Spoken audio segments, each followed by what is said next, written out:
Verdi's over the wicket, that's quicker, and that's pushed into the leg side by Chopra. That rolls in towards mid-wicket. Ryan Patel comes up to do the fielding, and again there is no run. Whirling his arms in there at leg slip is Scott Borthwick, as over the wicket again goes Verdi, and this one's bouncing at the right-handed Chopra. He turns down into the turf in front of the short leg fielder Will Jacks. Encouragement there from Laurie Evans, you can hear, at a deepish mid-on, as Verdi is over the wicket once again, and forward goes Chopra, turns it leg side. Jacks does the fielding. The end of the over, a maiden first up, so a tidy first over, and Essex here on BBC London, BBC Essex, or BBC Essex, BBC London, 120 for 3. And it could well be that Ricky Clark is going to make his first incursion into the attack. He's shaping up as though he may be being brought on to replace Scott Borthwick at the Hayes close end. Obviously Ricky, in his old age, has been waiting for the day to warm up a little bit before having his first bowl. He's a terrific record against Essex, both for Surrey and Warwickshire. Always been a thorn in Essex's side. And if you remember that fabulous game between the two sides at the end of the 2018 season, I think it was, Mark, where it all came down to 1 wicket left, and Essex needing about 10 from the final partnership. And what I couldn't understand in that innings was that Ricky Clark at no stage bowled, and he's got the magic arm against Essex. Yeah. Well, I think this morning they probably thought to themselves, just looking at this morning, give the young lads a go. You may as well, that's what they're here. May as well bowl them. But they've gone to the experienced man straight away after lunch. So here comes the aforesaid Ricky Clark, bowls to Feroz Kushi. Nice take from Jamie Smith. That's a long way down the leg side. Might just have brushed something actually in terms of pad or something like that on its way past. Difficult to tell from our angle here. But the status quo remains at 120 for 3. Does indeed. Down the pitch comes young Kushi. Yeah, I think Surrey here, if they don't take quick wickets after lunch, they'll just be trying to dry the runs up as much as they can. This pitch is just cooking at the moment. Clark in again. Kushi, this is a long way outside off stump. Another diving stop from Jamie Smith. And score remaining 120 for 3, and really is baking hot now. We're getting to the stage where we're now in old money into the 90s, which is 32 centigrade, and this will comfortably go into the 90s. This will be, I would think, at least 34 before the afternoon's much longer. Without doubt. It's as warm as it was yesterday, if not a touch warmer, I think. Yeah. Clark again, slightly angled run.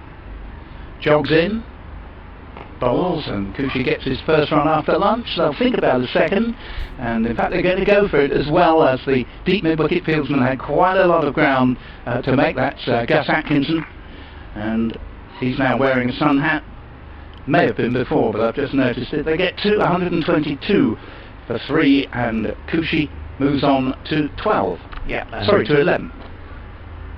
Yeah, and I think, as I say, this afternoon will all be about, if Surrey can't take wickets after lunch, just slowing this all down.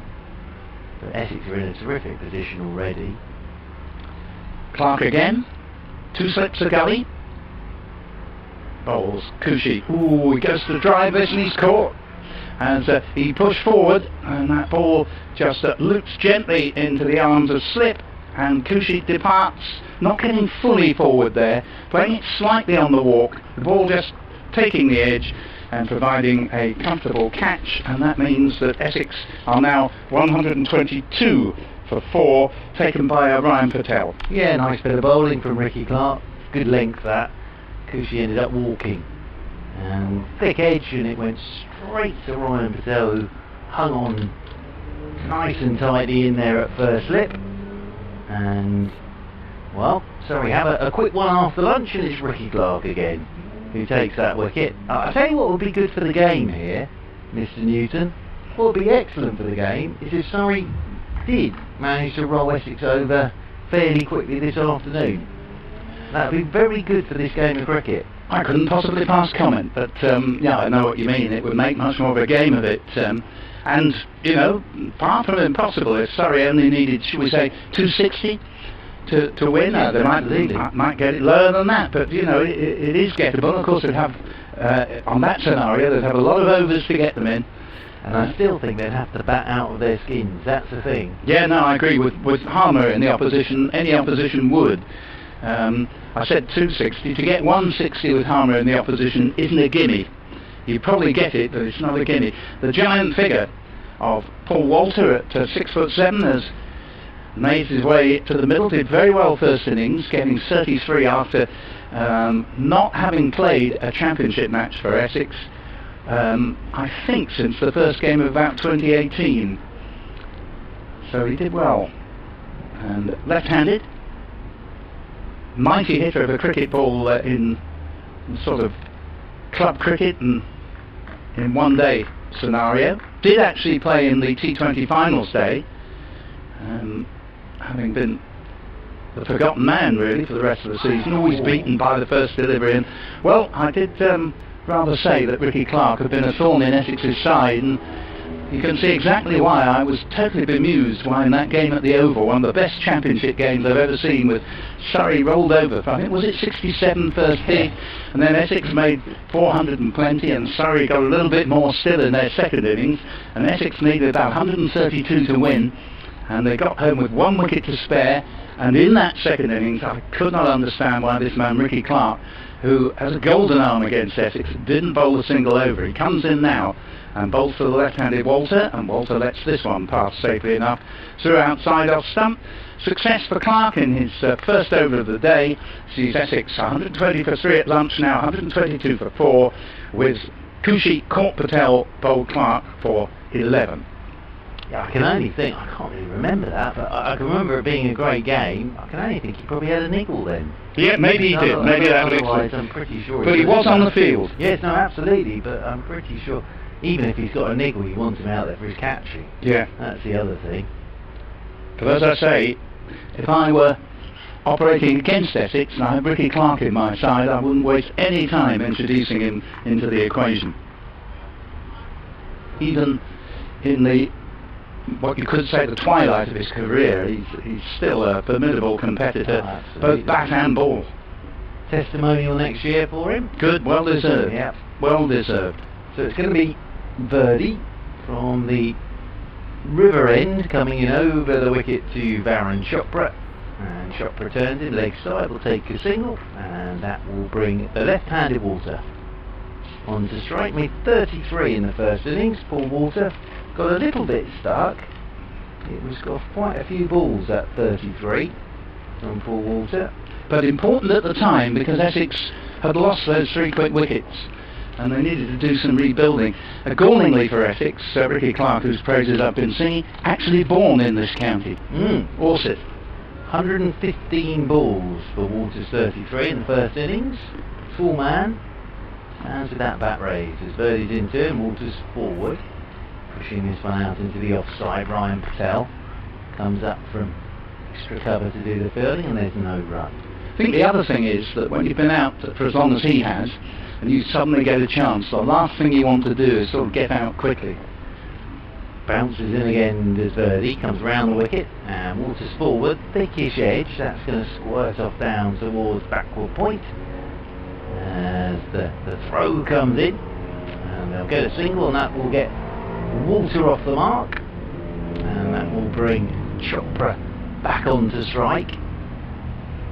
A glorious day here at Chelmsford.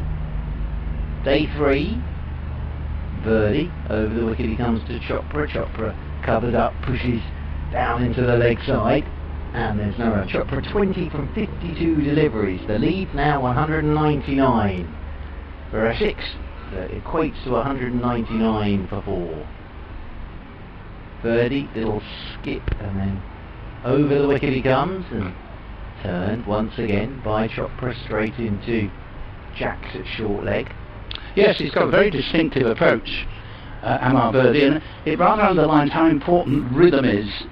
People can understand that with a quicker bowler, but it's equally important for a spinner.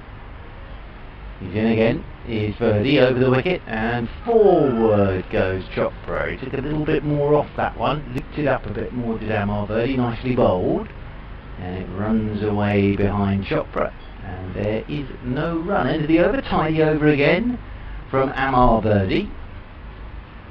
Yes, Ricky Clark, this is his 101st first-class game for Surrey, and yes, he is a mighty fine cricketer now. And of course, must have had quite a terrific number for Warwickshire as well, so he's had a very long and distinguished career. Illustrious, I think. Yeah, the word. Absolutely. Here he comes from the Hayes close end. Quite a long approach.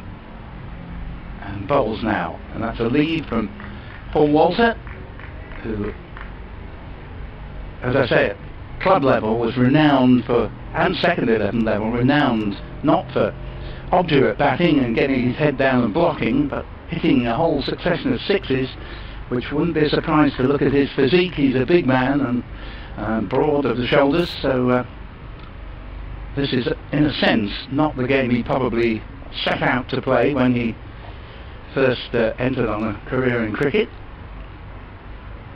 Clark's on his way again to bowl to Walter. Leaves another ball well outside off stump, and through it goes into the gloves of Jamie Smith. Did a bit of bowling in Surrey's first innings as well, Walter. But he's scored a lot of runs in twos cricket, hasn't he? Yeah. Walter. I quite like players who sort of turn themselves into something else. Because Stuart Broad started off as a batsman in his younger days. Oh, he was? Wasn't he? He averaged at test level, for the first half dozen years or so of his career, he was averaging high 30s. And then, of course, he got the ball in the helmet, which completely unnerved him, and he actually admitted it quite openly, that he'd lost his nerve. As here is Clark in and bowls, and that's another leave outside off stump from Walter, 124 for 4. Yeah, but I know at school as well, in his younger days, I'm talking, I don't know, 10 to 15, whatever, when he was playing age group cricket, I think he was more of a batter then. He was. Yes, was it Oakham, I think? Yes, he was Oakham, yeah. And you're quite right, he was sort of a batsman who was quite useful, if you were struggling for the next wicket, and there was Stuart from his great height that you could throw the ball to, but principally a batsman. Here's the next delivery. Walter defends into the covers, there's no run there, Mark Stoneman with the fielding, but you can sense from when he's giving it the long handle that he's got a very good eye, and he's actually, in the series against the West Indies and again in the first innings against Pakistan the other day, he's proved well capable of not only scoring useful runs but doing so very quickly and disrupting both the bowlers and the fielding effort as well, creating a sense of panic, which is always good if you can do that as a batsman. Clark into bowl to Walter. Walter drives very pleasantly, didn't get everything on that, and it once again goes straight out to Mark Stoneman in the covers, and Essex remain 199 ahead at 124 for 4. Yes indeed, holding the cards at the moment, but that early wicket after lunch just holds them back a bit. Well, I think it's fairly true to say today that although Essex have made good progress in the quickest batting of the match so far, but every time they've looked really to be about to take complete control, a wicket's gone down. The Cook was looking imperious, got a good delivery in fairness. He was out for 42 just when Essex looked in great shape, as the next ball is played into the outside to Stoneman by Walter. There's no run. Completion of the Clark over, a tight one. 124 for 4, and then Wesley had been playing really well and was out to Verdi just before lunch, and Kushi, who's been in very good form, out immediately afterwards, and Surrey have just kept themselves in the game with wickets at crucial moments. Yes, and again it just keeps Essex out there. I'm absolutely convinced though Essex will want at least an hour at Surrey tonight, but what would be really good for this game of cricket, I think, would be something that Surrey would still think, do you know what, that's not out of sight, because they know how difficult it's going to be second time round against the Essex attack, as Verdi is in from the river end, and this is pushed by Chopra off the back foot down towards a deepish mid-on. Gus Atkinson's down there, and that will be a 200 run lead with that single. So the lead now is exactly 200, so it really equates to 200 for 4. As you can hear the fan in the back of the commentary box there whirling away behind us. Now Jax is going to come out from short leg, and Jax is going to go in at silly point. And that's the only fan allowed in the ground. Indeed, very good from you there, Mr. Newton. Took me a while, but it is very hot. Very good from you, as round the wicket goes Birdie, and Walter is forward and just stabs this one down into the leg side.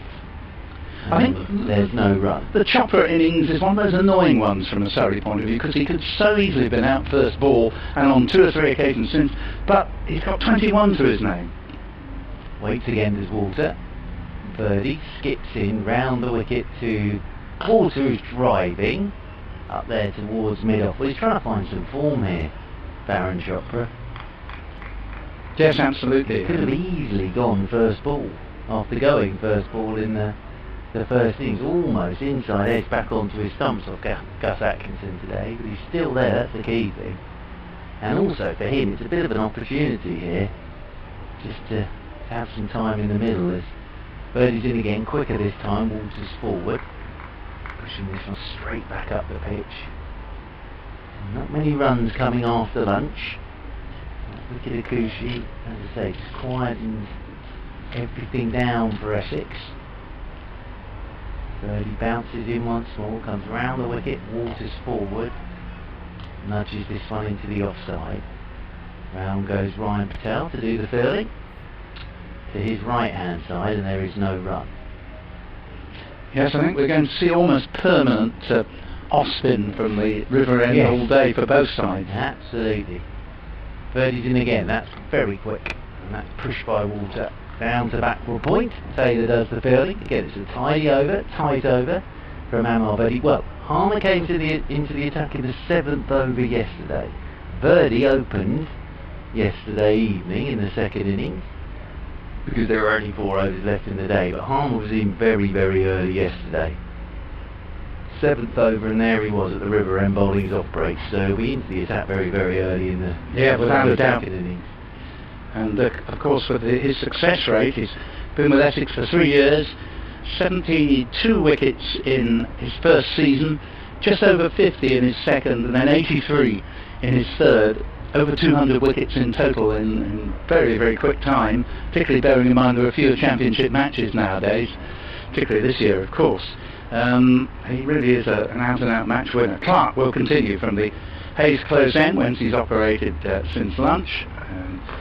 Got the wicket in his first over. He won't get another one immediately, because Chopra has just defended the first ball of this over, to where a back pad would have been standing along the ground, I hasten to add, and Jamie Smith nips round to do the necessary. Score remaining at 125 for 4, leading by exactly 200. And the sun now was hot enough in the morning, but it's got discernibly hotter since the luncheon adjournment. Clark's on his way. Oh, and that's very nicely taken by Smith. It was a poor shot from Chopra, really, rather just jabbed at it late with a cross bat, and fortunate not to have got a tickle on that. Yeah, feet didn't go anywhere really. No. Hung the bat out there a touch, the Baron Chopra.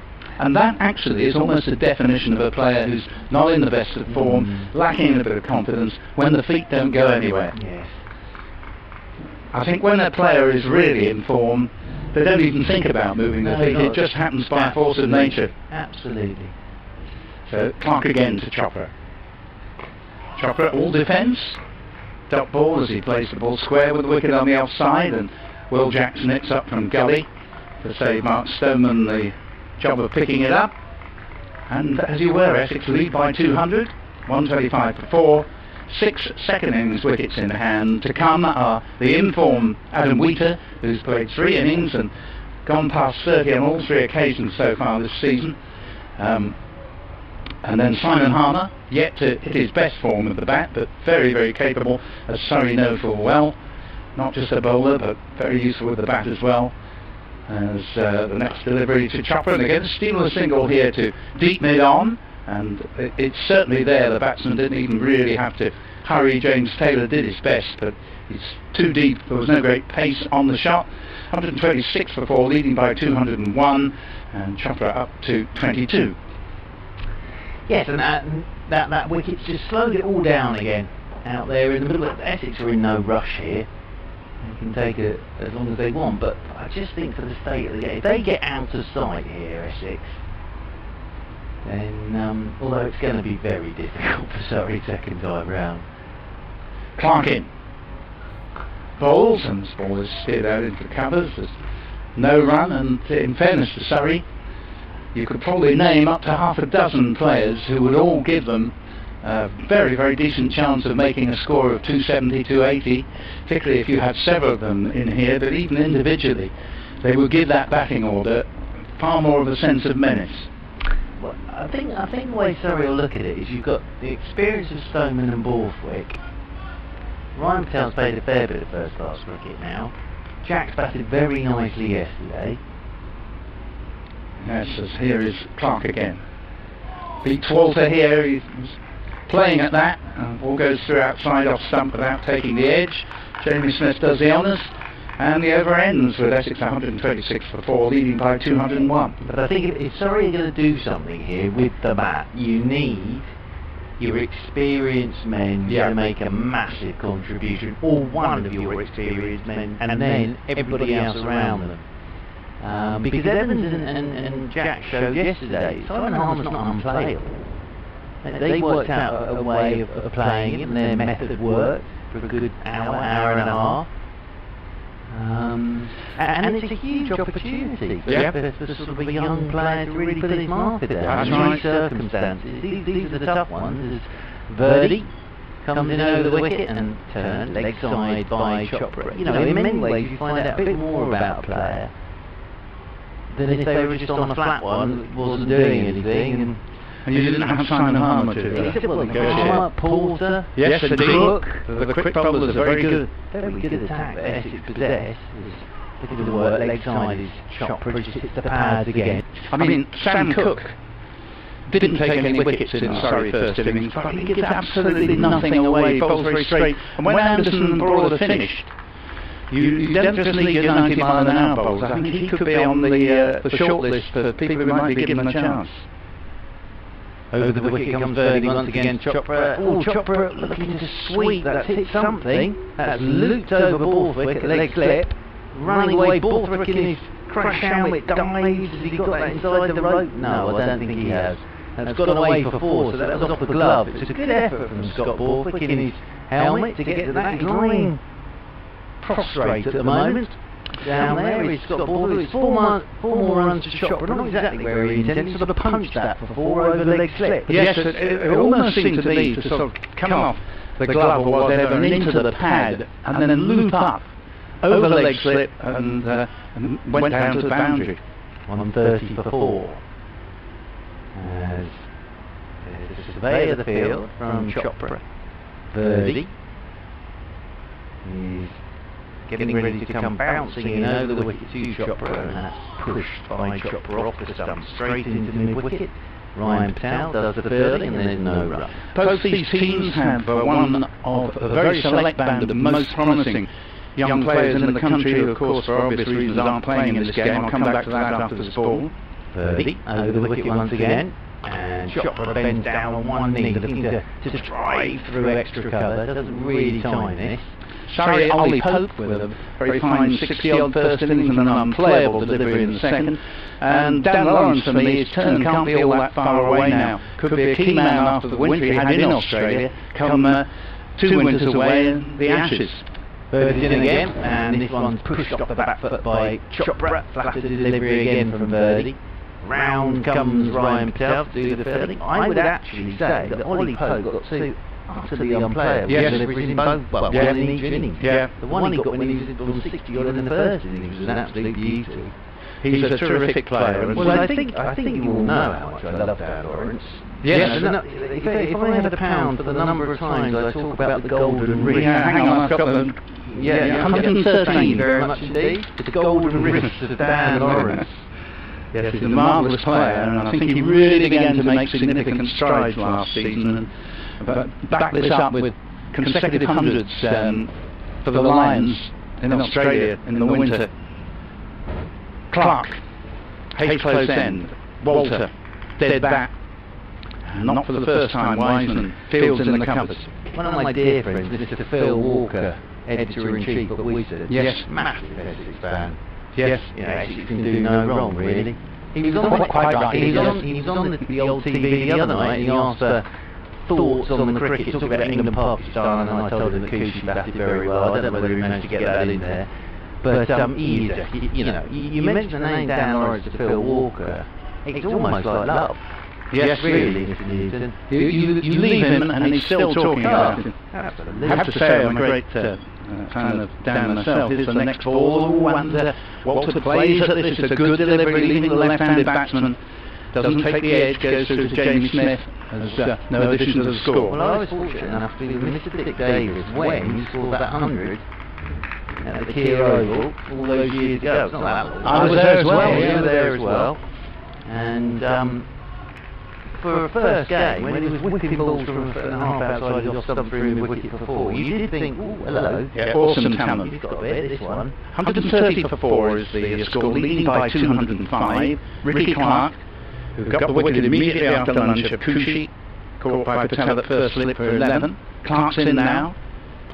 Bowles looks to get another left-hander's wicket, and there's anything but a convincing shot here from Walter, who's looking to turn that, if anything, to sort of mid-on area and takes the outside edge, admittedly along the ground out into the covers. Scores still 130 for 4. Yes, Dan Lawrence, third youngest player to make a championship century, 17 years and 289 days, I think it was, on the occasion you're talking about in 2015 at the Oval. And then when Essex got promoted to Division 1, played an extraordinary innings of 141 not out, when Essex were absolutely going to be walloped by Lancashire in their first game back in Division 1. And he faced 333 deliveries, batted for 7 hours, 7 minutes, and got Essex the draw. We'll come to you in a moment, Mark, but here's Clark already in bolster Walter a lead outside off stump. And what I was going to say was, the first innings against Surrey was brilliant. But it was that innings, I think, where people began to think, now hang on, this lad is what? Would he have been then? 20? 19? That Lancashire innings he was, I think, yes, 19. Yeah, so 19 saved the game for Essex. Bats for all that length of time in the first division. And I think now what you're seeing with Lawrence as well is when he gets in, he goes big, doesn't he? Exactly. Big hundreds. This is where he was failing before. He would sort of go halfway and get out to a shot he needn't have got out to. And he acknowledged this when I last spoke to him at the end of last season. As Clark's in bowls and his ball is smashed away, and that is a good shot from Paul Walter. That'll give him a bit of confidence. 4 runs back up to the backward point boundary, and score going up to 134 for 4, that lead to 209. Just coming back to that innings of Dan Lawrence here in Essex's last home game last season. It was his only 100 of the season, but he got X number of half-centuries, and I think he got 137 from memory. It was, from an Essex point of view, the best innings played by an Essex player all season. Yeah, and I think that's the thing. It's been England have had an eye on him for a while, obviously, but then on that tour to Australia during the winter, he scored big runs. He did. 190 and 135. They like that. That's really what you want. Well, it is, isn't it? It's the good principle of making a 100 a biggie as this ball goes out to the covers. There's no run there. The end of the over, Walter has negotiated it and has moved along to 5. Chop at 26 and Essex at 134 for 4. Lead by 209 as we have some worm drinks brought on. And I think that is that Nico Reefer who's come on there. Yeah, I was impressed with him at lunchtime. You could say for the wrong reason, but the coach had him doing sprints on the outfield throughout the lunch hour in 90-degree heat. And he reminded both Mark and myself of Michael Johnson. He looks like a guy who would be a terrific asset in the athletics field over the 200 metres or 400 metres, because he never out and out sprints as that 100-metre runner would do. He just keeps a relentless, measured, graceful pace going, and we know that he's highly thought of at Surrey. I look forward to the day when we see him actually playing in the team. Dick, welcome back. Thank you, Paul, very much indeed. Essex continue to strengthen their position. Yes, it's a well-thought contest this, because Surrey haven't in the least bit given up at all. They're bowling well, as they have done all day in this intense heat. And although there's no doubt about it, Essex are in by far the stronger position because of the 75-run first innings lead, but Surrey, to their credit, have had a habit of nicking out a batsman just when Essex looked as if they were taking control. Yes, there's not been any really big partnerships, 22, 47, 36, 17, and now 12. Over to you. As Verdi bowls, and Chopra goes forward, leans into the shot, plays it out to short mid-wicket, addition to the score, which remains 134-4. So a lead of 209. Just trying to get the emails up, but with the light shining on the screen, it's nigh impossible. And that's nudged away back with the square, but only straight to the man, short square leg, no further addition to the score. Men out, Brown for 4 to Finch, Cook for 42 to Atkinson, Wesley 34 to this man Verdi, who bowls now, and has played successfully but non-productively by Chopra, and Chopra's gritted it out. He has, and it will be annoying for Surrey should he go on and make a half century. He's over halfway there because he was very nearly out twice in his first 3 deliveries. Oh yes, well he scratched around quite a bit the first half out, didn't he? Yeah. Really. Let's just play down the backward square on the offside, he goes through another run. Those 3 wickets I mentioned a moment ago fell at 22, 69 and 105 before lunch, and then immediately after lunch Cushy caught at first slip by Ryan Patel off Ricky Clark. I think it was only Clark's 3rd ball of the innings, and Cushy went for 11. Verdi just adjusting his field slightly, his deep extra cover goes all of a yard and a half to his left, which at that distance from the bat seems to me not to make that much difference, but what do I know? That's nudged away back with the square on the onside by the tall figure of Paul Walker.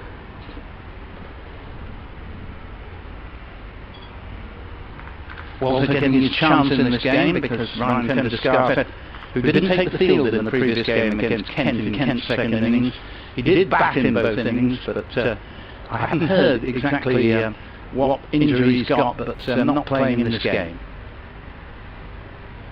Verdi again round the wicket, he's decided to go take up the attack to Chopra, who plays a pleasant looking shot into the covers, goes through for 2, they'll probably come back for a 3rd, in fact it might, and in fact it does just cross the line.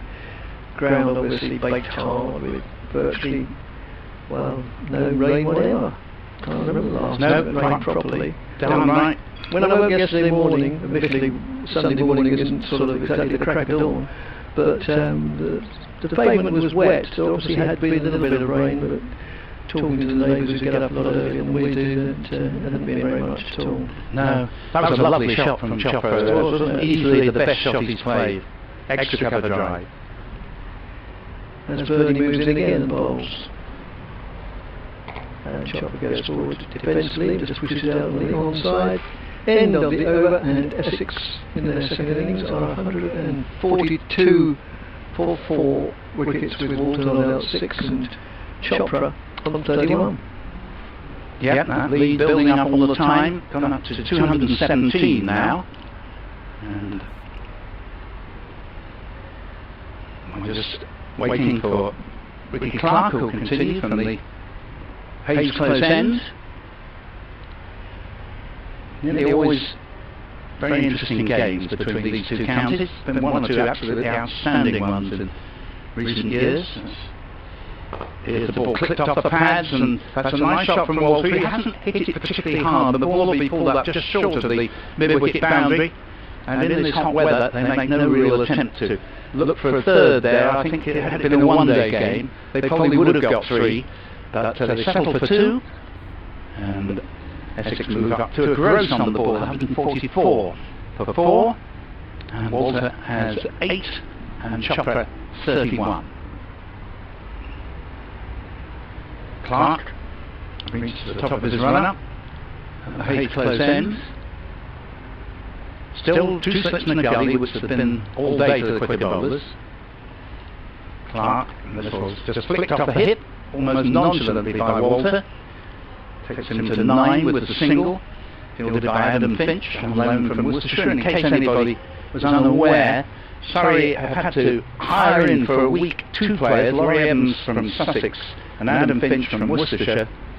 Such was the number of both international calls on their staff and also injuries as well have played their part.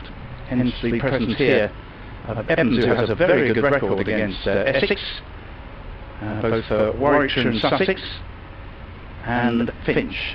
But it's Clark in, bowls to Chopra, flicks this one away elegantly off the pads, down to long leg for a single. He moves up to 32, and another run on the board takes the score to 146 for 4. The umpire crosses over from one side to the other, as they normally do when there's a right-handed and left-handed batsman. We now established eventually that it's umpire Debenham at the far end, the Hayes close end, and umpire Chris Watts at this end. Hardly anybody knew. So eventually asked Peter Such, and it's his job to know, and he fills in. Peter Such, cricket liaison officer here now, in his first season in that role, as Clark's in and bowls, and that's a bouncer. And Walter initially is taken in the back, but then decides he'd better get out of the way of it and crouches down from his 6'7" height, 146 for 4. They have a little bit of a conflab in the, or a very little conflab in the middle of the wicket. Yes, one says to the other, what did you say your name was? And they resume their original positions on an absolute scorcher. It is, isn't it? I mean, I don't know how it compares with recent days. They've all been very warm, so I haven't been in Chelmsford anyway. It's probably been warmer in Chelmsford than it has down on the coast. Leave outside off sun. You wouldn't sensibly sit in the direct rays of the sun for an hour or so at the moment. Good God, no, I wouldn't for a quarter of an hour. Indeed. And for much of the wonderful weather we've had, as we've been saying through the spring, and it was really just July that was a rather ordinary month, every other month has been fantastic, but for much of the earlier period you could quite willingly have spent all day in the sun and thoroughly enjoyed it, because the temperature was sort of mid-70s in old money, but not the 90s that it is out there. And the UV levels must be very, very high. As Clark's on his way again, past umpire Debenham, bowls, thick inside edge from Walter, straight to mid-wicket, and there is no run, and another over goes by, and Essex leading by 221, or 146 for 4. If, I mean, it's, well, you know, we all love speculating, that's why we watch sport, really one of the reasons, you know, we can all talk about it till the cows come home. If Essex have the opportunity or luxury just to bat on until they want to call it a day rather than wanting to be bowled out, what would your equation be? Well, I would want to put Surrey in this evening, yes, because I think you're more likely to get wickets when there's a nasty little 3/4 of an hour to an hour, and particularly when the heat of the day will by that time have diminished. So I would want to be about 320 ahead at the time. And how about you? Oh, I'll go along with you just now. Thank you very much. Just to pay lip service to, yeah. Anything for a quiet life. So the Serbians at its very best. Always been my motto, anything for a quiet life. Verdi bowls, and it's just played defensively, trickles out on the onside. As I've often heard you say of your wife. Oh, good grief, yes. I mean, that's why I'm so subservient. Yeah. She's trained you well. Oh, she has. She points out it took a few years, in fact it took a few decades, but she got there eventually. She kept saying, you'll learn, you'll learn. Well, when they're played backward with square on the onside, no addition to the score. Unfairly, women have more stamina than men, and they tend to live, a decade longer, or perhaps slightly less than that. And of course, us men get tireder as we get older and tend to give in. Yes, I suppose that's one explanation. Birdie moves in and bowls, and again that's played defensively. Off the back foot to start with, but then transferring the weight onto the front.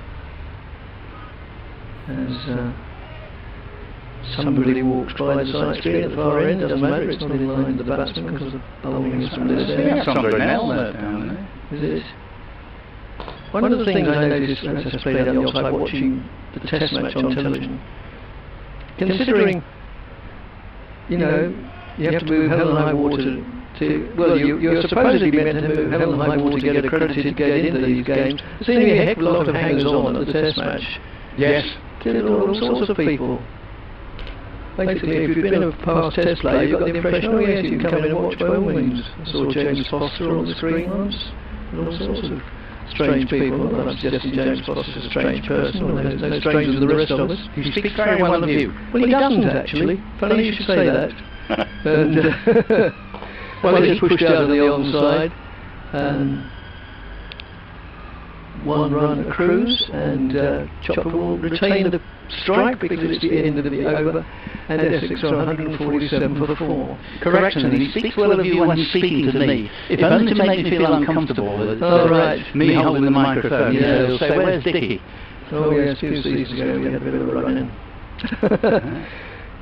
Well, life wouldn't be complete without a few run-ins. Indeed, not 4 run-outs. Set you up nicely for that. You did, good grief, you're both playing. And of course, in terms of mass photocopying, a few run-offs as well. Yes. Perhaps we'd better leave that one. Yeah, I think that's stretching it a little bit. Clark to continue? He was, I noticed during the lunch interval, he was practising a lot on the outfield. I don't know if you mentioned that, but he spent almost the whole of the, I mean, he's not in the first flush of use, but he spent most of the lunch interval toiling away on the outfield and the spare square. Yep, proper pro. Don't know what he did about his lunch, but that's his concern, not mine. Just see how Ricky Clark is. Essex born, but didn't stay in the county for long. Born in Alsted. I don't know where he actually lived, but Alsted was the nearest maternity hospital. As this next ball tucks Chopra up, and in fact, he's been replaced after all that. It's not Ricky Clark. It's Adam Finch. There's gratitude for you. Yes, Adam Finch has come in the attack on loan from Worcestershire. Well, if there's any consolation, I mistook them in the opening over of the day because they're both very similar build. One wears 61 and one wears 81. And as one approaches 40, the eyes begin to go a bit. Well, yeah, I finished approaching 40 all of 6 months ago. And, yeah, what gives it away actually is that Clark comes off of an angled run from wider out, and Finch is more or less dead straight as he comes in now and bowls to Chopra. And Chopra keeps low, plays that well actually, because it did keep low. And plays it out to Mark Stoneman in the covers. Yeah, Ricky Clark born, as I say, at Alsted, 29th of September 1981, so he's got 40 next year. Good servant of cricket generally. Yeah, very much so. I didn't realise it. He played for Cambridge University. Finch prepares to pass umpire Ben Debenham. Hayes close end into the ball to Parent Chopra. Chopra forces this one into a nice little gap in the covers, and although it's well fielded by Stoneman moving adroitly to his left, if you can be adroit and to the left, French adroit to the right, but we'll try not to dwell over much on that. They get the single, and it's a well-observed single. Chopra's played pretty well since lunch. He was in all manner of difficulty early in his innings, and he's moved on to 34 from 81 deliveries, Walter 9 off 29, and at 148 for 4, Essex are currently 223 in front. Yeah, so 34, the skipper, Tom Wesley also made 34, Cook 42. Finch is in bowls, false shot here from Walter, but it's going to bring him 4 runs. and that takes Essex past the 150, flashed at that, and the ball flew off the edge between the two slips and gully and down to the untenanted third man boundary. 152 for 4, leading by 227, and the Walter moves somewhat edgily up into double figures on 13. We were talking about all the sayings regarding cricket just before lunch. Some of them are banal and some of them not, and one of them is if you're going to flash, flash hard, and that's exactly what young Paul Walter did there. He flashed hard. So, settles over his bat, facing Adam Finch. Cracks it off the back foot with a complete lack of timing, just comes off the toe of the bat and makes its way slowly out to Will Jacks in the gully, and the score remains 152 for 4.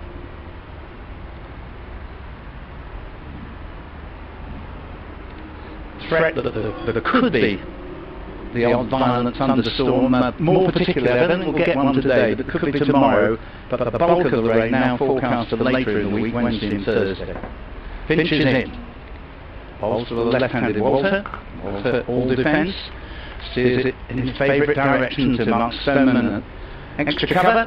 The over ends with Essex leading by 227, 152 for 4. Yes, I just looked at the weather app during the lunch interval, and it looks, yet again, they've sort of changed their mind a little bit. It looks as if tomorrow is going to be more or less a carbon copy of today, and it's going to be Wednesday to a certain extent and Thursday to a large extent when the day that the rains came down. Well, it's just as well that those are the days when there is no cricket. Well, of course the test match does start down at Southampton on Thursday, does it? Right. But no 4-day cricket. I've been channel hopping a lot on television over the last few days because there was a test match on Saturday, and also one of the 4 sports I follow is snooker. I'm a great snooker fan, and so I was clicking onto the World Championships as well, which and one of the few sports really that can prosper just as well without an audience, because it's played in almost cathedral-like atmosphere anyway. Yeah, good point. Just a slight delay because Scott Borthwick is strapping on the shin pads, so you can feel the back pad. Except of course, conversely, in one of the games, John Higgins, I think it was the one he lost to Kurt Maffin, he got a 147 maximum break, and of course under normal circumstances the crowd would stand up and go mad, and there was nobody to stand up and go mad. Will Jacks coming into the attack, replacing a very long spell from Amar Birdie. Yes, indeed. Altogether, Birdie's bowled, whether they're taking it off the screen now. With a lot.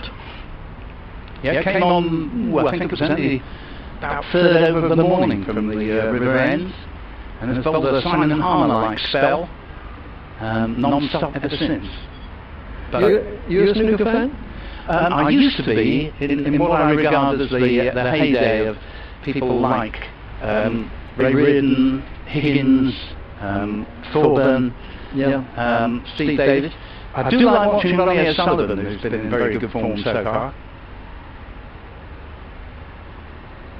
As Borthwick moves in, but Jacks moves in, bowls nudged down backwards square on the onside for a couple of runs as it's chased down towards the shade of the old sycamore tree, and the throw comes in right over the bails into Smith's gloves.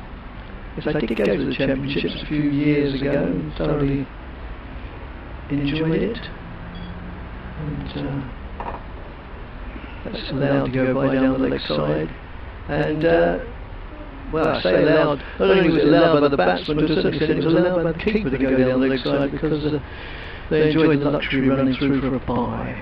Yeah, in fairness to Jamie Smith, the wicket-keeper, who up to this point has been faultless in his glove work today, but it both was started off way down leg side and then went even further away, and it also kept rather low, so I'm going to excuse him a bye there. He'll be grateful to you. He's already thanked me. I actually seen him wave like that. The flowers are in the post. The Borthwick moves in and bowls, and the ball is just played straight back to him. It trickles along and just about makes it 22 yards back to the bowler. Borthwick round the wicket now to the left-handed and tall figure of Paul Walter, goes on the back foot, cracks it into the offside, and only pick up a single as it's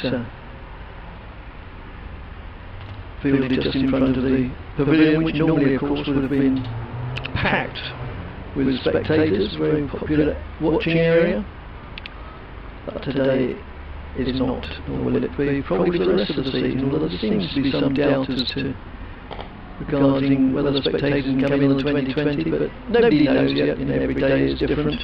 You're right though, because Surrey would bring down a fair few supporters as well, and Essex-Surrey games, wherever they're played, usually attract a good audience. Yes, that's played out on the onside mid-wicket. This is a pretty poor delivery, short and lane outside the off stump, and Chopra fails to take full advantage of it. He doesn't take any advantage of it, and except he's given a very nasty blow to poor Jamie Smith, because he wheeled round trying to pull the ball down the leg side, missed it, and then the bat smashed straight into poor Jamie's right hand there. He's taken the glove off. He might call for a little bit of treatment from the pavilion, but I don't think there's any bones broken. He doesn't look in desperate pain. He doesn't indeed. He's being a very as he trudges back. That's the end of the over, and Essex move on to 156 for 4. Talking of, with Walter not out 14 and Baron Chopra not out 36.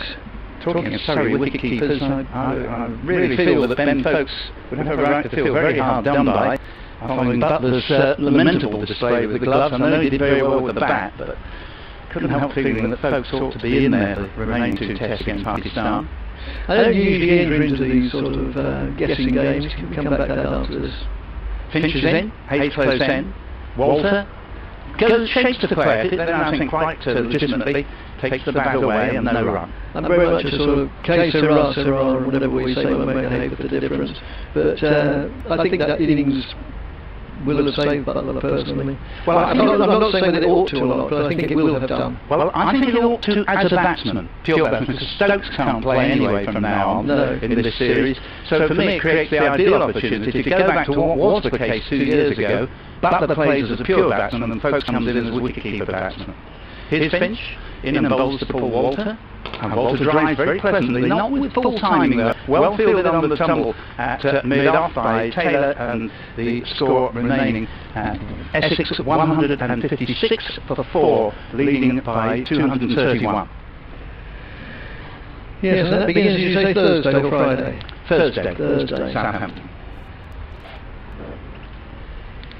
They come thick and fast, don't they? They certainly do. And Finch is in and bowls to Walter. Walter again leaves outside off stump. Good stop from Jamie Smith there. Well, I was full of praise for the West Indies, not just the way they played their usual entertaining cricket, to my mind the most entertaining side in world cricket to watch, bar none whatever. But just for coming here, because it was a big risk for them, and I think to undertake that, all credit to them. And exactly the same can be said, apart from the fact they're not the most entertaining, because you can't have 2 of the most entertaining, but maybe the other aspect, Pakistan to come here. Here, and here is Finch in. Here, a lot of here's. That's right, yes, I'd like to add here to agreeing with you once every season, as this ball is played at the extra cover boundary for 4 runs. It was a lovely shot from Paul Walter, his second such in this innings. That moves him along now to 18. In an Essex score of 160 for 4, leading by 235. But I would say that I think West Indies and Pakistan are 2 of the more entertaining sides on the circuit. They've got so many wonderful young, many of them unknown talents, Pakistan, and that was a superb test match the other day, and I think the next 2 should be very good entertainment as well. Yes, I think what people like about the West Indies is they play with a smile on their faces. They do, don't they? Yeah. And people do like to see that. They don't like to see all this growling and snarling and snorting. Through outside off stump, Finch bowling to Walter, and I like Jason Holder. I think he's got something of a statesman about him, and could be president of the West Indies. Yeah, he's so much more than just a cricketer. He's a fantastic character. Terrific guy, and I think he's almost single-handedly rescued West Indies from the real mess they were in 5 or 6 years ago. Yes. And he's been able to unify them. Remember, they all come from these various islands. That's right, they only come together for 4 test series, don't they? That's right. Here is Finch again. And really strong heat, and another lovely shot from Walters begin to open up here, and he's played this through the covers, a cover drive rather than an extra cover drive, and in cooler climes I think he'd have got 3 for that, as it's picked up 5 yards short of the boundary, but no batsman in his right mind wants to hair around the place there. Just to underline the point, it's a drinks break now, so they get to, and at the drinks break, Essex 162 for 4, 237 ahead, Walter 20, Chopra 36. And of course the other thing now there is track drinks break about the declaration. I mean, professional sport, whatever it is merciless, and Essex will want to balance when they declare, if they get into that luxurious position, with also keeping Surrey out in the field, because however hot it is batting, it's more bearable when you're scoring runs than when you're chasing leather all over various acreage of Essex, and they'll want to keep the Surrey fielders out there chasing leather as long as possible. Well, that was realistic. Yeah, no, you're right. I mean, Graham Gooch was the sort of proof of that particular pudding, because he loved to bat on scorching hot days, and however hot he felt, he thought, I'm enjoying watching you running twice as far as I am. Exactly. And of course he was monstrously fit, as he remains. He does a lot of cycling now, Graham. So, yes, I think we'll see, unless Essex have a sudden collapse, which isn't impossible, but otherwise I think we're going to see Surrey chasing leather for a few more hours, yeah. And I think I'll take this opportunity as a break in play to whip my microphone out of the sockets and welcome back Mark Church. Which Paul does with extreme facility and ease. I suppose they're synonyms really, one and the other, but either way, he's on his way in his wonderful Caribbean shirt. He could be on. I'm trying to think of the name of the quiz show where there's somebody with a brightly coloured shirt. I can't remember it. Mine's gone blank. Never mind. As Mark is preparing to take his place in his part of this sun-drenched Bijou facility that we have here, and it's going to be Borthwick to continue after that short break from the river end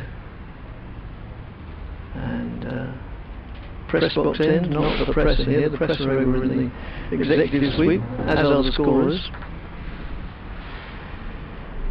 So, all is right in the state of Denmark, or more or less. Somebody's still sitting on the floor. Oh, it's one of the fielders putting shin pads on underneath his, I was going to say underneath his flannels. They don't wear flannels now, do they? Don't know what cricket trousers are made of. Well, they're very snazzy, but some of them have a little zip at the bottom. So they fall nicely over your shoes. Yes. Just a bit of Surrey news for you while I've been sat at the back of the box. Conor McCurr has been ruled out for the remainder of this season, poor lad. He's got a tear in his cartilage of the right knee. Ow. And he's having an operation this week, I think. So that's a shame for Conor McCurr. So he won't take any part in this shortened season. And he's a very talented young man, that one. Will Jacks to continue from the river end, bowling now, and Chopra stretches right into the delivery and just pushes out the offside. It's Jacks himself who gives chase. Well, not really gives chase, because it was an agreed single and just sort of ambles off after it. You don't want to give chase this weather unless you're actually going to save a run or two. Which, so the score moves on by 1, and it brings a tall, somewhat imposing, somewhat intimidating figure, a full Walter on strike, and he lets that ball go by. I tell you something, Will Jacks' off-spin is a work in progress these days, but I like Will Jacks' off-spin in the fact that he's a tall lad, so he gets bounce. So I think it's something that he'll definitely be working on. Moves in now bowls, and again, Paul has the opportunity just to watch it and let it go by into the gloves of Smith, keeping wicket with 2 slips now. They're the other immediately close fielders. And there's a backward pointed cover and mid-off. Jackson again bowls. Oh, and he gets the edge and is not given out because it was the edge of the pad, not the edge of the bat. And so and lives to fight another day, or at least another delivery. Nicely flighted delivery, that. Just got the feel of these two having a bit of a net at the moment, Mr. Walter and Mr. Chopra, and they're in no rush, understandably. Essex in charge of the game, so they can sort of just play the way they are at the moment. Yes. And as I was just saying to Paul, it's a merciless game at the top level as professional sport, and they would want to keep Surrey chasing leather for as long as possible, won't they? Well, the other thing is they want this pitch to continue to cook. Well, yes. That's the other thing. Yes, so most of the cards are in the home side's hands at the moment, and that's just, well, swerved away back to the square on the onside, maybe a thick edge, but it was all on the carpet, so no alarms for the batsman and no real cause for excitement on the part of the bowler either. That leaves 240 already. In again, Jack's shorter lengths, and this time's that totally, in fact probably missed it. Oh no, it hit, he hit it. Did he hit it to that outfield? I think Scott Borthwick took evasive action and sort of fell a bit awkwardly as he dived head first to the floor. Walters definitely didn't get anything on it. That's what I thought, and then I suddenly saw Borthwick sort of... Yeah. Don't get any, I wouldn't say he's getting any masses of sympathy there, Scott Borthwick. Mark Stone just wandered across to make sure he's okay. So fingers crossed he is, but I think it was more that he fell awkwardly as he dived. Because he thought that was a long hop, but the water was going to smash towards him. Well, as he should have done. Absolutely. Dived head first into the turf, did Borthwick, and Walter got absolutely nothing on it. And I think he sort of trapped his fingers in the turf as he dived. He's alright, he's just checking his fingers at the moment. He's got 1, 2, 3, 4, 5. They're all still there, I think. Probably the sort of thing that they're now showing on replays and in slow motion time and time again, which is why those who are watching at home who have the benefit of these replays are so able to pick us up on any slight indiscretion. Adam Finch it is from the Hayes close end of the ground. He picked up the wicket of Nick Brown this morning, coming down the slope and over the wicket to Baron Chopra, and Chopra in behind short pushes this one back up the pitch, and there's no run. Chopra on 37, Walter on 20, 165 for 4, the lead 240. They came together at 122 for 4. There's a group of, it's difficult to see, maybe 3 or 4 people under a large umbrella at the Hayes Close end. I hate to say not in the ground, but in the back gardens of one of the houses in Hayes Close. Obviously they've got something rigged up, some gizmo so they can see over their fence, which must be a good 5, more like 6 feet high. In again comes Finch, forward goes Chopra, pushes leg side, and there's no run. They were here yesterday. Oh, were they? Yes, they were here yesterday. I thought they might be sitting on their shed roof. Could be. But I think they've erected some sort of rudimentary scaffolding, and they're now able to sit up there in 2 chairs with a parasol and watch the cricket. I wonder if they are the residents of that house, or maybe the residents of that house are interested in cricket in the least and have rented it out. Very clever. I'm not sure it'd be quite like Champions League fine wickets, but forward goes Chopra, pushes this one out towards extra cover, and there is no run. But as I say, Essex here are in no rush at the moment, holding all the cards, keep Surrey out there, let the pitch cook, bake.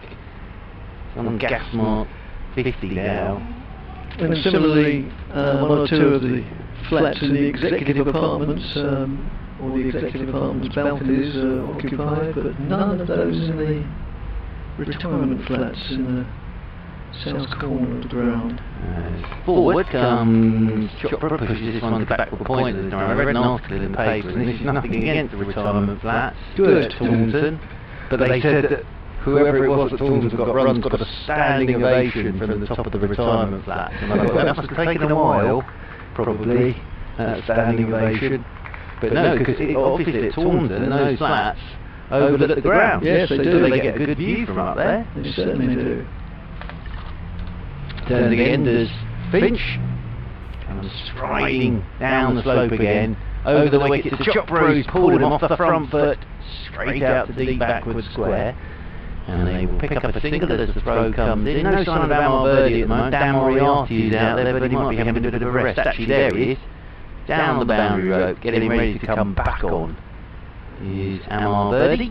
So Dan Moriarty, who took a fiver last week against Middlesex with his left arm spin. He's out there doing some 12-man duties. Seeing one of your colleagues tonight, Mr. Davis, I am. Mr. Topley. Alright. Round the wicket once again. Comes Finch, solidly forward, goes the left-handed water and pushes this one back up the pitch, and there's no run. End of the over, and 166 for 4. But you're not staying in the county, are you? I'm not, I'm driving back every night, so I'm going to see Mr. Topley for a socially distanced bite to eat. Oh, right. He's going to be in one pub and I'll be in another one. No, so I'm going to see Mr. Topley tonight, saying how do. What time are you going to get home then? Well, do you know what, actually, I have to be honest, the traffic hasn't been too Oh, no. bad. So it's taken me about 40 to 45 minutes, and even this morning, you definitely are noticing that there isn't as much traffic Oh, yes. now, on a weekday, because normally a Monday morning going through the Dartford Tunnel, Yeah. it's like, oh no, this is going to take forever. But this morning, I'll put it this way, I had to sit in the supermarket car park for a while because I got here a bit early. Yes, I got here a little bit early, but they did let me in. I pleaded ignorance, which is easy because I'm ignorant. So it's Will Jacks to continue. Moves in and bowls to Chopra. Again, that has a lot of turn on it and slightly gets the better of the keeper, but bounces away, but no run it's taken. Just looked up to see him, he's pulled his trousers down. Oh, yes. Down there at mid-on. So he's just now pulling his trousers up. Not the prettiest of sights, but never mind. Short of length, chopped away on the offside. Two fielders head for it, but eventually it's cut off for a single by the skipper, Mark Stoneman. And the score moves on to 167 for 4. And brings Coldwater to face the bowling of Will Jacks, who moves in now and bowls. An appeal, but not given by the umpire. He's a tall man, Walter. He's getting a stride in there as well. He's got to be a bit careful because that's 2 now, where that bat is a little bit behind that front pad. Jacks again to Walter. Walter plays that with rather more confidence there and pushes it out on the offside. No addition to the score. You don't want the umpire thinking you're not using your bat. And again, and more or less a carbon copy, whether maybe the bat wasn't right beside the front pad, but I'm going to throw something into the mix here. all good. Now this might surprise you. Having watched Walter bat in the first inning, and watched Walter bat in this innings, As he plays that on the onside, and it's stopped really rather than fielded by Borthwick at short leg. Yeah. has he ever opened the bat? Oh, I'm just the way he sets up and the way he plays and his tempo of batting in this longer form of the game. He's got good technique, he's got good defence. He doesn't look the sort of person who's going to get too ruffled. I don't. Well, the real answer, as it is to many questions that are posed to me, is I don't know. But I'm pretty sure he hasn't done a championship. Because all we were talking about he may have done in one day cricket or 2020. Paul and I were talking about players who sort of reinvent themselves a bit. And I just wonder whether, Sir Alistair can't go on forever, can he? No. But I'm always inclined to think Paul Walter as a one-day player. Yeah. Here is Finch to Chopra, who pushes this one back up pitch. I'm just going on the way I've seen him back in these 2 innings. Yes, it could be, quite true that he sort of reinvented himself, whatever the phrase was, because when he first came into the club, he very clearly was used to getting big scores by hitting it a long way. I mean, he's built to hit it a long way in club cricket, and in one-day cricket or 2020, he'd come in round about number 7 and try and club virtually every ball out of the ground. But obviously he's learned that he can't do that at this level. Finishes in to Chopra, Chopra with W, nipping back. He played that as if it kept it a bit low. I wonder if he got a bit of bat on that as well. And there's a shake of the head. from umpire Debenham it is, down there at the Hayes close end. One thing I have thought, especially maybe in T20 cricket, is that it could do worse than trying to have Paul Walter and Adam Wheater batting together, because one is a foot taller than the other, or one's a foot shorter than the other, depending on how you look like it. So the bowler's got to adjust to that, and one's right-handed, one's left-handed. Over the wicket once again goes Finch, and this is cut straight to backward point by Chopra, and he's gone. Caught by Ryan Patel. Finch has the second wicket of the day, and Varun Chopra cannot believe he's just done that. It was short, it was wide, the shot was on, and he's cut it straight to Ryan Patel. And after all that hard work, Varun Chopra has gone for 39, and it's 167 for 5. Oh, he will be annoyed, Varun Chopra. He was just beginning to look like he found some form, and that the shot was on, but he's just chopped it straight, Varun Chopra, to Ryan Patel. Gone for 39, 167 for 5, 2 for 27 now for Finch. He's been very impressive here for Surrey.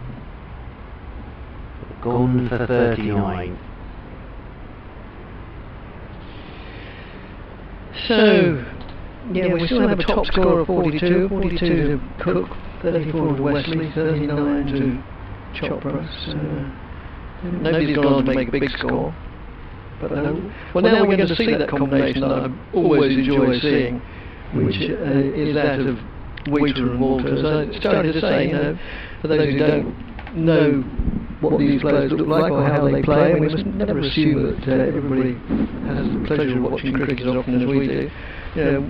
Wheater is literally a foot shorter than Paul Walter, and Paul Walter is left-handed and Wheater is right-handed. So a bowler, so taking an odd number of runs, the bowler has to keep adjusting line and length to accommodate or to hamper the progress of both batsmen. I was saying in the first inning, there's a very famous photo of a former man of these parts with James Taylor, Will Jefferson, when they played for Leicestershire. Oh yes, standing together mid-over at the Hero Oval having a chat, and it's a bit like this.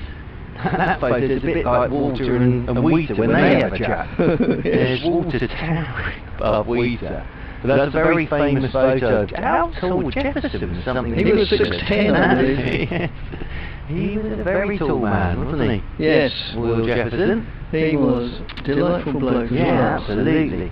Charming. That is James Taylor. Two delightful men of differing heights. Yes. I think it's fair to say, Dick Davis. And I'm sure we've got two delightful men of differing heights out there now. We batted nicely in the first innings, made 55. Now the field's going to be a deep backward square, a long leg, short mid-wicket, mid-off cover, backward point, gully, slip. For Finch, over the wicket he comes to the right-handed Wheater, and Wheater gets in behind this, pushes it into the leg side, rolls in there to Will Jackson, there's no run. But again, Finch has been impressive today. I do like the look of Adam Finch. He's on loan for this game, but I texted our dear friend Mr. Dave Bradley. Oh yes. And said I like the look of Finch. Because of course Worcestershire, Mr. Bradley. Getting ready to come down the slope again. Here's Finch. And Wheater hurried up a touch by this one, pushes forward, up towards mid-on, and there's no run. Yeah, I think Dave Bradley made his debut in this game as well last Saturday. Good. Have you seen the score, the Kent score? Against Sussex, their first innings, what they declared on? No. 520 for 1. Gone rather well, hasn't it? Hasn't it just? Yes, Cox and Leaning both made double. Oh yes, now you say that. Yeah, I didn't see the final score. Yes. That's all right, isn't it? 520 for 1. Yeah. Bit of a road, I think, at Canterbury. As over the wicket once again goes Finch, and forward comes Wheater. Pops this one out towards extra cover. There is no run. End of the over, a successful one for Adam Finch, a wicket maiden. 2 for 27 from his 9 overs today. Very good stuff. And Essex on 167 for 5. So we add 75 onto that, and we get 242 lead, 243 to win. Will they to declare now? Which they certainly won't. So, Well, you said anything over 250 would be challenging. I don't know if that was the exact phrase you used, but it looks as if it's going to be well over 250. Yes, they're going to have to bat well, Surrey, second time round, but we knew that before we got here this morning. Yes. I think we knew that yesterday. Just with the way the pitch is played and Harmer. I saw a great stat though from Andrew Sampson that I'm going to find. I think that's the 4th highest total for just 1 wicket down. Mr. Sampson was saying. What, in Championship cricket? In first class cricket, I think.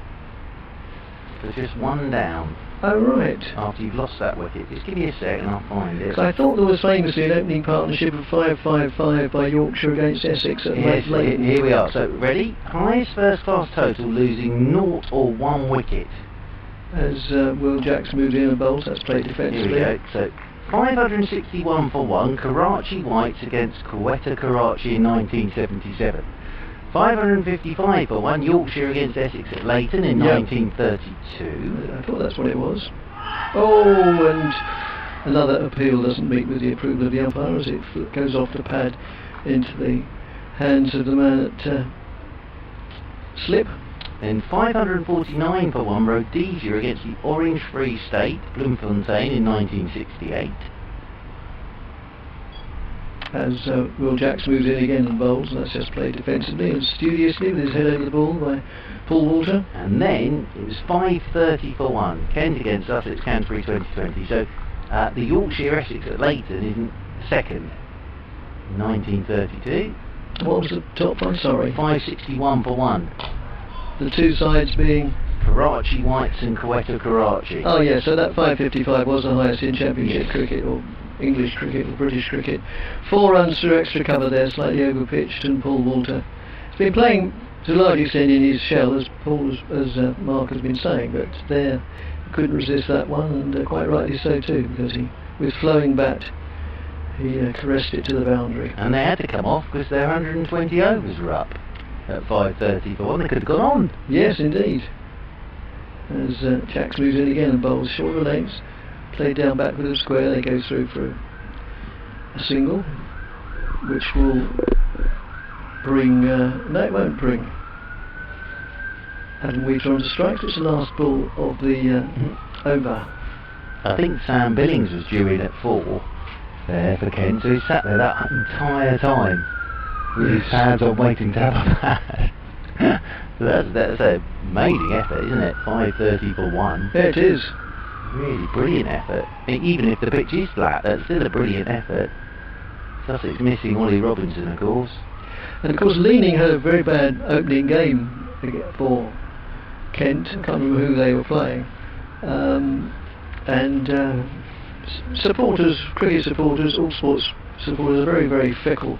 And the Kent supporters group on social media, many people there were saying, "Oh, we knew that Leaning was rubbish, but why Kent signed him?" After 1 game, they were saying that. Dear oh Lord. Well, they'll probably change their tune now. Well, hopefully.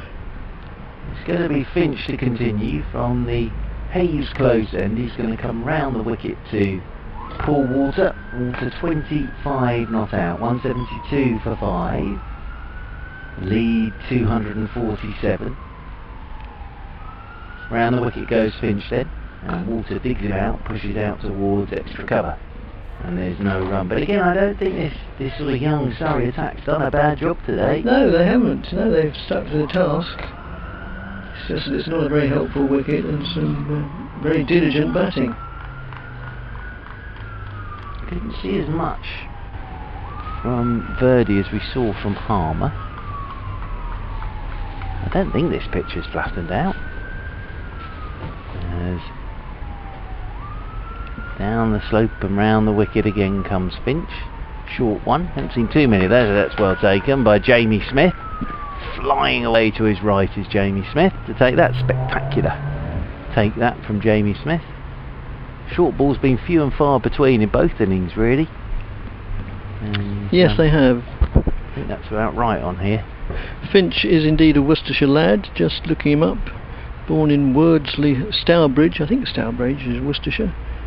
Or did over the border, not sure. But anyway, that neck of the woods. in May 2000. He's in, and this one's dug out again by Walter. It's nicely bowled by Finch. As I say, only 20. Played England under 19, I think, but I think he looks a lovely prospect. He's also got a higher score of 171 against Middlesex 5 seasons ago.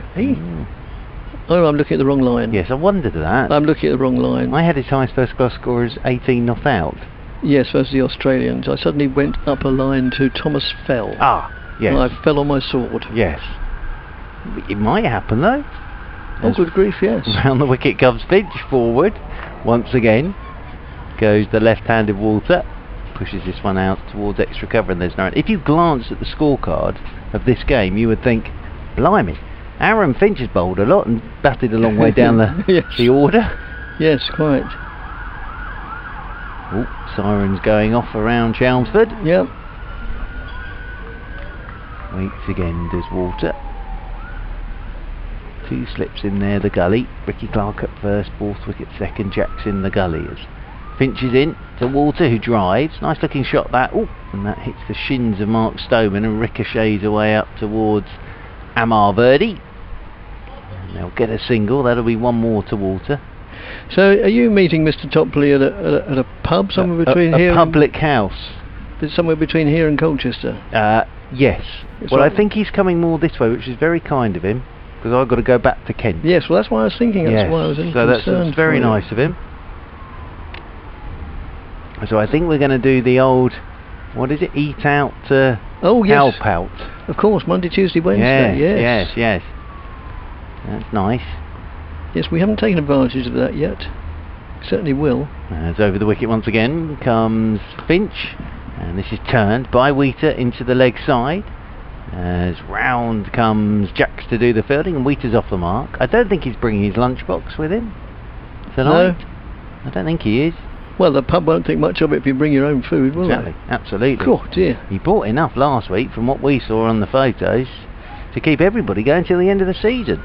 Well, he does, you know. I sometimes wonder why. You know, he comes in and bestows goodies on everybody. Beware the Greeks bearing gifts, was it? Is that the wooden horse of Troy? Yes, I think so. Yes. Was it the Greeks? Oh dear. Yeah, well, I'll be honest with you. If D. Topley arrives on a wooden horse tonight, I'm back in the car and on. You won't see me for dust. I can assure you. But no, it'd be nice to see D. Topley. So it's going to be Will Jacks to continue from this end. Yes, usually once a year during the closed season, just before Christmas, usually Paul and I meet at a pub midway between Chelmsford and Colchester in Hatfield Peveril. I won't mention the pub, but there are only 3 or 4 pubs in Hatfield Peveril, and have a very pleasant time. Nice, that's a nice way to do it. It's become almost a tradition. Lovely. We put the world to rights, of course. I would expect nothing less of you. And the world takes no notice. Exactly. The world carries on as well. As Will Jacks moves in and bowls, and Wheater comes down the wicket, gets the pitch of it, but doesn't reap the benefits as he only plays it straight to the man at short mid wicket. No addition to the score of 174 for 5. A lead of 249. And that lead is now augmented to 250 as that's just pushed out to Verdi fielding. Oh, 2/3 of the way to the long on boundary just below us. Seeing young Amar Verdi down there, during lockdown, Amar spent most of lockdown delivering meals for the NHS. Oh right, oh, good for him. Yeah, he did a lot of fantastic work. No, the Essex boys did a bit of that as well, didn't they? A lot of ringing round the members. And I spend an incredible amount of lockdown time reading. I haven't read so many books in the last 5 months as I'd read in the preceding 5 years. I've read an awful lot. Some good, some bad, I have to say. Yes, I haven't read many bad ones. I've been reading generally memoirs. As that's outside the off stump. Like whom? Jeremy Paxman. His ITV, well, not equivalent, but what's the eccentric fellow on ITV? Robert Peston. Those sort of books. Emily Maitlis. They're all quite. When I think about it, they're quite similar books, really. They're memoirs of of broadcasting journalists. Interesting, though. And at the moment, what's his name? The political editor who did Strictly Come Dancing very badly. John Sargent. John Sargent, reading his book. That's just nudged away on the offside, no addition to the score. But then I've also read Michael Henderson. I've read a few classics. I love the works of Jane Austen. I think she's just wonderful. So yeah, it's been a busy reading season. That's just played defensively. Trickles out on the offside, no addition to the score. Yes, I've read a lot of sports books during lockdown. Have you? Good ones out there. Are there? Because I've found I don't read many sports books because I find that too large a percentage of them I give up after a quarter of the way through because they're so boring. A lot of them are just sort of, we went to there, we played so and so, I got 28, I was desperately lucky to be out. Then we went out on the beer in the evening and played silly, boyish pranks. I think, oh God, I don't need this. None of the ones I've read have been like that, but they've been very interesting. They've mostly been cricket ones. I've mentioned a couple of times. So, very good. Andrew Murtagh, Tim's uncle. Terrific biography about Tony Greig. Yeah. Really enjoyed that. Mark Peel, biography about Mike Brealey. I read Gunnar Gould's book as well, which is well worth a read. I can recommend another one, which is good, but you expect it to be because he's an intelligent man. Derek Pringle's. Yes, I wouldn't mind reading that. Yeah, that's right. I'll bring it in tomorrow. Oh, I'd love to have a look at that. It's going to be Gus Atkinson into the attack to replace Finch, and his first delivery is cut away by Wheater, and that'll run away down to the third man boundary rope for 4 runs. Most of the best books by cricketers are about a lot more than just cricket. Absolutely. Otherwise they do become somewhat tedious, and as I say, not much more than a glorified diary. But Pringle, as you can imagine, that you can go for long passages without even realising he was a former professional and international cricketer. Wheater moves on to 6. 254 is the lead now for Essex as Atkinson's in again. Ooh, now that hopped at Wheater. It did, didn't it? Not that it takes a lot of hopping to, but no, he was laying back to cut that, and suddenly it just roared back at him a touch. He's only a little fella. Kept it down, and then Richard Clarke's book about Essex's championship winning season last year, but it's not a diary. No. Called Last Wicket Stand, and I would recommend that highly. As over the wicket once again is Gus Atkinson. This one's down the leg side, gets nothing on this, does Wheater. And then on top of those books, a few crime thriller types I've had. Yes. I don't read detective things, but I love watching them on television. Yes. I'm a bit of a sucker for the old detective novels. I'm a sucker for detective, as I say, TV series, especially Foyle is my favourite one. Yes, that's very good. Yeah. As over the wicket once again then comes Gus Atkinson, another short one. This is pulled by Wheater into the leg side. Up comes Laurie Evans to do the fielding. Had the cry of no there. Good bit of work that from Laurie Evans. Got quickly to the ball and then got it in the air quickly as well to keep them down to a single. And that will bring the left-handed Walter onto strike. Yeah, so a few detective novels. My dear friend sent me a wonderful book, but it was about a pandemic outbreak, which it was interesting to read, but that was just at the beginning of lockdown. I'm right. A bit of light relief. As waiting is Walter over his bat. In over the wicket once again goes Gus Atkinson. Outside edge from Walter. Has that carried? No. Had it to Ricky Clarke? No, it hasn't. I think that's just bounced on the half volley to Ricky Clarke. It was a great delivery. It just bounced on Walter. Played it with soft hands, but Ricky Clarke wasn't claiming it. Just on the half volley to him there at first slip. And obviously quite a difficult one to see for the bowler. I think Gus Atkinson thought that had carried, but Ricky Clarke, there was no celebration there. No, he seemed fairly convinced. And Ricky Clarke just sort of put a hand up to say, nope, that's on the half volley. Yep, good for him.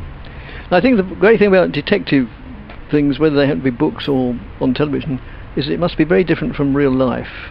I'll come back to that after this delivery. It's over the wicket once again goes Atkinson, and Walter nicely played off his toes through the leg side, a roll of the wrist, whipped through the leg side for 4, and 4 more to Walter, 4 more to the lead, 4 more to the total. Walter's on to 30, 184 for 5, and that lead moves on to 259. Before I go, because in fiction the killer is never ever the most obvious and the first suspect, because otherwise there's no book to follow or another hour and a half of the programme to go, whereas in real life it's probably quite often the first suspect. I'll be honest with you, Dick, I read one the other night. I wasn't expecting that ending, I have to say. There I was, sat on the bed on my own. I kept the light on. I had no idea what was going on. But you were expecting Paul Newton to join you. I was indeed. And he will. Yes, indeed. He's coming in to replace Dick Davis. But that was a nice shot again from Walter, just on his toes, roll of the wrist, and it whistled away through the leg side for 4. And Walter, 33 in the first innings, 30 here. Looks very organised, Paul Walter. And we're going to get Amar Verdi back into the attack now. We've got a little cloud, just one cloud has covered the sun for a moment, just giving the players a bit of a break. And we've got 7 overs until the tea break. So we could be virtually bang on 340 here. It's going to be Verdi then with his offies, replacing Jacks. A couple of practice deliveries there to Gus Atkinson. Atkinson today, 8 overs, no mains, 1 for 35. He did get the wicket of Alistair Cook, LBW, for 42. Verdi then will come over the wicket to Wheater with the normal field for the offie. To the right hand, a slip leg slip and a short leg. As Wheater's reverse sweeping straight into the turf and up again, and straight to Ricky Clark at first slip. So immediately playing the reverse sweep. First person we've seen right-handed to play a reverse sweep to the off spinner. Likes that shot, Adam. Yeah, it's not a bad option. There's a big gap down there to third man. As here is Verdi, and Wheater was advancing for a second, but then had to quickly jump onto that back foot, turn it into the leg side. It isn't a bad option, but you do have to be choosy with which ball to play it to. Yes, perilous option. Don't pick the one that's sort of knocking all 3 over. Well, on this pitch with it bouncing as well, as that's very quick down the leg side by Amar Verdi. Wheater was almost taking evasive action there. Buys the signal. It's not been easy this for Jamie Smith. I think he's kept very well, very tidy. Yeah, I think he's good. Jamie Smith. Of course, no Ollie Pope, no Ben Folkes at the moment. So Jamie Smith gets the gloves. As Walter settles over his bat once more.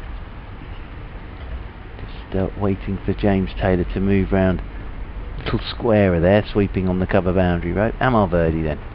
Round the wicket to Walter, and Walter cuts. Nice looking shot. It's got through backward point, and he will get a single or bat for 2. Bat for 2. It's good running from Walter. Bat for the second. 2 more to the total. We were talking about players reinventing themselves, Paul, and I was saying, I don't know if you were listening, whether Walter's ever opened the batting before. Well, I think he did at one point in T20. I'm talking, but in the longer form, just the way he's shaped up in his first innings and this innings, he looks very organised.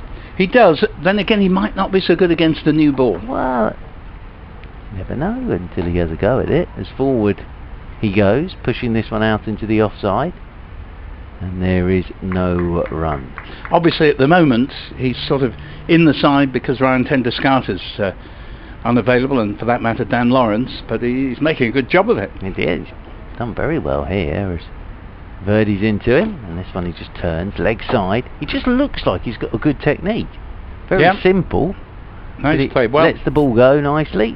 If it's in his area, as they always speak, he looks to score his runs, and he looks totally unflappable. End of the over, and it's 262 the lead, and Essex are 187 for 5. Yeah, well, it's been a even sort of day's play in many ways, in that most of the Essex batsmen have got well set only to get out. So Surrey credit to them, and in these very, very hot conditions they've stuck at it well, and got a wicket at regular intervals. Brown for 4, Cook 42, Wesley 34, Chopra 39, Cushy 11 are the 5 men to go, with Walter and Wheater at the crease. And so Essex, undoubtedly because of that 75-run first innings lead, in a strong position in the game, as we see the start of a new over from the Hayes close end. Wheater goes to turn it down leg side without making any contact. It's Gus Atkinson who's the bowler. And you were talking with Dick of detective things. I think I heard Foyle's War favourably mentioned, which I like. But I have to say my great favourite is Gus Atkinson's namesake playing Megray. Oh. Rowan Atkinson. Oh, there you are. Wonderful. Here is Finch in and bowls, and Wheater, not wearing his proper shirt, plays the ball to mid-wicket, and there is no run. Bergerac for me. Yes, I remember Newton, I was a massive Bergerac fan, and I like Nettles, also in Midsummer Murders, you see. Yes, he's had his fair share of murders, hasn't he? In his time? To be honest with you, I would never go anywhere where Nettles is, because there's going to be a crime. Finch is in, bowls to Wheater. Wheater, a little bit jerkily, plays it safely into the onside, picks up a single, but he wasn't too sure of what he was doing on that particular occasion. He's in very good form, Adam Wheater. He's moved along to 8, and Walter has 32. The score's 188 for 5, and in 3 previous innings this season, this very short season to date, Wheater hasn't failed to get past 30 and got past 50 in the first innings here. Played a key part in seeing Essex over the line, and that 9th wicket stand with Sam Cook for the win against Kent. That's well played by Walter. Ball was beginning to climb on him, took the left hand off the bat, remember he's a left-hander, and just guided it down with the right hand for no run into the offside. Will Jacks retrieves, 188 for 5. I must admit, I wouldn't be picking for my staycation to go to Midsummer. No. Because I'm not sure it would end up very well. No, I mean, I think you'd sort of, it wouldn't disappear immediately, but you get a couple of days in. You'd be in, the 20th to be murdered. Here's the next ball, and Walter plays this firmly out to Stoneman in the covers, but for no run. Yes, it would be intriguing, that. Just there'd be bets on which number you would be before you were murdered. I've mentioned it before, but there's one very famous one that was filmed at Wormsley, where the body was found on a goodish length just outside the off stump. Yes, I remember that one. And of course there'd been, I should think, at least half a dozen that have occurred at Village Fete. Oh yeah, you don't want to be going near those. With Fates, I think probably in that case spelled F-A-T-E-S. Finch is in and bowls to Walter, and Walter 4 runs. What a lovely shot. That's one of the shots of the day. And admittedly it hasn't been a day absolutely chock full of exquisite shots, but that was sort of on, if anything, middle and off, on a length, and Walter with his big reach just put his right foot outside off stump and hit slightly across the line, but with total certainty the ball sped between mid-on and mid-wicket to the mid-wicket boundary there, just in front of one of the floodlight pylons. We were saying at lunchtime, new floodlights for Essex over the winter, and probably needed as well. I must admit I was beginning to struggle to see what was going on in the darkest recesses of the outfield. But anyway, it all means that as they take a drinks break, and well earned as well, Essex are 192 for 5, leading by 267, with Walter on 36 and Wheater has 8. Yeah, that's a good shot again. And actually, I like the way that Walter played that ball from Essex, spat at him, and with his quite agree. With his height, I just think he's got a very good technique, and I also think he just looks very organised. Yeah, Paul Walter. Now the interesting thing is that he's on 36, and normally he's going pretty well then, but actually all the alarm bells should be ringing inside his head, because Essex's 3 top scorers, Cook 42, Chopra 39, Wesley 34, and it's telling you something really. It's a perfectly good track list to bat on, but with very few exceptions in the game so far, people have tended to get out when you'd have thought they'd done the hard bit. Yeah, which shows you're never in. No, That's the other thing on this pitch. I don't think you're ever really in. and I mean, I wasn't here, but I understand that Will Jacks, who made this very good 70, but he was dropped rather badly by Beard on 31. Yep, he was just after lunch. But yeah, I just think on here you always feel that there might be a ball around the corner with your proverbial name on it. So interesting. We're having a sanitisation break at the moment. I think there's a bit of... I think it's Scott Borthwick's having a bit of treatment at the moment out there in the middle. Yes, he had that incident that you referred to that looked rather strange. He was attempting to duck a ball from Will Jacks that was rather too short, and Walter, who's a very powerful hitter, was making to try and smash it over the square leg boundary. Not surprisingly, Borthwick hurled himself to the ground and appeared to, I don't know, snag his fingers maybe, something like that, as he hit the ground. I think he may have just ripped his back a bit as well, Yeah. to be honest with you. Very possible. If you're alarmed, you know, and you take evasive action, Absolutely. the ball doesn't have to hit you for you to have an injury. Well, as it is, he's still getting a bit of treatment out there at the moment. And we're slowly wandering back because we're ahead of time here at the moment because we've had a lot of spin again today. Yes, good for cricket. You don't really want, as much as we love the game, but you don't really want play going on to 7 o'clock. It is quite a long day for the players and for the whoever's watching, for that matter. 11 o'clock through to 6, and it is good when a day finishes at the advertised time. Yeah, we've got 5 overs till tea and 20 minutes on the clock. Yeah, So we're going to be almost bang on time, aren't we? that's So right. What you'll find, as you know, is that teams are never keen to bowl so much as 1 over more than they absolutely have to. Especially in this heat. Yeah, no, well that's right. You don't want to be bowling extras. I mean, a round of applause for all the players out there for sustaining, you know, what must be well into the 90s here. It's sort of, I would think it's about 92 in old money, which would be 33 or 34 Fahrenheit. Here's Verdi around the wicket, bowls, the ball clipped off the pads by Wheater and into the pads of Will Jacks at bat pad, and there's no run. Yeah, and when you're in these sorts of conditions, you understand when they go to Sri Lanka and places, how hot and hard it is, and that's humidity as well, exactly. isn't it? I couldn't stand going there. I don't mean that offensively to what's a beautiful country, but I just couldn't stand the humidity. The heat's one thing, humidity is much worse. As here Verdi bowls and Wheater comes a long way forward, and goodness me, that's nearly rolled back into the stumps. He's almost kicked that back onto his... He lost the ball, he danced down the pitch, stopped it with his pad, lost the ball, and he's kicked it back towards the stumps. Yes, he was. Oh dear. You could feel his heart miss a beat there, couldn't you? Yeah, he's virtually booted that back onto his stumps. Yeah, it'd be a galling way to have got out. We've got a slip, a leg slip, and a bat pad, and a short mid-wicket. This one is edged by Wheater, and just rolls very slowly to backward point for no run. Just to say, if you don't mind, for listeners, I'm doing my podcast at the moment. It's called the Commentary at Home Podcast, and my episode tomorrow is all about the live streaming and commentary service that counties are doing now, Mr. Newton. As Verdi comes in, bowls to Adam Wheater, plays it straight to mid-wicket, there's no run. Which has become even more important now, hasn't it? Indeed. For members and supporters to watch the Bob Willis Trophy. So talking to some of the brains behind that service tomorrow, if you fancy that. Verdi, nearing the end of this over, bowls to Wheater.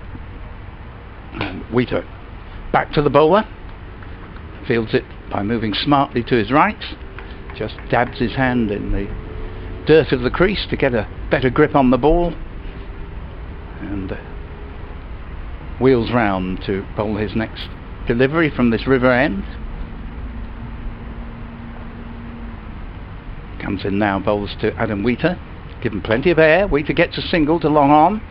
Gus Atkinson, that will complete the over, and score goes up to 193 for 5, leading by 268, with Walter on 36 and Wheater on 9. I was saying though, that 530 for 1 for Kent. Imagine if you're a Sussex bowler. Oh dear. Yeah, it must be very difficult in this heat on a flat one at Canterbury. Yeah. Oh, there you are. I've just looked to my left. Peter Such is taking his trousers off. Wasn't expecting to see that He from the is as cricket. well, yeah. A former England off-spinner, an Essex off-spinner. Taking liberties, yes. Taking off his yes, there you are. That's not something I was expecting to see from the CLO. And it must be a little worrying for him in that we're commentating on him. Absolutely. We've caught him in the act. He's done that magnificently, but that was a sight I wasn't expecting to see. Indeed. There we are. As Gus Atkinson from the Hayes close end is coming in over the wicket to Adam Wheater, who's solidly forward, pushing this one straight back up the pitch. And there is no run. The field at the moment, keeping it all quiet, Surrey, is a slipper gully, sweeper on the cover point boundary, extra cover, mid-off, mid-on, straight mid-wicket, deep mid-wicket and the long leg. All credit to the Surrey bowlers here. They've stuck at it well in shirt sticks to the back conditions. They really have. Atkinson down the slope over the wicket. Forward goes Wheater, tucks this one away down towards long leg. And the throw comes in from Taylor. And they'll pick up another single. One more to the total. For an inexperienced attack, they've done a pretty good job here today. They have. They're not letting Essex have this all their own way at the moment. Essex are still in a very fine position, but they're not they haven't given this away, the Surrey bowlers. Still giving it everything as Gus Atkinson is over the wicket to Walter, and Walter's forward. Pushes this one straight back up the pitch. Of course, when you're no run. When you're on loan in this unusual incidence with Laurie Evans and Finch, Adam Finch, you do want to do well, even though it's not your counting. I know in Evans' case he has played for Surrey before, Finch not so, but you know, whenever you go out to play for someone else, you don't want to look a fool, and you will do your level best. Well, they haven't done that, that's for sure, as Atkinson is in again, and this is cut by Walter out towards the sweeper on the cover rope. There is Laurie Evans. Well, you have to say, with the way Surrey are going to have to go about this second innings, if Laurie Evans could score an unbeaten 100, he certainly puts his tick in the box, doesn't he? It's sort of Absolutely. That situation, really. And it wouldn't be his first big score against Essex, so you know, well, he got a good innings in the first innings. You know that he's got, and in many ways, I think he's got more ability than he's sort of got value for in his career so far. I remember he got a mountain of runs 4 or 5 years ago, and then just couldn't quite follow that up. Atkinson's in. Oh, that nips back, hits Wheater amidships. Oh, that wonderful word of oh, that's going to hurt, isn't it? Well, there was a marvellous moment from Andy Zaltzman. Yes. That happened to someone in the Test match, and Zaltzman just off the side went, "Time for ball tracking." Yes. But that was one of those. Very good, very good. Really, I didn't hear that. Yeah, really did cut back as it happens, at Wheater. I don't think this has quite struck Wheater where we thought initially. He's all right. Close to it. Oh dear. As Atkinson is over the wicket once again, and this one, Wheater just dabs down towards the gully, and there is no run. Well, TMS are blessed with Mr. Sampson and Mr. Zaltzman, aren't they? Oh, two absolutely brilliant. Both of them. Yeah, I mean, you know, Bill Frindle was legendary in his day, but admittedly, in Bill's day, you know, there wasn't all the access to the internet that there is now. But as you say, those two, and we haven't actually heard from Andrew Sampson this summer yet. Perhaps he isn't coming over. We heard. Well, we heard. I think he's still out in South Africa. Yeah. But Zaltzman is well. My only claim right up there. My only claim to fame, you see, is I was at school with Zaltzman. Oh right. Yeah, same year and everything. And he very kindly, on a serious point, when I set up my dad's charity, he came and gave one of the funniest talks I've ever heard. Yeah, he's a humorous man. Well, he is. That's his stand-up. Is his game. But it was all cricket related. Now, what school was that? Tunbridge in Kent we were at together. Lovely. Yes. Yeah. Just spell his surname for me, because I've never seen it written. ZALTZMAN. I think Two it is. Zs. I think it is. I think almost it is. Unheard of. I think it is. Unless it's two Zs together, which this isn't. There's a new over begins from Verdi, and it turns so far outside off stump that Walter can leave it. But yes, if it is two Zs separated, you could have a name like Buzzard, where you get two Zs together. Two Zs. No, well right. done. Yep. Well, that's very unusual. But a magnificent man. Yeah. How old is he now? Same age as me. Right, 92. So this next ball is clipped away behind square. They've taken one. They'll certainly come back for two. And in this heat, they don't want to be looking for a third. So 2 runs to the credit of Paul Walter. And he now moves up to, just waiting to see if they've put that up already, 39, and Essex 197 for 5. Yeah, he's done very well at 26 to be doing the Stato job on TMS. Yes. No, he's excellent. And here is Amar Verdi again. Slip back pad and a short extra, and this ball is hit back by Walter, who's 39 not out, back to the bowler, and Wheater is on a typical score made by an Essex batsman today at the moment, and he would very much like to double what he's got now and really make a bit of a name for himself. As Verdi's in, bowls to him, quicker delivery, and that ball is sort of flicks at it outside off stump, misses, and it goes off the wicket keeper to be retrieved by Ricky Clark at slip. There's no run. I'll tell you what, Ricky Clark has got unbelievable hands. He made that look simple. Yeah. Just stuck a hand down and caught it. It come off the boot of Walter. Verdi again. Balls to Walter, much slower delivery, nicely flighted. Walter comes well forward, taken on the pad. A cry only from behind the stumps, and score remaining 197 for 5 as Essex lead by 272. Yeah, it's been really lovely getting to see Zaltz again, as we call him, Mr. Zaltzman. Lovely man. And Verdi, oh no, he doesn't bowl. Just keeping me on my toes there, as he was in the very act of bringing the arm over when something wasn't right in his mind, and quite legitimately he pulled out, and Walter now resettles over his back with a slightly square arm stance and bowls. This ball's flicked wristily past mid-on, between bowler and mid-on, single. Walter moves on to 40, 198 for 5, 273 ahead.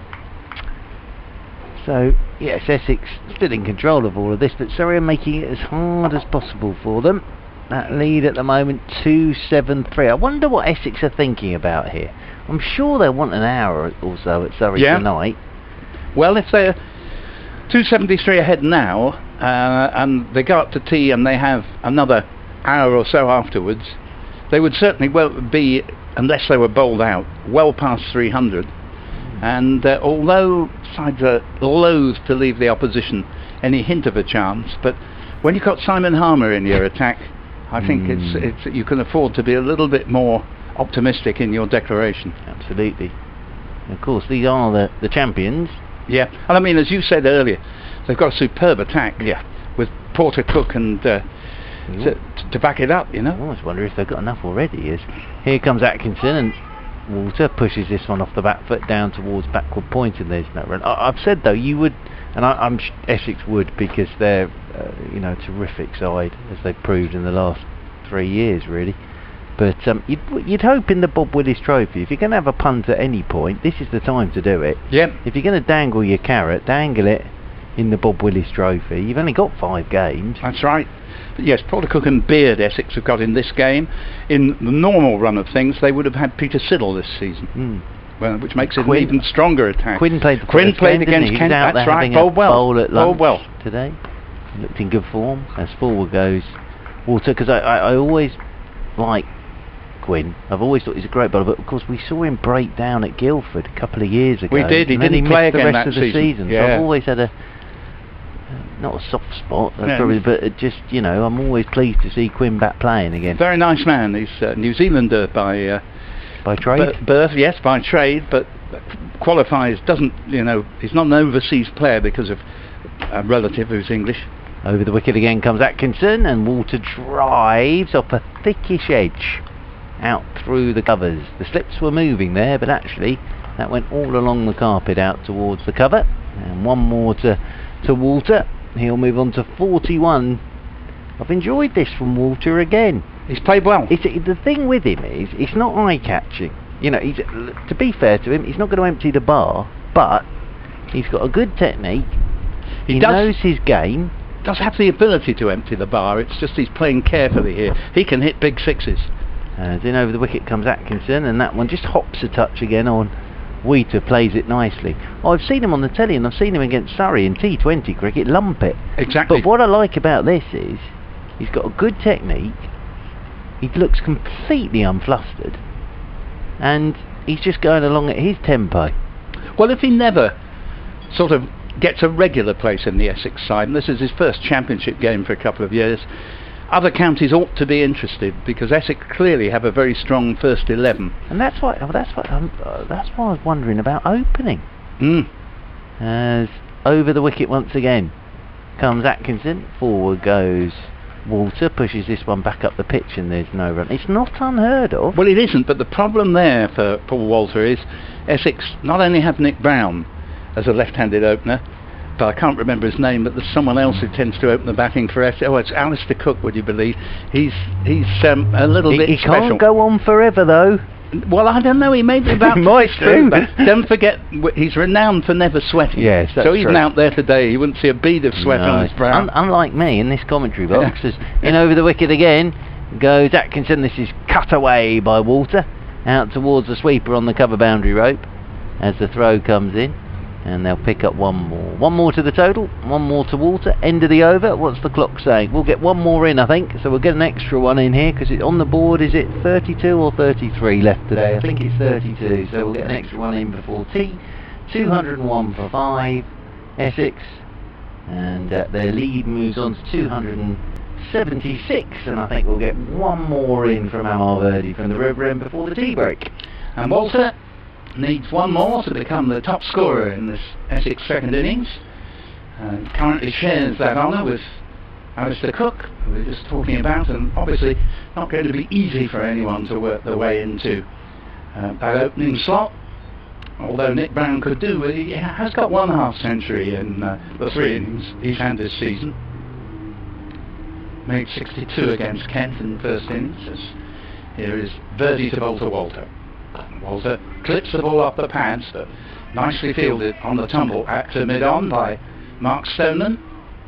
And really very few errors in the field from Surrey today. Not just that the bowling has remained of a very decent standard, but the fielding's backed it up.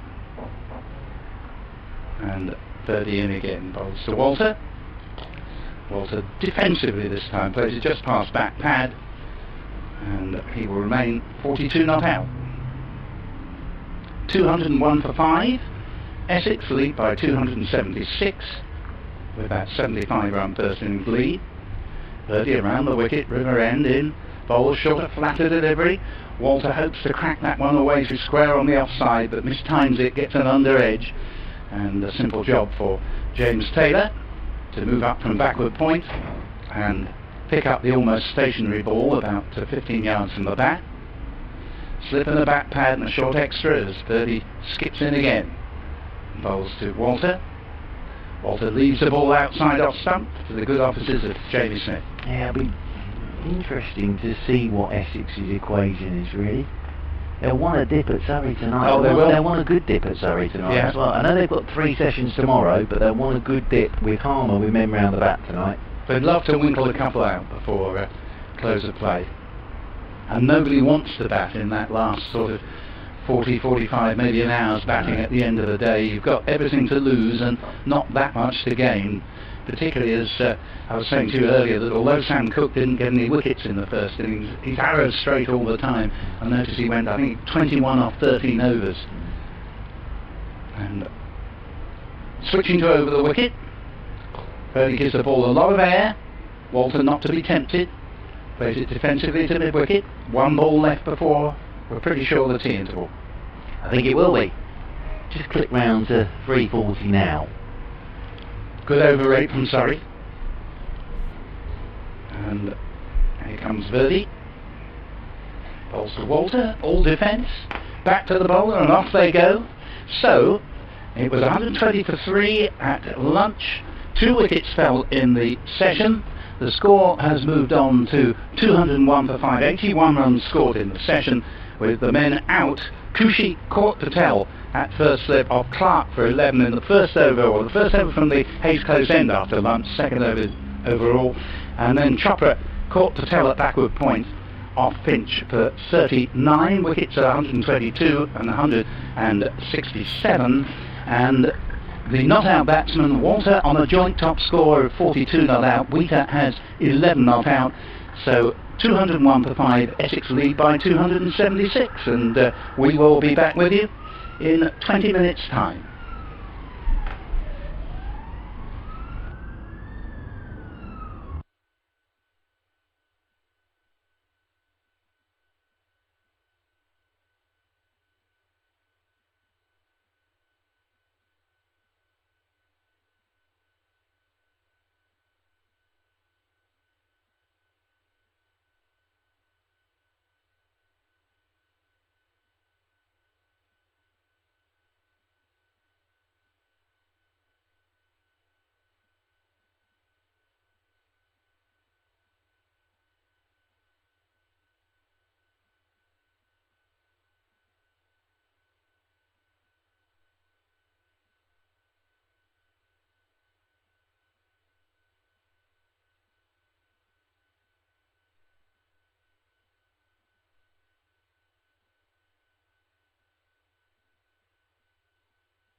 Yeah. It will do by the final home game.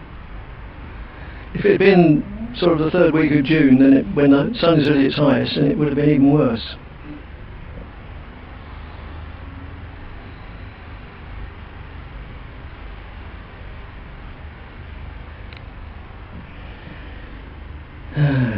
Come on, if you're coming. This is what I'm hoping to do now.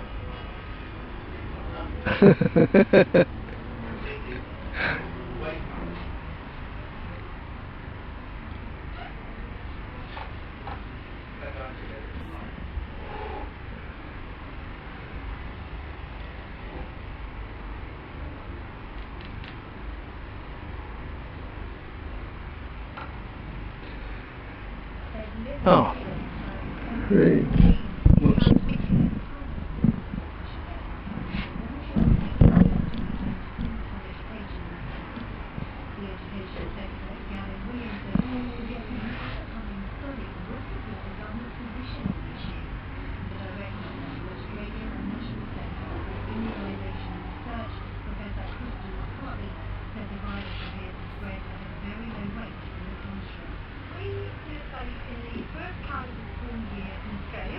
January through April, across the whole of the state of New South Wales, there is around 1.8 million children.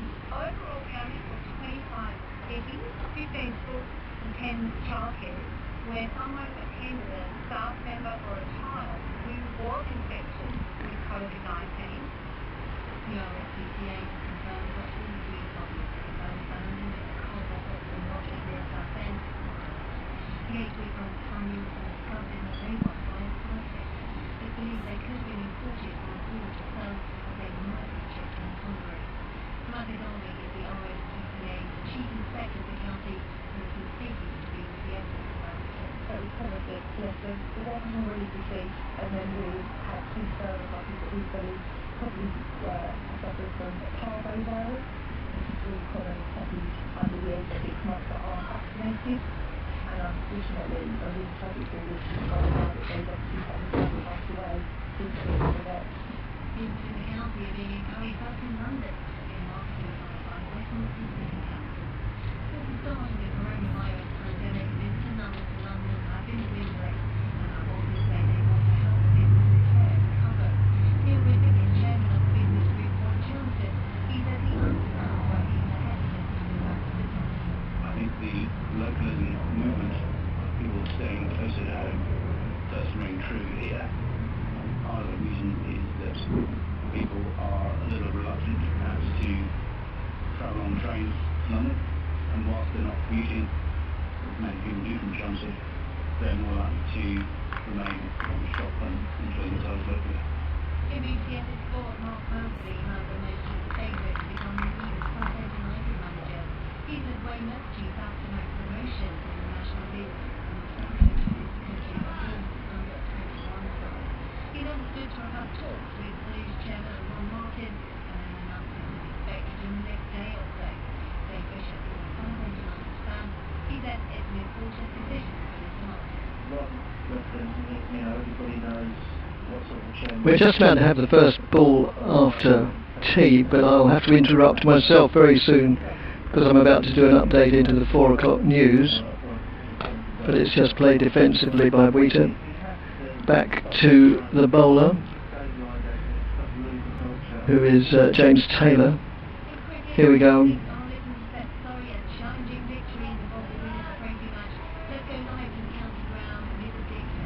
We've had just one delivery in the final session of this, the third day of this intriguing encounter between Essex and Surrey. And Essex are 201 for 5, which means they have a lead of 276. Paul Walter is 42 not out, joint highest score with Alistair Cook, and he'll no doubt want to go on and eclipse that by a considerable amount. And Adam Wheater is with him, the tall and the short. He's 11 not out. So Essex will probably be trying to put their foot on the accelerator a little bit for the first hour after the tea interval to try and get enough runs that they'll feel comfortable declaring and hopefully get amongst the Surrey wickets tonight. Currently they're 201 for 5, a lead of 276. Dick Davis there doing update into the BBC Essex 4 o'clock news. And he will now take up the commentary as James Taylor continues to bowl to Adam Wheater. And it's still Taylor, well obviously he's not, unless he went off in the middle of an over, and that's just played out, chopped out on the offside, square with the wicket, first run since T to Wheater. So as I implied, well I did more than imply actually, said it, that Essex will probably be looking to get some quick runs, certainly for the first hour, and then maybe think about a declaration and have a bowl at the visitors from the Oval later on. As thank you, Paul. As Taylor moves in again and bowls, and it's played. Oh, it was uppish, and he stretched out an optimistic right hand. I think it was on the full, and they didn't get a hand to the ball either to catch the batsman or to run out the backing up batsman, because the ball in fact hit the stumps at the far end. If you can hear, I think music is the word, coming through the headphones from sort of around the ear to the microphone at the front. I'm sorry that we're attempting to get that switched off. And Taylor moves in and bowls, and flash outside the off stump. As I said earlier this afternoon, if you're going to flash, flash hard, which is exactly what Paul Walter did there, and got an edge, and the ball went down to third man, vacant third man. So 4 more runs go onto the score, and phew, sound in our ears is gone. And even if you couldn't hear that, dear listener, believe me when I say it's really distracting when we're trying to describe one thing and we've got pop music going on in our ears. But thanks to the good auspices of Paul Newton, it is no longer an intrusion. As the next delivery comes in, played into the ground and then up into the hands of Gully. No, a little bit too straight for Gully, sort of third or fourth slip. End of the over, and Essex move on to 206 for 5, with Walter now top scorer on 46, 1 boundary short of a half century, and Wheater on 12. Thanks, Dick. Yeah, and Essex continuing to move along quite nicely from their point of view. Speculation will be at what point they will consider they might have enough to declare and put Surrey back in. Well, they're 281 in front now, and I would suggest that certainly if they got another 50 runs or so, that ought to be enough. Bearing in mind, it's not just a case of working it out time-wise. If you've got Simon Harmer in your attack with the wickets he takes, the silliest thing of all would be left to leave the opposition 8 or 9 down on the final afternoon, having not quite left yourself time to bowl them out. It is always possible, even though it's becoming, according to the forecast, increasingly unlikely, but it is always possible there could be a downpour at some point tomorrow, and if there is one, it's likely to be heavy. Oh yes, but, the chances seem, as you say, to be dwindling of rain tomorrow. Birdie, River End to bowl to Wheater. Slip, leg slip, back pad. Wheater good use of the feet, but also good use of the foot by Verdi, who saves a certain run by moving smartly to his right and getting his boot in the way of quite a firm on drive. Good old-fashioned number 9 right boot, you can't beat it. No. All this throwing around and getting your trousers dirty. Yeah. Nothing looks sillier than when you could have stopped something with your boot, but it goes under you as you try to use your hand. Here's Wheater. This time a defensive prod forward, which goes just a few yards up to Patel at mid-on. So Essex, without any significant contribution from any one batsman, no one's reached a 50 yet. Paul Walter's got the closest, he's 4 short at the moment, still out there, power to add. Short flatter delivery from Birdie, but not, I think, what he really intended. They've taken 1, they're coming back for a second, and completed quite comfortably. Gus Atkinson with the fielding at deep square leg, and the score moves along to 208 for 5, and Wheater with that brace moves up to 14. And Wheater in very good form at the start of the season. Yes, he's a perky little player and a useful little batsman.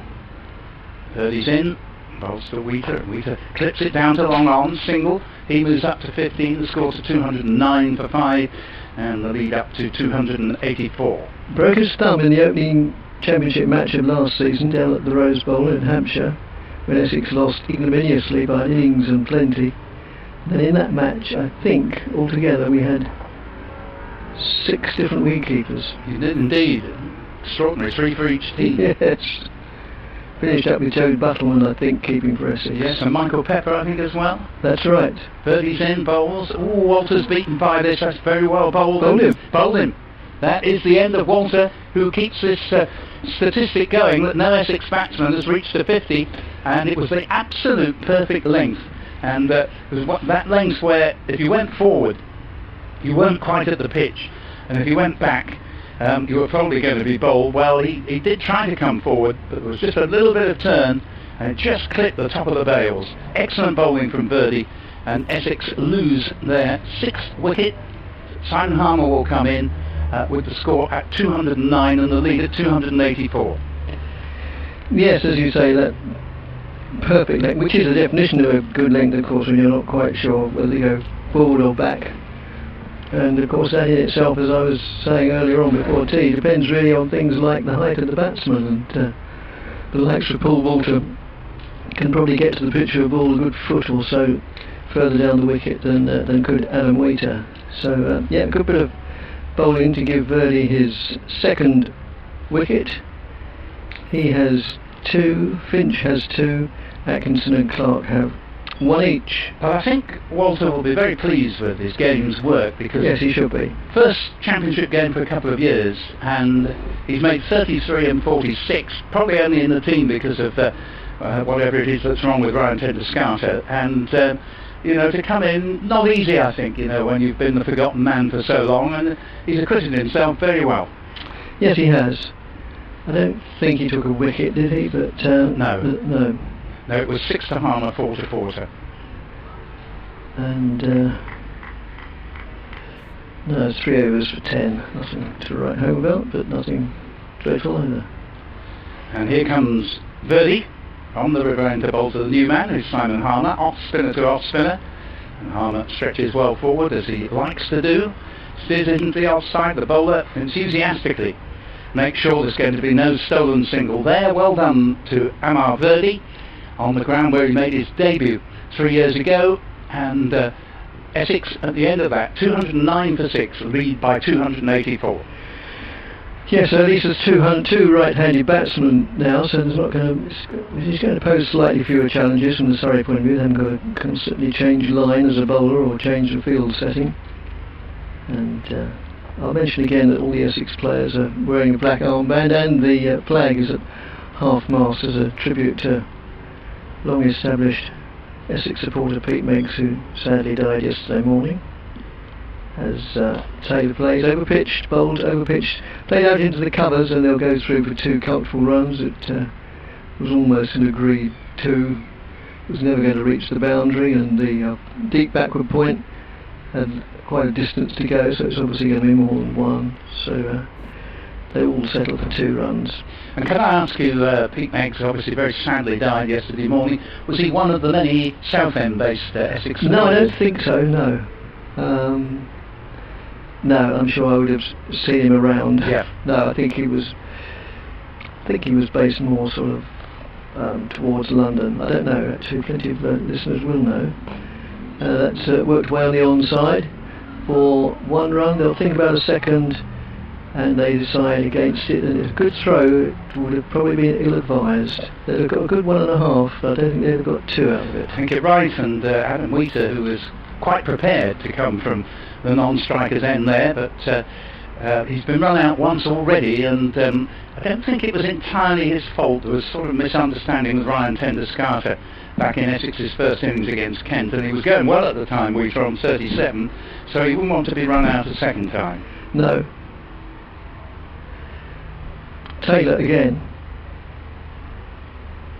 moves in and bowls, and wraps Palmer on the pad, but no semblance of appeal for anybody, so it was clearly, very clearly not missing the stumps, because usually a bowler doesn't miss an opportunity to have an appeal. No, Harmer does have this characteristic of almost invariably getting a big stride in and across an outside off stump. And that can be a very effective technique indeed, and probably explains why the bowler didn't see fit to appeal there. So he moves in again, a tall dark-haired man, James Taylor, right arm over the wicket, good action, and bowls, and it's just played defensively, but with authority out into the covers, pushed out to mid-off. Of course, Surrey in recent seasons have had Mornay Morkel to call on, who played such a big part in Surrey's title win in 2018. Wasn't quite as effective last year, but they'd like to have had him here for sure. Yes, so when you look down their list of players, which, as you expect from Surrey, goes on to more than one page of A4, there's some impressive names missing, the likes of, well, Liam Plunkett. Yeah, indeed. Jade Dernbach. That's just played defensively, pushed out in the offside. From the bowling point of view, well, the Curran brothers. Matthew Dunn, I was quite impressed with him yes, when I saw too. him. McCurr we've talked about, or Mark has. So, Reece Topley, of course, he's on Surrey's books now, isn't he? Yeah. I don't know if that's purely for white ball cricket, rather than the red ball stuff. I would imagine so. But yes, probably. But nevertheless, you're quite right, he is on the Surrey books, and they've got a terrific production line of really good players. Well, yes, that's worked away on the leg side, down to long leg, and they go through for a single. Yes, I mean, they obviously they signed some very good players from elsewhere, but no one can accuse Surrey of not producing some outstanding players from within the county. Oh, good Lord, no. Yes, I mean, some counties which will remain nameless but are sort of East Midlands, maybe sort of bordering on the north. Yes, somewhere between Leicestershire and South Yorkshire, yes, but not Derbyshire. That's right. Seem to survive solely by poaching other people's players. Seem to, they see. Much good has it done them? Yes. Yes, I have to say that I do think, you know, every county, we sympathise with it. It's not a level playing field, and some counties don't have resources of others, but even so, there's no excuse for just having nobody brought through from your local academies. Here's Verdi beginning a new over, and the first ball of it is played firmly to Ryan Patel at mid-wicket, and there's no run. Simon Harmer, the man on strike. And poor old Leicestershire, I always feel sorry for Leicestershire. I think a lot of cricket supporters do, because they've become nothing more than a feeder club for bigger neighbours, haven't they? That's right. Who of course should be nameless. Oh good Lord, yes. This one comes off the pad of Harmer, who was sort of slung down leg side and just bobbles up to forward short leg. Well, Stuart Broadside at Leicestershire. He did. He did. He was always going to be a very good player. I remember the first time we saw him at the 2006 T20 finals day. Here's Verdi in bowls, and this ball again comes off Harmer's pad. This time goes to leg slip. Again, there's no run.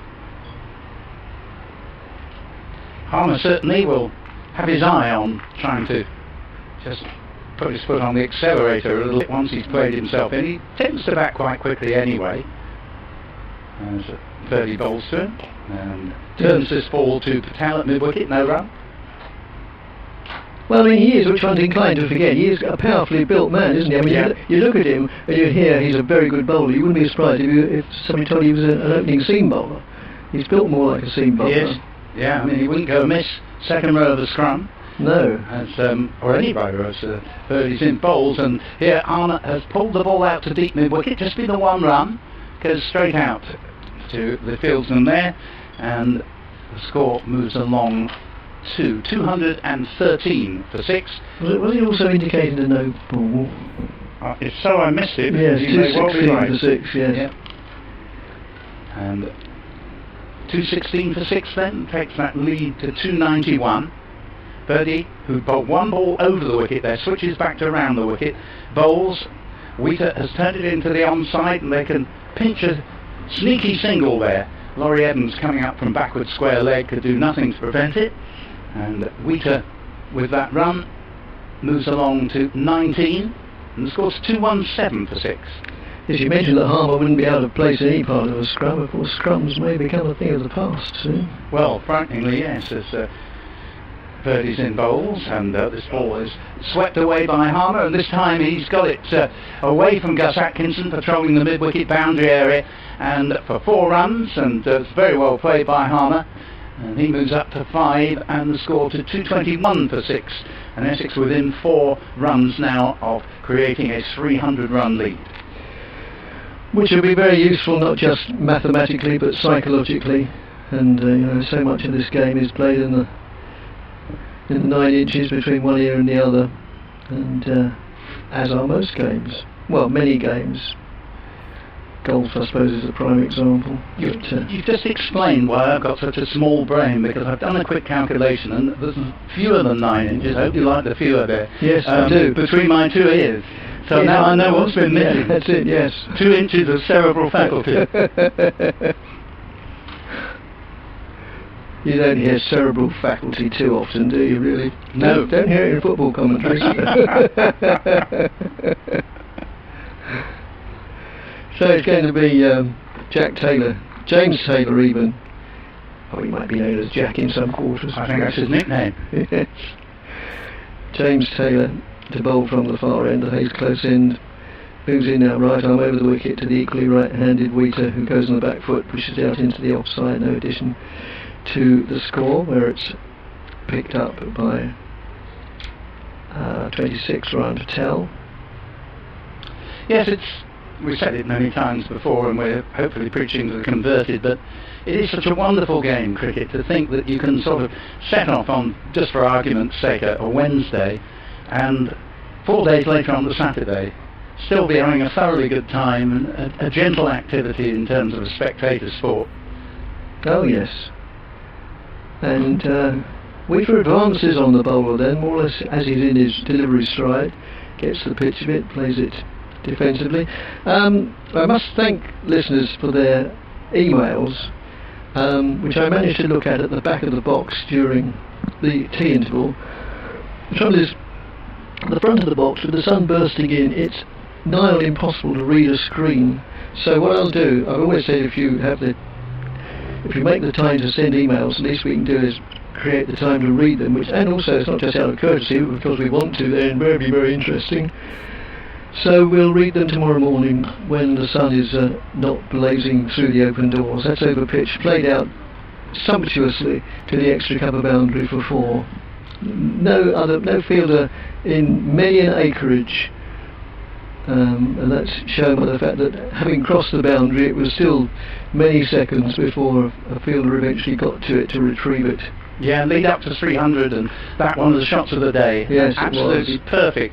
Extra cover drive, all along the ground, exquisite timing. And that's where the lack of crowd, is really shown up. Because even if there'd only been, what you might call a typical Tuesday crowd, or admittedly at Essex are always very good. That's a flash outside the off stump, less impressive shot, goalkeeper. But that would have been quite rightly brought about a considerable round of applause, that shot. And of course, in practice, it was met with deafening silence. Yes, I imagine, if it were me, not that I'd ever play a shot as glorious as that, but I would imagine I was hearing the applause. Yes. If they can hear anything with those helmets on. Luckily, I say luckily, don't know, I played before the days of helmets in cricket. I'm not sure. That's worked well on the onside. For single, was it a leg by? No, it's not. Yes, it is a leg by. Yes, indicated by umpire Ben Debenham. Yeah, I always enjoyed wearing a cap opening the batting. Oh yes, I know you open the batting as well. But I don't know if I could have got on with helmets all that readily. It might have given me more confidence against the quickies. Yes, if there was someone really quick. One would have offset the other, but I'll never know, of course. But yeah. Taylor moves in again, and of course, well, I shouldn't say of course, because I might be wrong anyway. That's worked away just backward of square, and for a single. Yeah, the helmets a lot of batsmen now in not club cricket as much, but first class cricket, test match cricket, get hit what looked like fearful blows on the helmet. Who was it? I think it was Chris Wokes got a fearful blow on the helmet, and they just sort of shake it off. And one's inclined to say, thank God he was wearing a helmet. But on the other hand, I'm not picking him out as an example, but just generally, if they hadn't been wearing a helmet, they probably wouldn't have played that shot. They'd have just got out of the way of it. I mean, one thing that is true is that, we saw one of the Pakistani batsmen, can't remember which one off the top of my head, but he was looking the opposite way, when the ball was arriving, and as I think it was Mark Ramprakash who was on the mic at the time, whose comments I very much enjoyed. Mark Ramprakash, once of the Surrey parish, and he was saying that's one thing you should never do, no matter how fearsome the bowling. Don't take your eye off the trajectory of the ball. So birdie will continue from around the wicket, and I hadn't heard Ramprakash on the TMS and television previously, because of course he's recently in the batting coach, so I thought he was extremely good. Here's birdie in and bowls, and this ball is whipped away, and Harmer is the man on strike. He's got it away to deep square leg. They think about a second and soon think better of it, as Scott Borthwick does the fielding, and the score goes up to 228 for 6. Harmer moves to 8. Wheater back into strike on 23, and the lead up to 303, and there is a sense, I think, of this pair trying to get a move on with things. Yes, I think needs to be, really. Birdie around the wicket. Balls to Wheater, who comes down the track, gets a single out towards. Well, they're looking for two. Again, they may come for it. No. I think it's a wise decision to eschew the second run there, as I indulge in my first eschewal of the 2020 season. Yes, it's middle of August almost. Yeah. Still, you haven't had too many opportunities. No, there's been no surfeit of the eschews. As I said, that's the first one. And birdie's in again, and bowls to Simon Harmer. Harmer, and again will pick up a single here, taking the score to 230 for 6, and the lead to 305.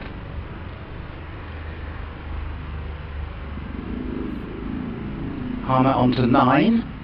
Wheater takes strike on 24, and once again, although he hasn't reached that mark of 30, which he's surpassed on all 3 previous occasions in this very short season so far, but once again he's come out there and looked in good form, which hasn't always been true of him. No, that's very true. Well, he likes to get on with it, doesn't he? Yeah. And this is probably the right occasion when he probably hasn't been given a free rein, but he knows that quicker runs, nothing too rash, but quicker runs are probably the order of the day. Adjustment to the field, Will Jacks from back pan to leg slip, and the backward square leg coming up to forward square leg, and birdie comes in again. Balls to Wheater.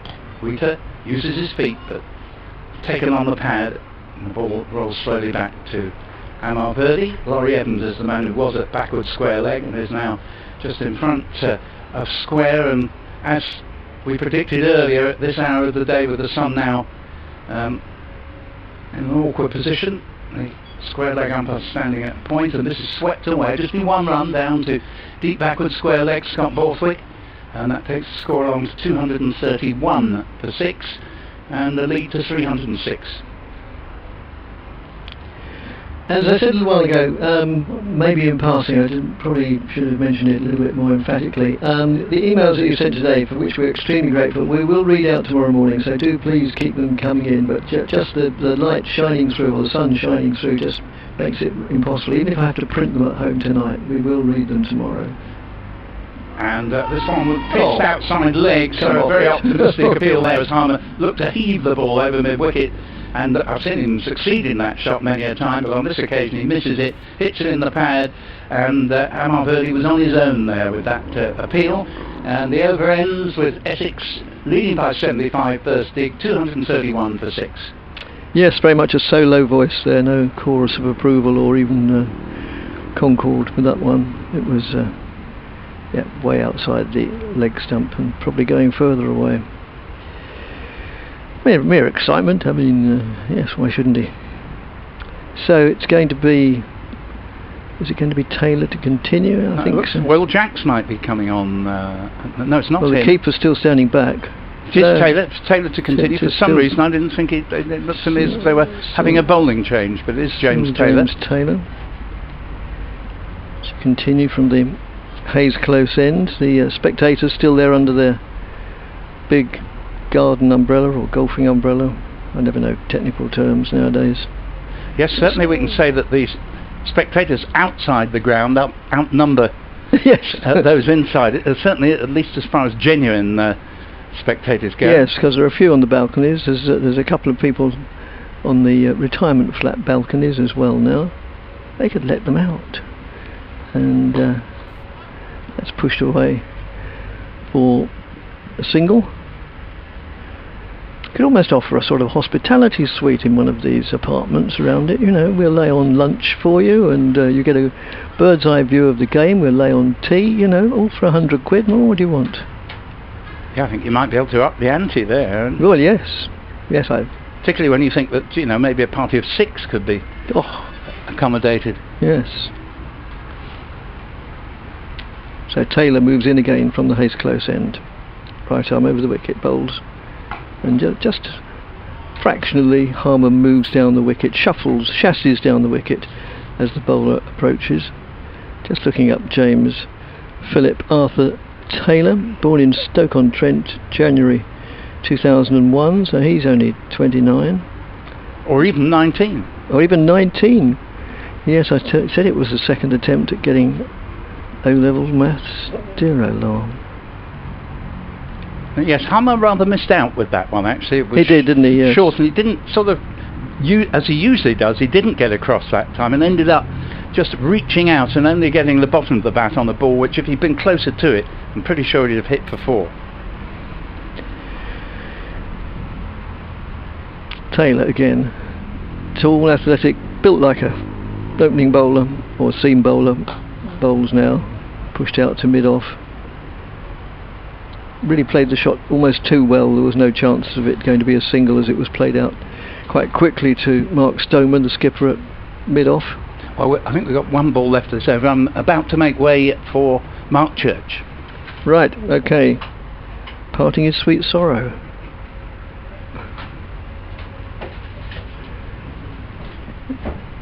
As Taylor just having a word with acting captain Mark Stoneman. Field adjustment sees the backward point pushed back to third man on the edge, and contrary to all conventions, we're changing an umpire, not an umpire, a commentator during the course of an over. There's nothing sacred. As that's a Yorker lengths ball. Harmer gets down on it and does well to deed out. In fact, dug it out with authority, if that isn't a contradiction in terms, but certainly had it well under control, and it played out on the offside to wideish mid-on, although it was in fact short mid-wicket who came across to field it, the mid-on being fairly deep. And Taylor moves in again and bowls. Ooh, and that... Well, I thought that wrapped Harmer in the rather painful area, but he's either being very, very brave or it didn't. Yes, I've never enjoyed holidaying in the nether regions. Do not? No. Yes, I know what you're saying there, Mr. Davis. The Netherlands, but... Netherlands, definitely, but yeah. There are some lovely regions of the world, obviously. The island of Nether is not one I like to frequent. Have you, yes, presumed you did come back to that in a moment, but welcome back Mark Church. And that's nudged down to third man and well fielded just down in front of us. Very well fielded indeed by Will Jacks. And he had to make a bit of ground to his left, and then it was bouncing awkwardly, but he stopped it well. Yes, I mean, in the old days, in the one-day competition when the counties played Holland, you presumably went over there. I never got a trip to Amsterdam or the wooded area that they used to play in. My longest trips were the Grange in Scotland in those days. Oh right. Surrey never, since I've started it, Surrey never got the Netherlands in their group. Oh dear. No. Scotland quite a few times. Yes. So headed off to the Grange, sat on the roof of the pavilion at the Grange a few times in minus temperatures. But yes, never got a trip to. Oh, right. Oh yes, we got 2 trips out of lovely. it. Very nice. Went with David Brett on both occasions and Very nice. had a couple of memorable evenings afterwards. Oh, sure. Which are easily done in Amsterdam. As round the wicket comes Amalverdi from the river end, and sweeping is Harmer, and that's off the toe end of the bat. Well, I think actually it got to a point where county sides were staying in hotels miles away from Amsterdam. Yes. Because otherwise they'd lose the squad for a couple of days before the game. Oh, I can remember. We'll come back to that later. Birdie's in, and sweeping again is Harmer. That's a very good shot. The slog sweep in front of square, through the leg side. It whistles over the boundary rope and away for 4. 4 more to the total, 4 more to Harmer, 4 more to the lead. 312 the lead now, 237 for 6. The first time Essex played the Netherlands in Holland, they looked as if they were going to lose, and they eventually scraped home by 1 run. Wow. And questions were asked. Birdie's in round the wicket. This one's pushed into the leg side. Do you remember what year was it the West Indies lost to Ireland? Years and years ago. Yes. But that was because they'd taken them out the night before. Yeah. And got them on the Guinness, I think. Good tactic, that. Round the wicket again goes Birdie. Forward comes Harmer, turns this one into the leg side. I remember Surrey playing Glamorgan on a farmyard in Cresselly, and the game got delayed at the end because the farmer let his cows out. Oh, right. And they all walked straight across the outfield. Bounces in once again. Birdie tosses this one up. Oh, shout for LBW. Has he got himself just outside the line? No. Finger goes up. Harmer doesn't look displeased, but the finger has gone up, and it took a while to make that decision. It did. Eventually up went the finger, and Harmer goes, and Birdie gets rid of his fellow off-spinner, and Simon Harmer has to go for 14, and it's 237 for 7. So that wicket added 28. We haven't had a 50 not only have we not had a score of 50, we haven't had a 50 partnership yet. We've had 3 in their 40s. We had 47, 45 and 42, but yes, although Essex have been scoring fairly steadily, wickets have been falling fairly regularly as well. Yes, getting back to, or amplifying these Netherlands trips, I think the only unique record I have, certainly within BBC Essex, is that I'm the only person ever to have been employed by them who's broadcast live from England, Wales, Scotland and Ireland. No, England, Wales, Scotland, Ireland and Holland. Ooh, there you are. Yeah. That's good, isn't it? Well, yes. That's very. You should get a statue or something, or a pair of clogs. It wasn't Northern Ireland, of course. It was the Republic thereof in Dublin. Can't remember the name of the ground they played at, just outside Dublin. But it was a very pleasant weekend. I went with my wife, and yeah, wonderful time. Well, weather wasn't very good, but that was the least of our worries, really. I used to enjoy my trips to the Grange. It was just that it was always very cold. Yes. And because of where the ISDN point was, if the sight screens, if the pitch was in a certain place on the square, you had to go and sit on the roof. Yes. You couldn't see from the balcony. No. Oh. And it was even colder up there. Yes, we had to go way up the first time we went there. Oh dear. Usually you have to be on drugs to be that high. Well, to be honest with you, there was one game where I almost pretended that I'd run out of batteries on the ISDN. I was that cold. Yeah. I thought no one's going to mind if I sort of the last 10 overs. Sorry, we're going to win. But I battled through, but I was very, very cold, I remember. 237 for 7, Beard's out there now.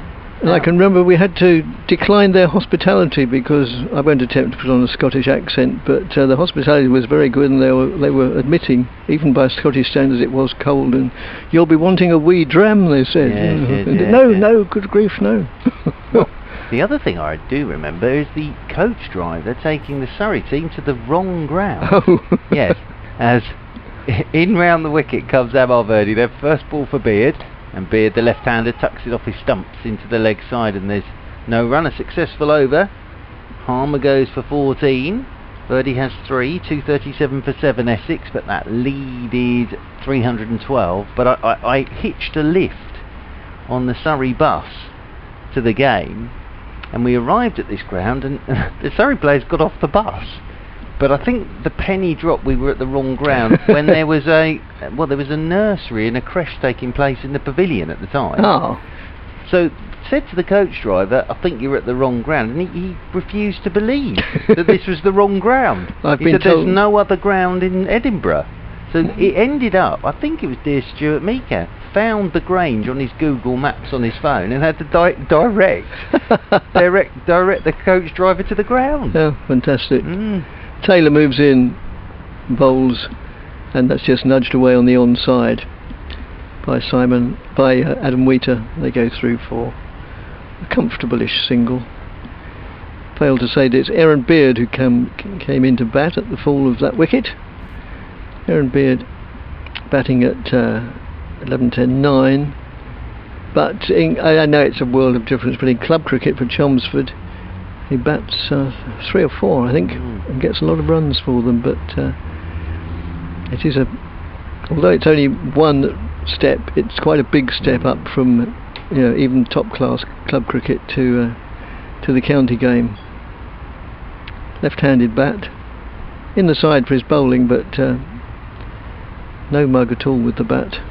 My other one I remember was a pre-season tour to Dubai, where Surrey were playing Yorkshire at the Sharm El Sheikh Stadium in the middle of somewhere, basically the desert.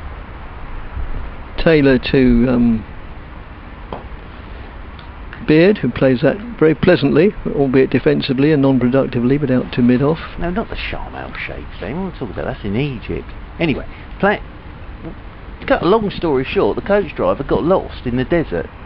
It was only the one road, and it ended up with Usman Afzal doing the toss with Matthew Hoggard in the coach behind via text, so that when they found the stadium, which was the only thing in the middle of the desert, they'd already done the toss via text. Well, that's worked well on the onside. So they didn't bother to look at the wicket then? No, not at all. Everyone got off the coach, sort of ran into the dressing rooms, got their kit on and ran out and got the game going. Splendid. Because very, very late, I think a taxi had to be flagged down to ask the taxi driver for the coach driver to follow the taxi driver, but the Yorkshire coach was following the Surrey coach, with the Surrey coach driver had no idea where he was going. So the Yorkshire team were behind as well. But I remember that, and they did the toss via text on the coach. Not quite sure how you do that, but and that's just played defensively by Adam Wheater.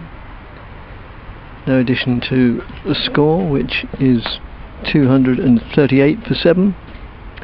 Wheater 27, and Aaron Beard yet to open his account. So how long were you in Dubai? That was one of those, I think it was about 3 weeks actually. Oh, good grief. Yeah, it was a long old sort of, it was when I was doing my sort of video stuff for Surrey, as well as this BBC stuff. And yeah, it was a long old 3 weeks. Yes, I bet. As Taylor moves in and bowls short of a length, and Wheater attempts to pull it to the square leg boundary and misses it totally. It's not Wheater, it's Beard, and goes down the wicket, clearly thinking that the wicket misbehaved in some way to account for his miscuing. Well, he didn't even lay a cue on it. Last year, myself and Dan Norcross went out to Dubai for the season opener, but we were sort of sent in late at night undercover the night before the game, and we basically spent all our dirhams on the taxi driver taking us to the university rather than the ground. Taylor to Beard. Beard again tries to score runs, this time by flashing away outside the off stump and fails to make contact. It goes through to the wicketkeeper. So we sort of arrived, it was lovely, but we arrived I think the morning before the game started, or the afternoon before the game started, said, could you take us to the Dubai Sports City ground please? And the taxi driver said yes, and then took us to the university, which was miles away from So we sort of got out and said, I think we're at the wrong place. Yes. And then he took us to the right place, and we just then realised that we couldn't actually broadcast from the ground. so we then sort of worked out how we might be able to, but by that time it was a bit late anyway. So went back to the hotel, arrived the next morning. It was one of those wonderful moments, Dick, where we thought, right, we're going to give this a go, but if this doesn't work, we're absolutely stuffed. And we got there really, really early. First time we did it, worked perfectly, and worked perfectly for 4 days. So, and then there was a sandstorm. As round the wicket comes birdie, and the reverse sweep is out from Wheater. Doesn't really time this at all. No, first one I've seen this season. Yeah. Well, in professional cricket. They even try and pull it off in club cricket now. James Taylor doing the fielding. But yeah, I thought we'd lost Dan Norcross in the sandstorm a couple of times. Oh, you wouldn't want to do that. No. Splendid fellow. As round the wicket once again comes birdie, and Wheater swung him into the leg side, all along the floor. Out towards deep mid-wicket there is Gus Atkinson to do the fielding, and they'll pick up a single. Actually, I'll be honest with you, what I remember about that trip was Sam Cook's bowling for the MCC against Surrey. Yeah. Lee Pope made a double 100, Jamie Smith made 100 on debut, but Cook bowled beautifully. And how long ago was this? This was last year. Oh, right. Seems like an age ago now. Not that you've seen much cricket since. Well, it was the beginning of last Yeah, it's season, all right. wasn't it? So, but no, absolutely, it does seem like a long time ago now. Beard waits, left-handed, forward he comes, and pushes this one down towards backward point, and there's no run. Yeah, I do remember that. I do remember thinking, oh no, we've come all the way here. It all worked fine in England. As soon as we got here, nothing's working. It was that wonderful moment where you press the button. Can you hear me? Can you hear? Yep, we hear you loud and clear. Oh good, we're on air. Excellent. Off we go. And then the sandstorm started. At one point we couldn't see the players out in the middle. Didn't really affect our commentary, obviously. Round the wicket once again comes Birdie, and forward goes Beard, tucks it into the leg side. Oh, he's taken a single too, Amar Birdie. But he gets him off the mark. It scrambles through. Now looking at this now, on the ball we've got another, after this over, 22 overs left today. The lead is 315. I'd have thought they'll want at least 15 overs at Surrey tonight. Essex? Yes. Because that's a horrible little session to go in. Amar Birdie's just stretching his knee and pulling his trousers up after it. It was a very athletic bit of fielding. He's hobbling and such there. I think he's okay. Now just taking some skin off his knee, just checking his, sort of putting his right foot down and rolling his ankle at the moment. It's Amar Birdie. It's the last thing Surrey needs is Birdie to do himself an injury or a mischief. I think he's okay. Amar Birdie. He'll come round the wicket, picked up 3 today, 3 for 77 are his figures. He's in his 27th over. Round the wicket he goes, Birdie. To Wheater, who whips him down the ground towards Adam Finch, who does the fielding. He's had a pretty good day, Adam Finch, down there. Picked up the wicket of Nick Brown this morning, and picked up the wicket of Chopra, cutting the ball straight to backward point, and Chopra going for 39. Little skip as always from Birdie. Then round the wicket he comes, and driving his beard. I think someone's banging on the door, but I think it's an exhaust pipe. Oh, is that what it was? Yes, as fielding's done out there by Gus Atkinson as the throw comes in. End of the over. Another one ticks by here on BBC Essex with BBC London. Essex 242 for 7. They're leading by 317, and there are 22 overs left today. And a whole day tomorrow, of course. Yes. Of probably the same wall-to-wall bright sunshine to look forward to, although I would rather it a few degrees cooler. You wouldn't, would you? It can't be too hot for you. Oh, thank you. No, you know me. I'll sit in anything that's hot. Thank you to BBC Live Events, Tune In Live, the Sheikh Zayed Stadium. That's the one I was looking for in Abu Dhabi. Thank you very much indeed. That was the one where the coach driver got lost. What was it called?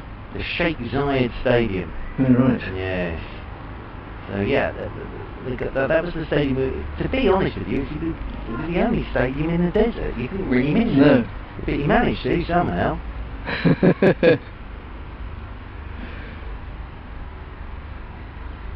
Right, so it's Adam Finch bowling from the far end, and yet again Aaron Beard fails to lay bat on ball. He tried to guide it down to the vacant, oh no, it's not vacant, down to third man where there is a fielder in front of the scoreboard, which shows that Essex are 242 for 7, add 75 onto that for the total lead, which is distinctly useful. There's not a lot happening at the moment. No, there's not. You wonder whether Essex might be better out there bowling. Well, I think they're trying to make things happen, but Aaron Beard's playing and missing a lot, although he's picked up a run here down to third man. They'll look for a second. In fact, Beard's coming back and could be in trouble. A better throw might have found him struggling a little bit. I think in all fairness he might still have just about made it, but it wasn't a particularly good throw, which meant there was no problem at all. Comes through for 2 and gets off the mark at the same time. Yeah, they're in a great position. No, he's already got 2. Got the whole day tomorrow, of course. Yes. But at the moment, they're not really scoring any runs. No, as you say, it sort of died a little bit just at the moment, just at the time when, you know, it needed really to be enlivened. The game has become a little moribund.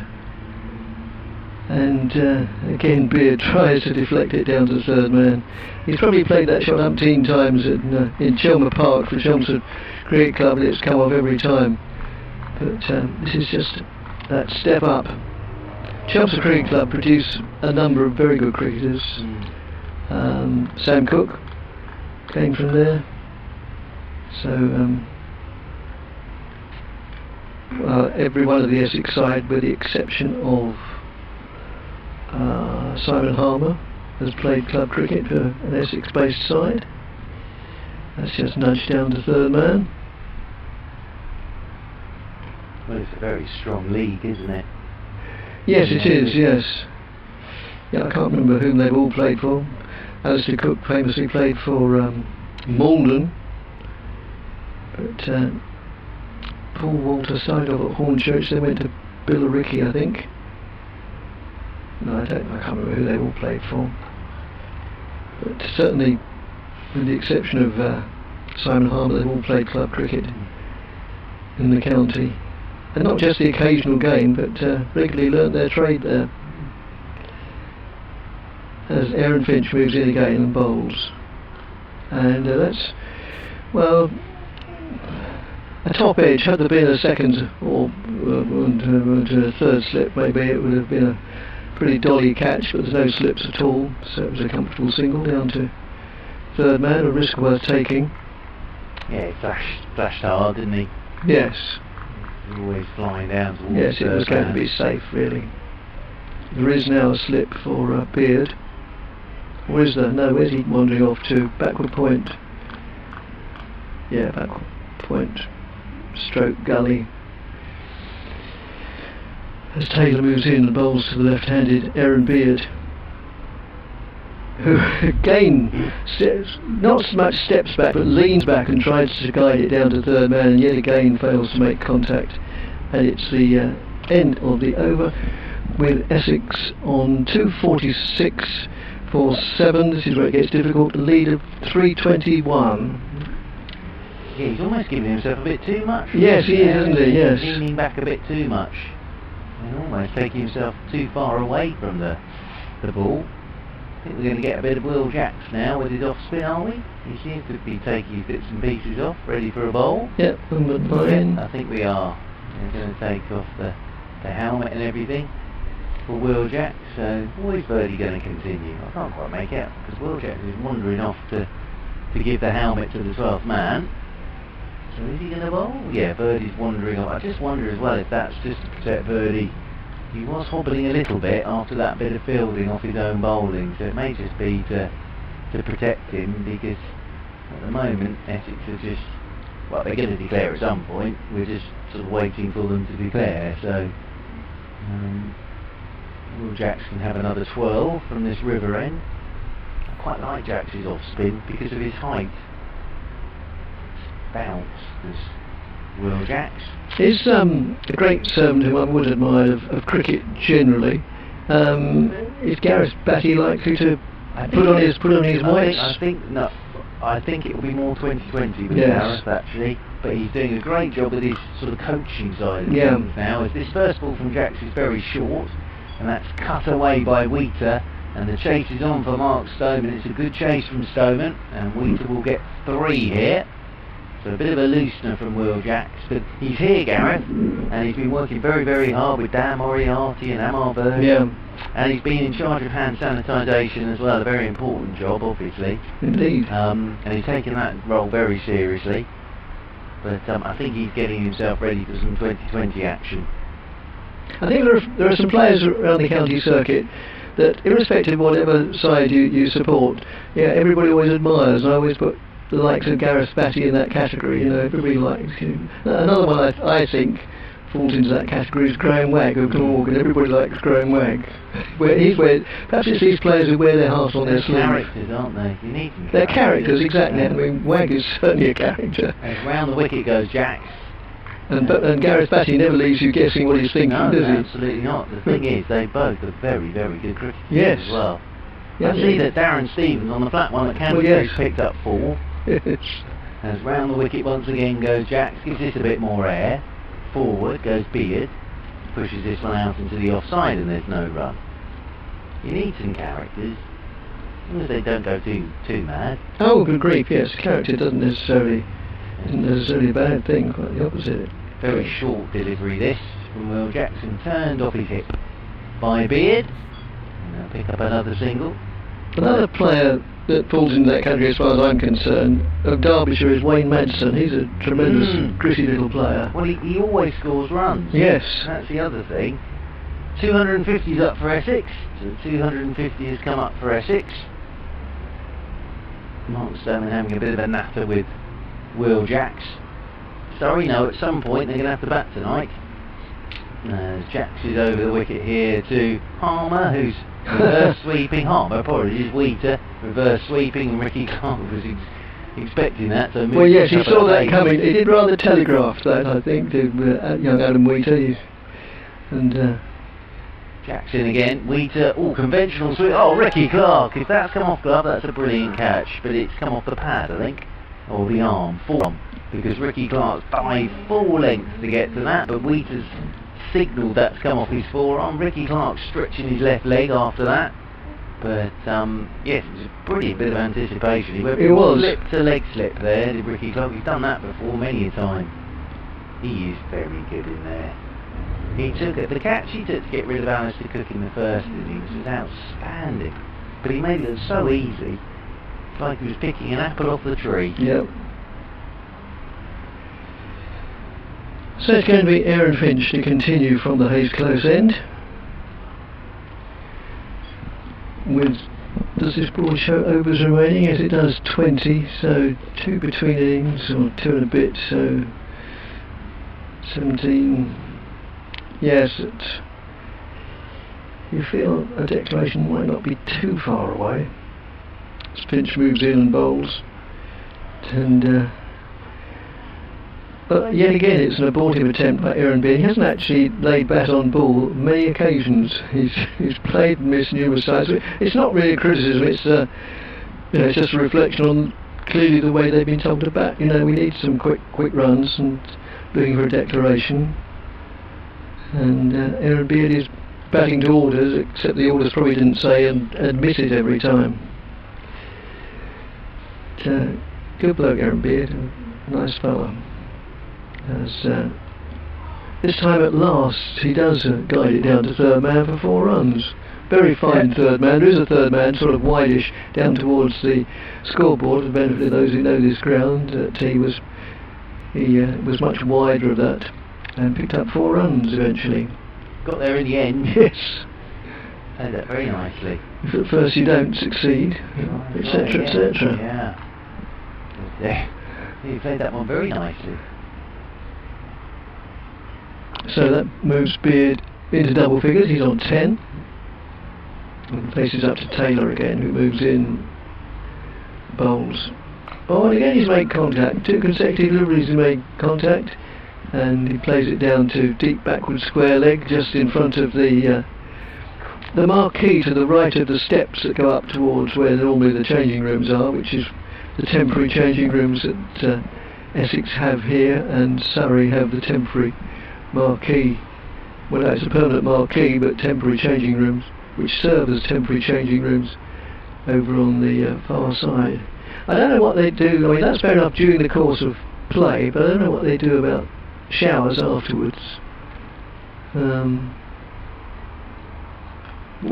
that's dollied up off the shoulder of the bat, caught a very, very simple catch, and however long Scott Borthwick plays county cricket, I doubt he'll take many simpler catches than that. It just spooned off the shoulder of the bat, and he took it at sort of, I don't know, short third man.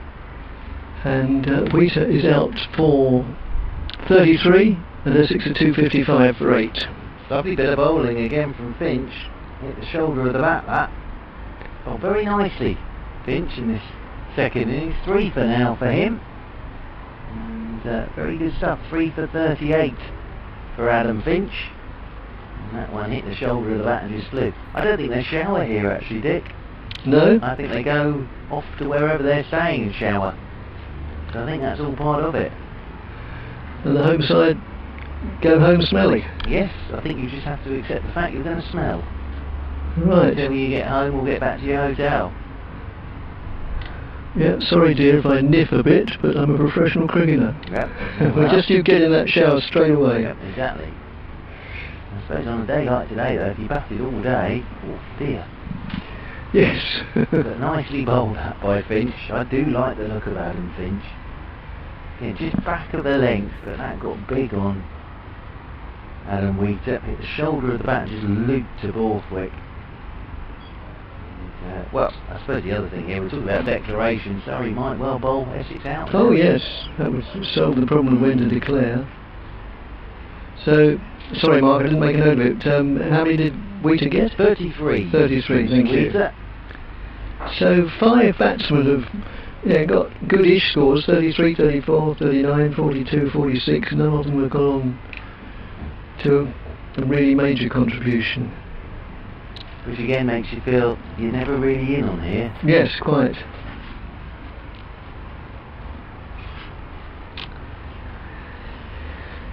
So 255 for 8 plus 75 is 330 as Taylor moves in and bowls.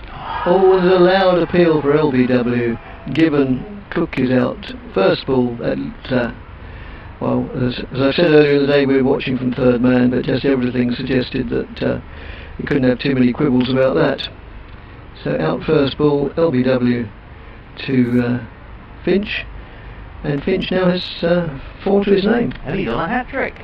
He is indeed. As well, but I really like the look of Adam Finch, and I'm pleased for him here, because he's kept charging in, took the first wicket this morning, and that one just kept loading on poor old Sam Cook. Yes. First ball, that's not what you want. And, stuck on the crease. That looked out from here, didn't it? Well, it did, yes. As I say, although we're not in line, which says everything about it suggests it's, yes, I think you're on your way, mate. So 255 for 9, the declaration probably won't come into it. But on the other hand, you'd have thought that this is about the time and the score that Essex would have been thinking about anyway. So you'd still think that Essex are in the stronger position. So last man, Jamie Porter comes to the crease. Essex are in an excellent position. They are, yes. What did I say? 230 exactly the lead, isn't it? 330. Oh God, yes, 330 the lead. But I think Surrey is stuck in there pretty well. They have actually, yes. And young Finch here, first game for Surrey. He's sitting on a 5, he's on a hat-trick. Can't ask for much more than that, really, can you? No. I haven't got the figures in front of you, probably has, but none of the bowlers has bowled badly at all. Well, Finch now is 4 for 38 in his 12th over. Yeah. 3 and over. Yeah. And on a hat-trick. And James Taylor was on a hat-trick in the first innings and bowled the most beautiful hat-trick ball to Alistair Cook. Didn't nick it, but it was a lovely ball. Yes. So we have 3 slips. The field is still being strengthened to the tune of Looks as if there's a leg slip going in there as well, a bat pad. So including the keeper, there's 1, 2, 3, 4, 5, 6 men lurking, waiting for the edge, or in the case of the bat pad, the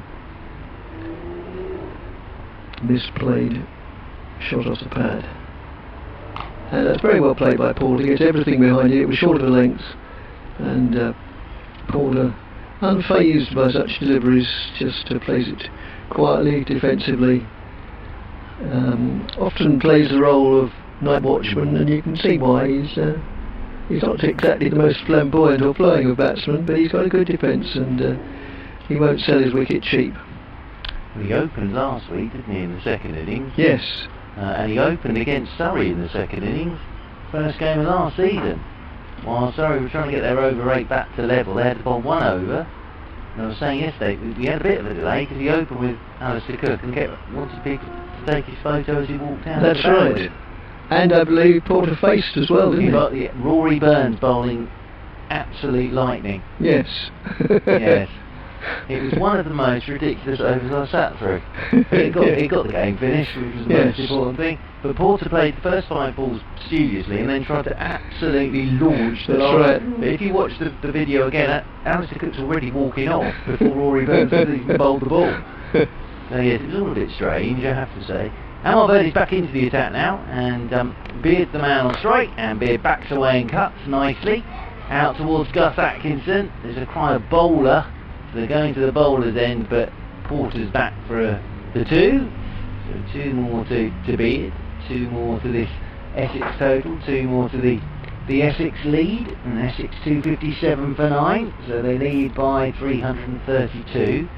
As Birdie is round the wicket again to Beard, who swung him leg side. So a lot of that, that's fine. That's 1 bounce and away for 4 down towards long on. So it's a very good shot from Beard. Nice swing of the bat.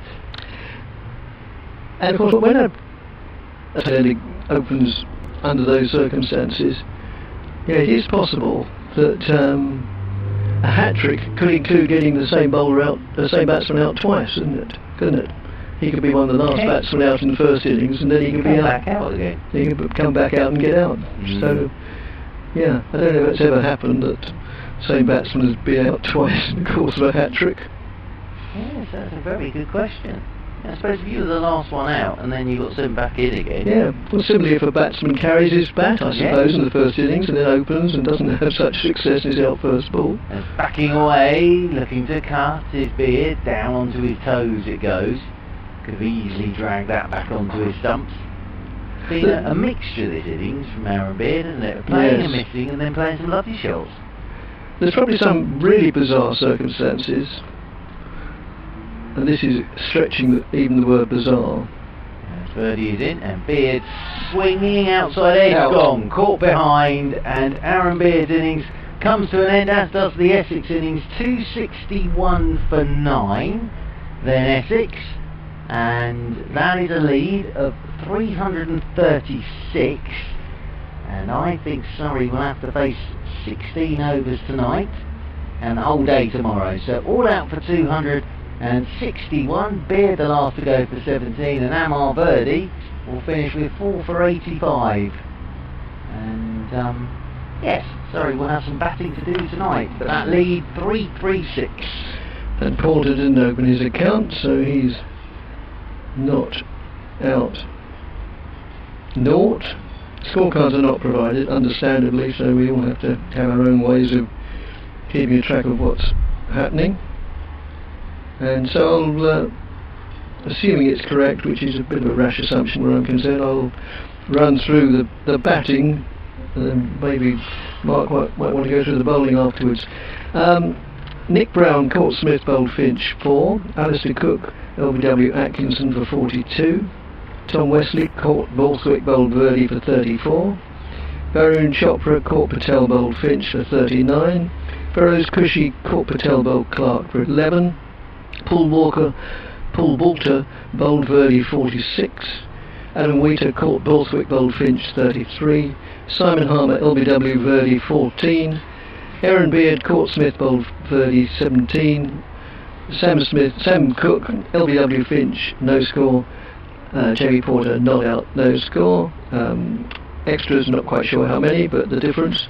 Total 261, leaving Surrey 337 to win. I haven't got the full figures for Right. you, but what I can give you is Ricky Clark 7 overs, 1 for 17. Amar Verdi 27.4 overs, I think that is, 3 for 85. Adam Finch 12 overs, 4 for 38. Gus Atkinson 11 overs, 1 for 45. Taylor 10 overs, none for 42. Borthwick 2 overs, no means, none for 12. And Will Jack 6 overs, none for 17. So Birdie ends up with a 4 for, Finch ends up with a 4 for, and I make that Surrey, I think we'll bat for 16 overs tonight. I'm just looking across at the board, remaining 18, you take 2 off, so I think it'll be 16 for Surrey to bat tonight. So a fair amount of batting, but that lead for Essex 336, so it's 337 for Surrey to win, which is a big ask actually. But yeah, there we go, 27.4 overs for Verdi, and takes 4 for 85. And then Adam Finch, very good figures from Adam Finch as well, 12 overs, 4 for 38. And Beard the last to go there for 17, 261 all out Essex, and that lead, as I say, is 336. So the Essex players are already out there having a bit of a warm-up. Well, we'll see Harmer tonight. Whether he opens the bowling, I don't know, but we'll definitely be seeing Harmer tonight. Porter will get us started from the Hayes close end. Harmer's already out there whirling his arms and getting himself warmed up. But I think Surrey did a good job there today with this young attack to keep Essex down to 261, but it means that they still lead by 336, so it's still a huge lead for Essex. And Surrey are going to have to bat extremely well. They're basically going to have to bat, well, for three and a bit sessions now. 16 overs I think it is tonight, and then 3 sessions, full day of course tomorrow. The light roller is out there at the moment. Paul Newton is back. Yeah, thanks Mark, and the instant thought that strikes me is that you look down and see that Cook 42, Wesley 34, Chopper 39, Walter 46, Wheater 33, everybody there, you know, getting a good start and apparently going well, but all of them getting out before anybody reached 50. If Surrey had to have any chance of winning the game, I would suggest not just one, but probably at least 2 players have got to buck that trend, and not just buck it by someone getting a 50. They need a couple of players here, at least one to get 100, I think, and the other to get sort of 80, something like that, which isn't impossible, but I think it's that sort of pitch, perfectly decent pitch in overall terms, but one of those of which you'd say you're never quite in. Yeah, absolutely. And I think you look at the Surrey batting lineup and you feel that the 2 experienced pros, Borthwick and Stone, one of those 2 has to do something with everybody else around. Just say, John in San Francisco, this is the Dick, in 1844, William Clark, playing for England versus Kent, dismissed John Fagg twice within a hat-trick. There you are. And that's believed to be the only time it's happened. Oh, he's not even in the box. No, and I tell you what I particularly liked about that story is the way you said, this is one for Dick, in 1844. Yes, absolutely. But I said that, and I'll tell you, he's not even in the box. No, I mean, he was ever one to take the wind out of people's sails. There you are. I've actually said something quite interesting. No, that's right, yes. He's not even here for it. He sat through his stories of Abu Dhabi and taxis. Oh, there he is. Oh, he's going outside. Tell you what, I'm glad you mentioned that, because just while we were talking about the Sheikh Zayed Stadium, there was a horse that ran. Now, you have to remember that horse racing's rules is that you can only have 18 characters for a name. Right. Oh, really? Yeah, or otherwise, you see, you'd have names like the man from the street next door, sort of thing. Yes. He breaks the commentator. And any gaps between words counts as one letter. Right. So, there was a horse which I don't think I've ever found a horse's name so difficult to pronounce. The horse actually is quite a good staying, flat horse, sort of horse who might be fourth in an Ascot Gold Cup, and it's called Sheikh Zayed Road. And in order that they could have this name and not exceed the 18 letters, it was all one word. So there you are. So you end up sort of with Road. yeah, 17 letters rather than 19 sort of thing. But I just looked at this one thing and there was an H in it somewhere, and I was struggling like mad to see how to pronounce it. But I've learnt since, and you just happened to mention the Sheikh Zayed Stadium.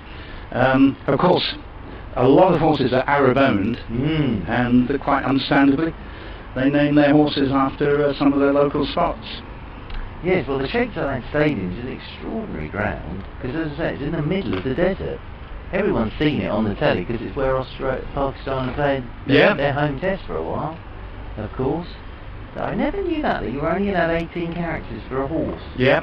There was an exception when I was first interested in racing. There was a horse called Right Honourable Gentleman. Right. And it was spelt fully. You could have had R.T. Hon Gentleman, but it was spelt, R-I-G-H-T and so on, with the full name, which has got over 20 characters in it. But I think it was at that stage that they put their foot down and made the 18-letter rule. Yeah, because you could actually, if you did a really long name, there were a couple of long names for the commentator, they'd start, and by the time they'd finished the names off, the race could have ended.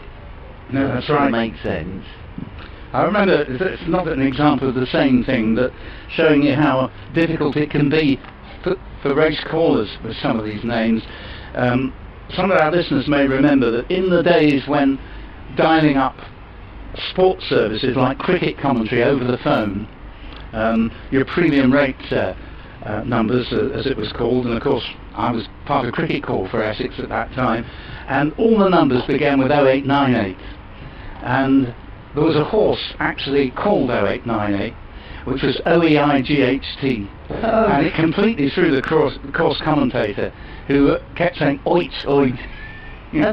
I have learned something today, thanks to you, Paul Newton. Stick with me for long enough, and I mean long enough, and you will eventually learn something. Well, I never knew that about the old horses' names, but it makes perfect sense. I used to say to my pupils when I was a school teacher, stick with me and you'll learn a lot. Yes. And brackets, don't stick with me and you'll learn far more. Yes. Well, I'm sure over the period of their 12 years of learning from you, they did learn a lot from me, but not much of it was to do with Latin. No, absolutely not. Supposed life skills. For which they were very grateful, I hasten to Life skills, absolutely. Oh, loads of life skills. Well, I'll tell you what, all joking apart, one thing that always struck me as an anomaly in teaching. You do your 9 subjects at what used to be O-levels, GCSEs nowadays, and nobody ever actually teaches exam technique, or they certainly didn't. And I badly lacked it and paid the price. And when I went into teaching, I thought, well, there's one thing I'm going to make absolutely sure of. And to be fair, I may not have been great at teaching the subject. I was pretty good at teaching exam technique. Yes. And consequently, the results were rather good. Well, yeah, there is a technique to answering the question. Is the one I always think is probably couldn't the agree most with you more. important thing. Yeah. Which I was pretty poor at until someone, Mr. Davis, his name was, history teacher, and I'd learned so much about a subject that I just basically regurgitated everything that I knew about that subject, which had absolutely nothing to do with the question.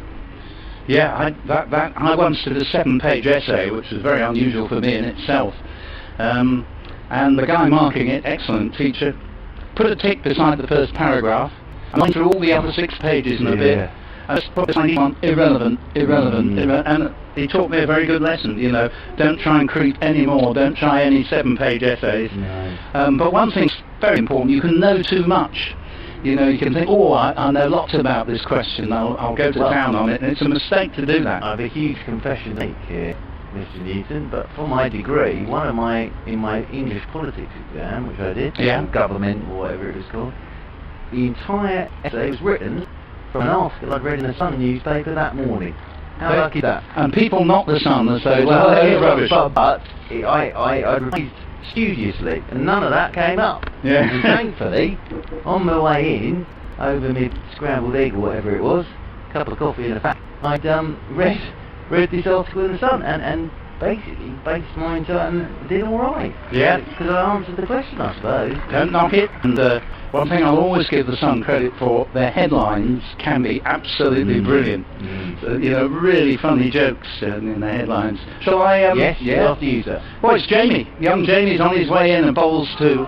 That was a streaky shot from Stoneman. It brought him 4 runs for starters, but it took the edge, and Harmer went for it, but Wesley rather went for it, but couldn't hang on to it. I don't think it was quite a chance. I think it went down and hit the ground just in front of him. I think he's played that pretty well first up. Managed to keep it down. Kicked off a leg at him. This is what Porter did yesterday with the new ball.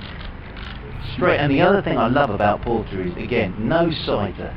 Absolutely no sighter. Well, he's had a couple of, by his standards, slightly disappointing years, but he's looked very good from what I've seen of him this season. Here he is again, round the wicket.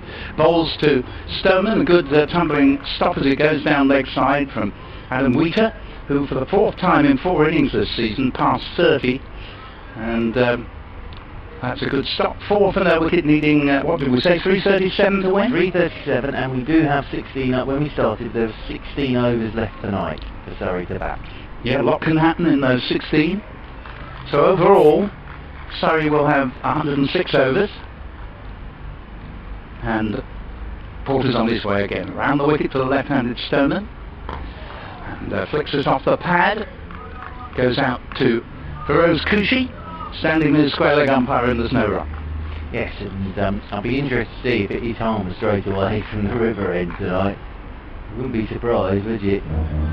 Oh, not at all.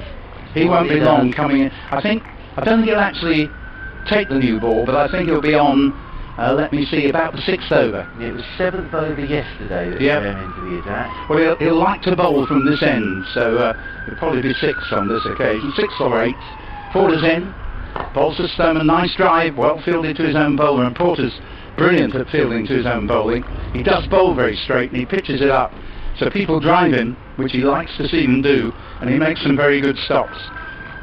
Yeah, he was very impressive yesterday, Porter. 4 for yesterday for Porter. Yeah, where is he? 4 for 53, 16 overs, 3 maidens, 4 for 53. Harmer 31.3 overs, 11 maidens, 6 for 67. Took all 10 between them. Porter again. Balls to Stoneman, and well judged lead because it was bang on the money, but it was bouncing over the stumps, and he left it on length. And there is no run, so 4 for no wickets, 337. Surrey need to win. And I saw a news item, Mark. It appears that Dan Lawrence has left the England party because of a family bereavement, which is very sad news. You saw it as well, and well, we wish Dan and his whole family sincere condolences. Porter's in. Bowls, well judged lead again from Stoneman through to Wheater. 4 runs from that first ball, a very good ball. 4 for no wicket, another 333 needed to win. And I think, by the same token, Mark, that I imagine, although I didn't see further details, but Ben Stokes has gone back to New Zealand. Now, I know his father was very close to dying last summer when Ben was playing that fantastic innings at Headingley, and it sounds to me he's gone back to New Zealand where his parents live, as if probably his father's rather ill again. Yeah, and well, we just wish them both the very Indeed. Both the Stokes and the Lawrence families. It's going to be Sam Cook from the River End, and it'll be Ryan Patel, the man on strike. 3 slips and a gully are in there, and Ryan Patel in the Surrey first innings was caught by Harmer off Porter without scoring, so he's on a pair here. Ryan Patel, left-hander, Cook's round the wicket to him. Patel lets the first one go, snakes across him outside the off stump, oohs and ahs from that slip cordon. Good use of the verb snakes there, as that ball appeared to be going in and then moved away from the batsman, and Sam Cook got a golden duck in Essex's second innings today. But I'll tell you what, I'll be mightily glad he didn't get a golden duck in the match against Kent in the second innings, because he was there with Adam Wheater when 31 runs were still needed with 8 wickets down, and he and Adam played really well to get Essex over the line. Essex sniffing 2 from 2 as round the wicket goes Cook, left alone again by Ryan Patel on a length outside his off stump. forget, they're snipping 2 wins from the first 2 games are Essex.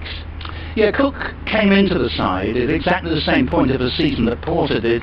Porter in September 2014 and Cook in September 2017, where Essex were on the verge of winning the title, and he's pretty much kept his place since then, and he made an immediate mark on his debut and has made many a mark since. Bustling run, as round the wicket he goes, and again it's left alone by Ryan Patel. Bouncing outside his off stump. See some of the Surrey players on the balcony just having a little look at the old laptop up there. It's all socially distanced. Batsmen are all down in the big marquee, watching away to our right hand side. Turns again. Down below us, Sam Cook comes round the wicket, and Ryan Patel's off the mark. That's exactly what he would have wanted, a ball on his legs just to get himself started. Turns this one down towards long leg. So Surrey move on to 5 without loss. That target seems a long way away, 337 the target. After this over 14 to go today, and then the whole of tomorrow, of course. Mark Stoneman, the Surrey captain, has himself down ready for his first delivery against Sam Cook. Cook is in and Stoneman's in behind this one, pushing it out into the offside. And Willis comes up to do the fielding, and there is no run. Yes, as we were talking about horse race names, racehorses' names, and there mustn't be more than 18 letters. Now, Weatherby's, who deal with the names of horses, also have to be on the watch out for cleverly disguised, very rude names. Oh yes, of course. Well, yes. Yes, I know exactly the sort of line you're going down. Yes, yes, absolutely. As round the wicket once more comes Cook. That's a beauty to Mark Stoneman. Oh, that's a good ball. It was a cracking delivery, wasn't it? And good lift as well. And my word, the batsman did well not to nick that one through. And a magnificent delivery from Cook. And you know, he's never going to be 90 miles an hour, but quite pacey nevertheless. I think that one would have been sort of 83, 84.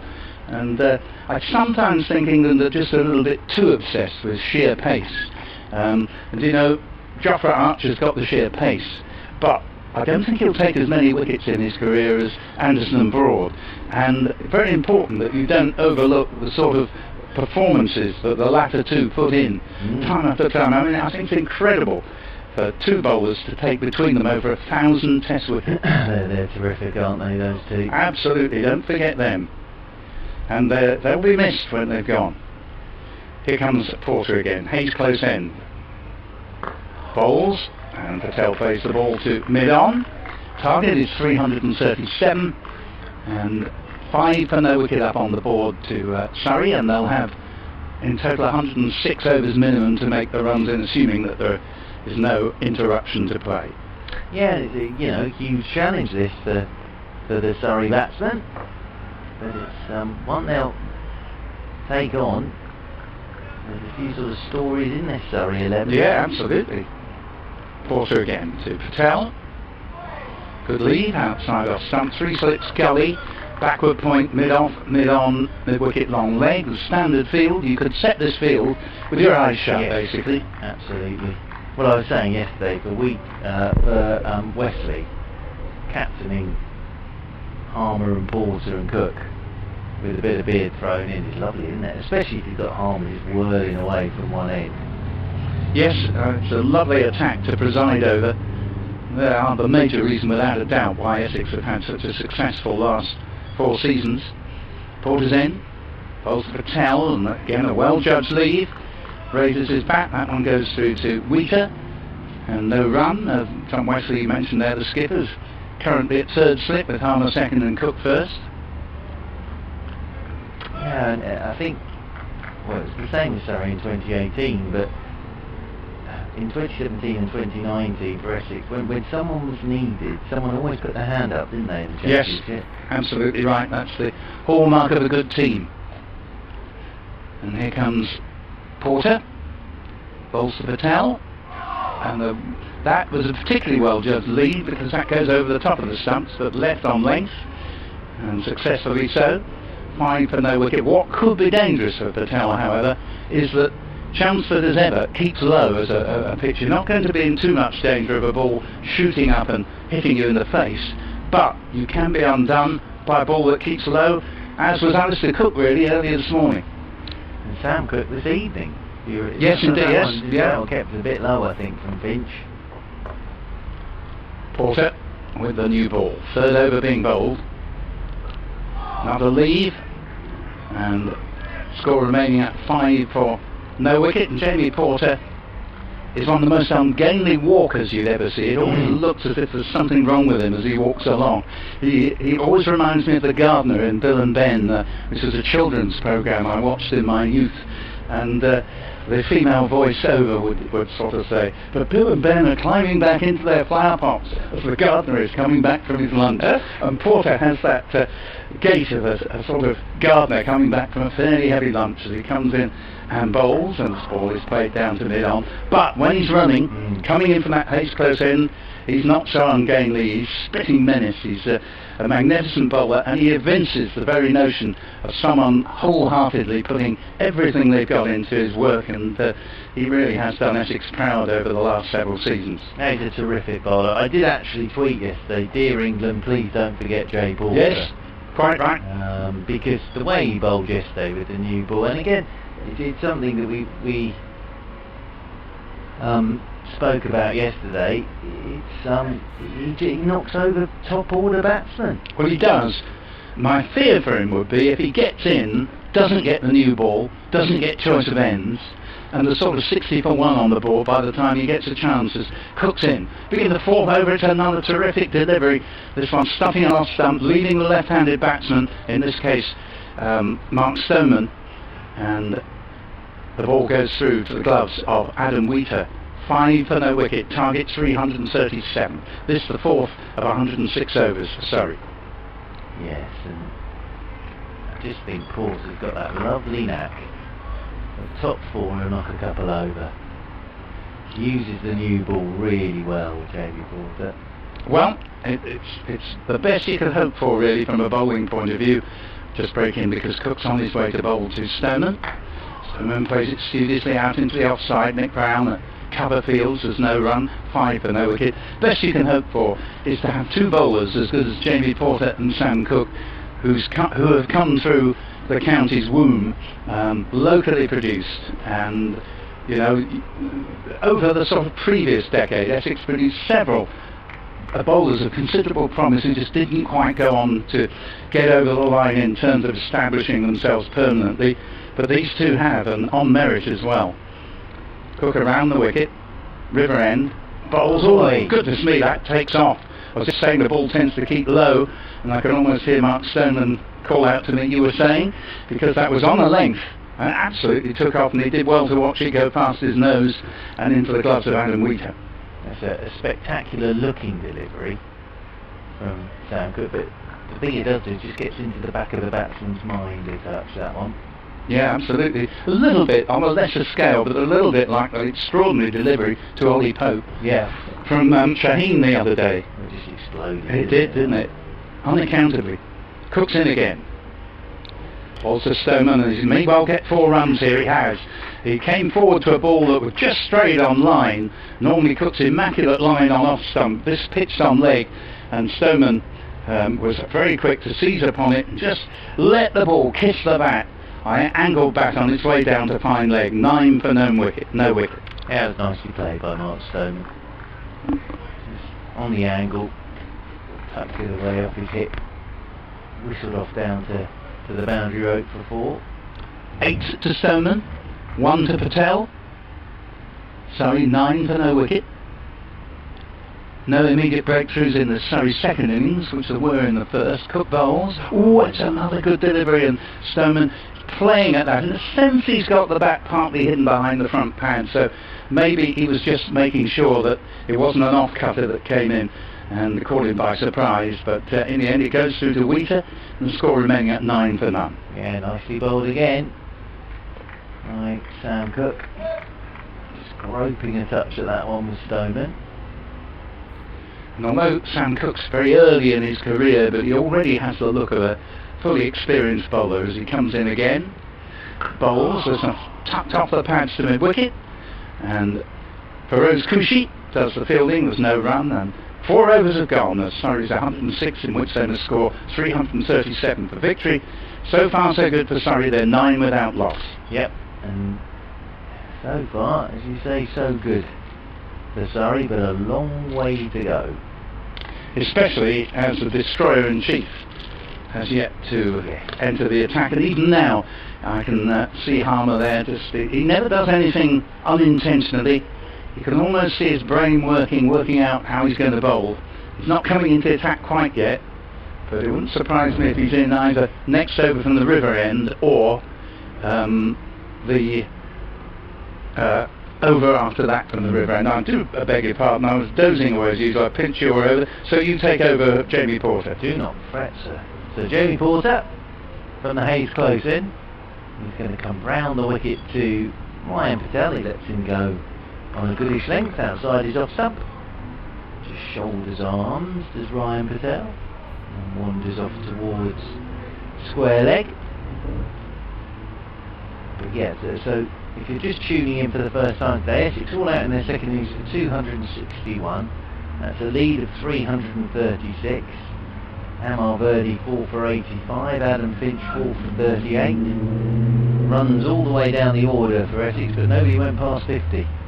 As round the wicket again goes Porter, and turned by Ryan Patel into the leg side. He'll get a single. And Surrey started this evening with 16 overs remaining today, and they have moved on to 10 without loss, and we're in the 5th.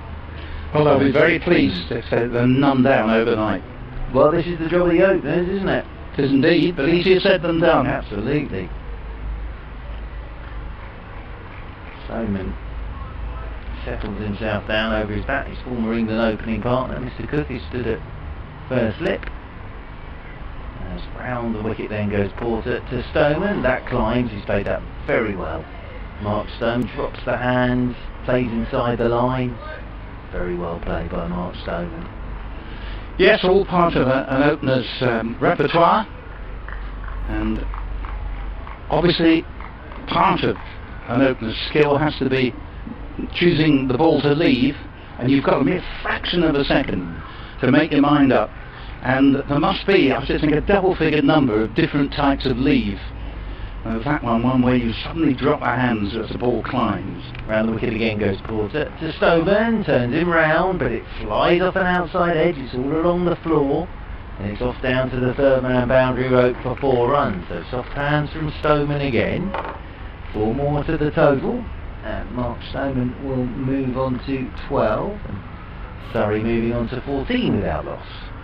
4 runs to the batsman, but another very good ball from Jamie Porter, and it's never easy when he's bowling as well as he is at the moment to see him off with the new ball from the Hayes close end. Good battle this, Stoneman Porter. It is indeed. Very good battle between these two. Extremely talented players. Porter, round the wicket he comes once again to the left-handed Stoneman. Stoneman drives, doesn't really time this, just checks it up towards mid-on. To me, Stoneman's looking, in all his movements, very positive here. Everything he's doing at the moment is positive. Yes. Even the leads alone look positive. Well, of course, he's a fine player, and he's one of those many players who sort of deservedly got his chance for England. Didn't make a mess of it, I don't think, but just couldn't quite nail down his place in the long term. You think of the attack he faced in Australia. Oh, absolutely. Series, he didn't do too badly. As round the wicket once again goes Porter to him, and this one he's turning, leg side. That rolls up towards Paul Walter. It's the end of the over. Surrey 5 gone tonight. They're 14 without loss. That target 337. Yeah, it's one of the reasons why I was disappointed that Dan Lawrence didn't get his chance in one of the tests against the West Indies, particularly the one where Root was on paternity duties, and there was a place going, because you want a player that you think might be a really fine player for some years to come. to, shall we say, have a reasonably gentle introduction rather than having to go in against the best attack of its day in the world, which certainly Australia would have a very fine attack by any reckoning at the moment.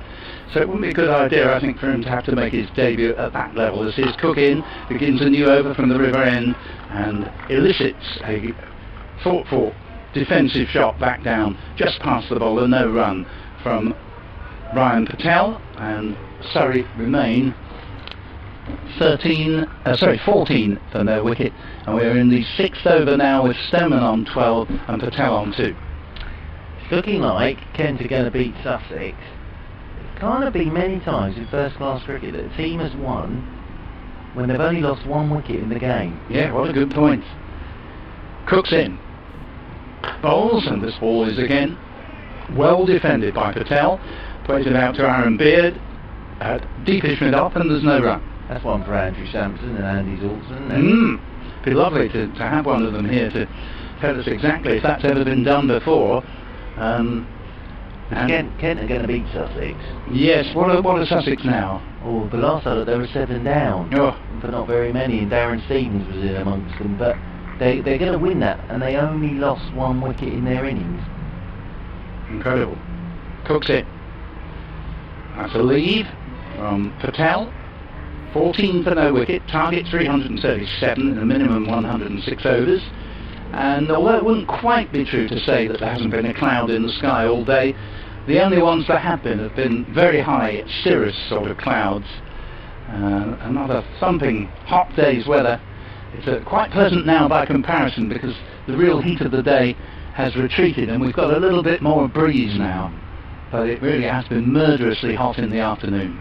Cook bowls, good model, everything right about it, defensive shot, head right over the ball, front foot well forward, bat and pad immaculately close together, played back to the bowler. Yeah, very good from Ryan Patel. Again, very positive defensive shot that from Ryan Patel.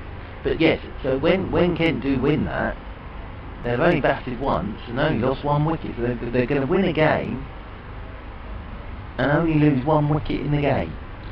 Cook's in, bowls to Patel, and this goes through outside off stump. And a lot of people will say, well, if Kent only lost 1 wicket in goodness knows how many overs, how come Sussex are 7 down? But of course it's a day and a half chasing leather in the field that does it.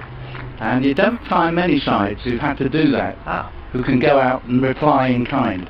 Twitter again, Mr. Sampson's already been on there. Oh, so there you go. In county cricket, Lancashire, 166 without loss declared and 66 without loss.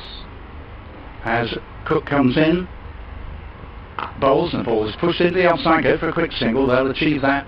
Nick Brown has to run round the ball, coming from points towards cover. 15 for no wicket at the end of that, the 6th over of the innings. How good is this? So in county cricket, Lancashire, 166 without loss declared and 66 without loss, beat Leicestershire 108 and 122 at Manchester in 1956 without losing a wicket. 10 county championship matches have been won losing only 1 wicket. Some involve forfeits, etc. But there you go. Lancashire beat Leicestershire in 1956 without losing a wicket. Now, where was that game played? Does Andrew say? In Manchester. Right, well, the Old Trafford. Now, that is the year when Jim Laker returned the world record figures of 19 for 90. And I think it was something like 9 for 37 and 10 for 53. And when Kyle Abbott got 17 wickets last season, Hampshire v Somerset at the Aegeus in September in 2019, those were the best figures by any bowler since Jim Laker's feat. And Jim Laker went back north, because he's a Yorkshireman, he went back north on the train and nobody recognised him. Well, it was in those days, wasn't it? But of course it was the same season that Laker took all those wickets, and well, finally Judge win for Lancashire there. And great hit from Andrew. Thank you very much indeed. Well, what about that? Winning a game without losing a wicket. Yeah, it's all right, isn't it? Absolutely. I think that's where you say your bowlers have done you a good job. Yeah, definitely. Porter will continue from the Hayes close end, but I think it will quite possibly be next over river end Simon Harmer. Yes, I think it was about this time he came into the attack. It was after 7 overs of the first inning, so over 8 I think it was. Yeah, it could be the same again. We're approaching that now, I think.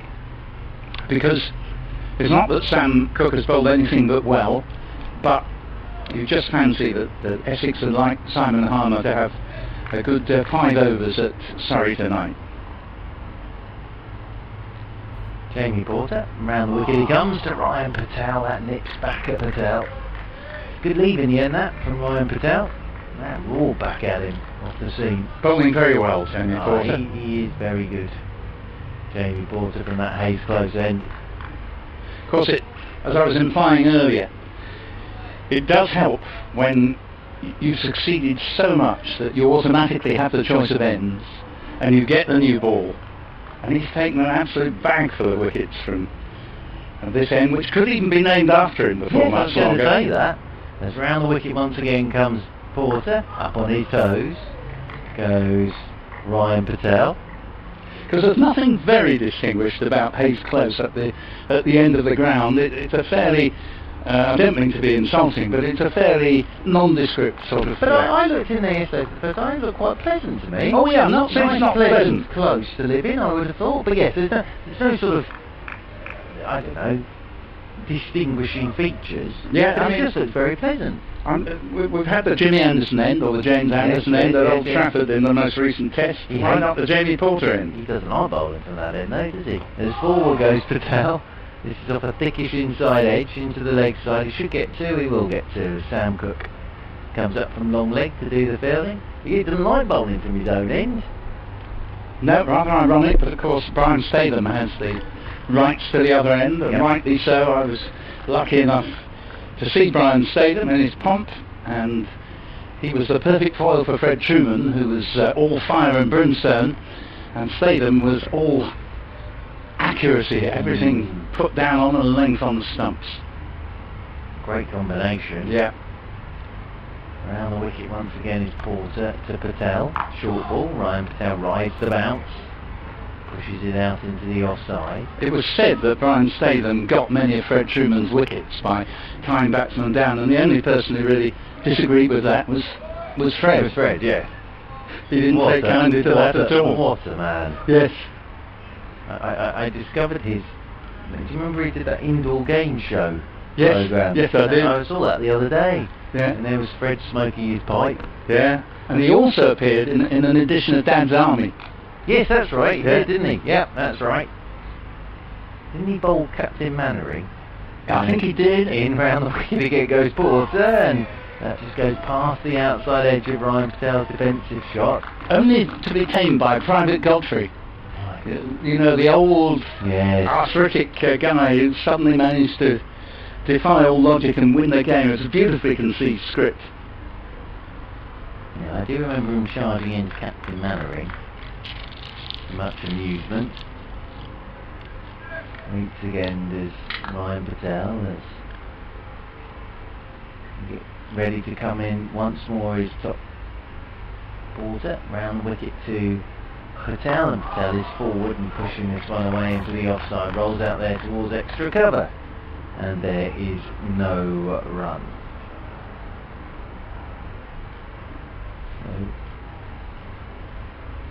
So, here we go. Yep, Simon Harmer is coming into the attack.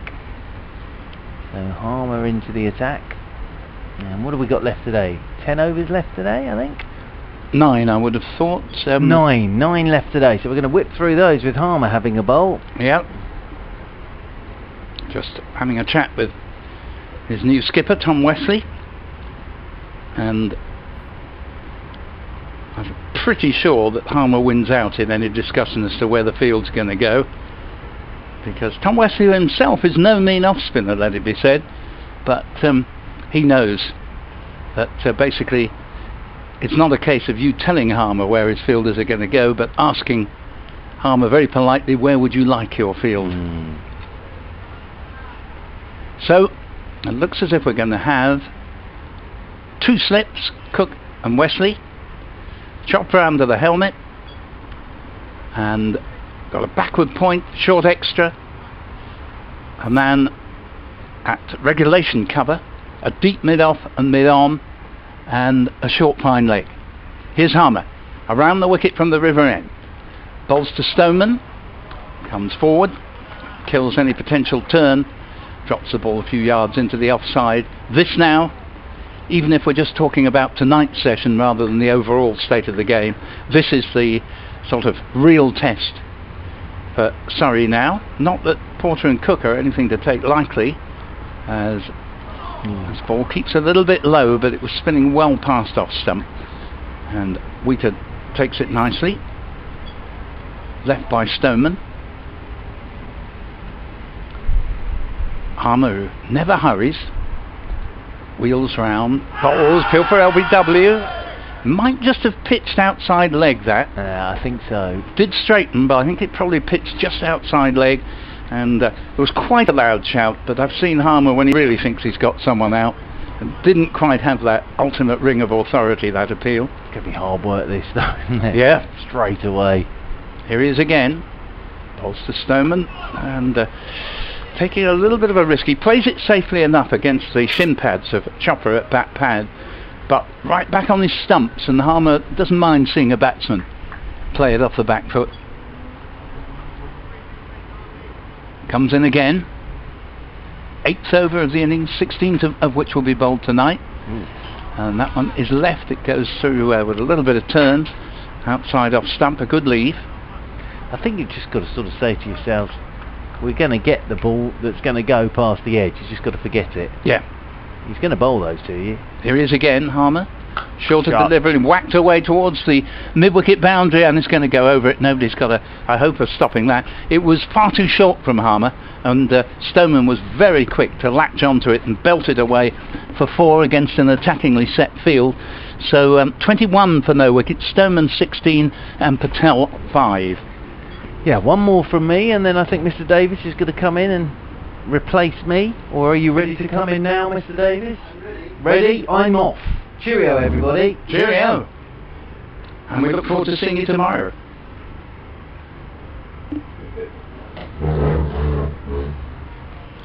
So, Porter will continue. Many thanks to Mark Church. Always a total pleasure to have Mark here. And Surrey down at the county grounds. And every chance of a good finish tomorrow in prospect. As Dick is about to describe the next over from Jamie Porter. Thank you from the bowler's end, from the Haste Post end. Loud appeal there, but doesn't meet with the approval of umpire Debenham. And the score remains at, just having to crane out. 21 for none. 21 without loss, Stoneman 16, Patel 5, leaving a further 316 to win. Well, Essex will certainly want to get a wicket or two tonight. They will. You feel that Harmer is their best bet there off? Oh yes. As Porter moves in again and bowls, and that just goes on his toes, and Stoneman plays that out. Patel rather plays it out on the offside in addition to the score, except of 1 run. So I'm still trying to write and talk at the same time, and I'm the wrong gender to multitask. Yes, Surrey have done very well so far. Been some good deliveries, particularly from Porter, which Stoneman and Patel have done well to see off. Well, they have, yes. But we've still got 4 more overs of Harmer tonight. Indeed. As Porter moves in, bowls. Not to mention, it has 3 and a bit overs of Harmer, of Porter. I saw in the paper this morning that these 2 bowlers between them in the last 3 seasons have taken almost 400 wickets. Yes, it is extraordinary. For Essex. And that's Porter, Harmer and Cook.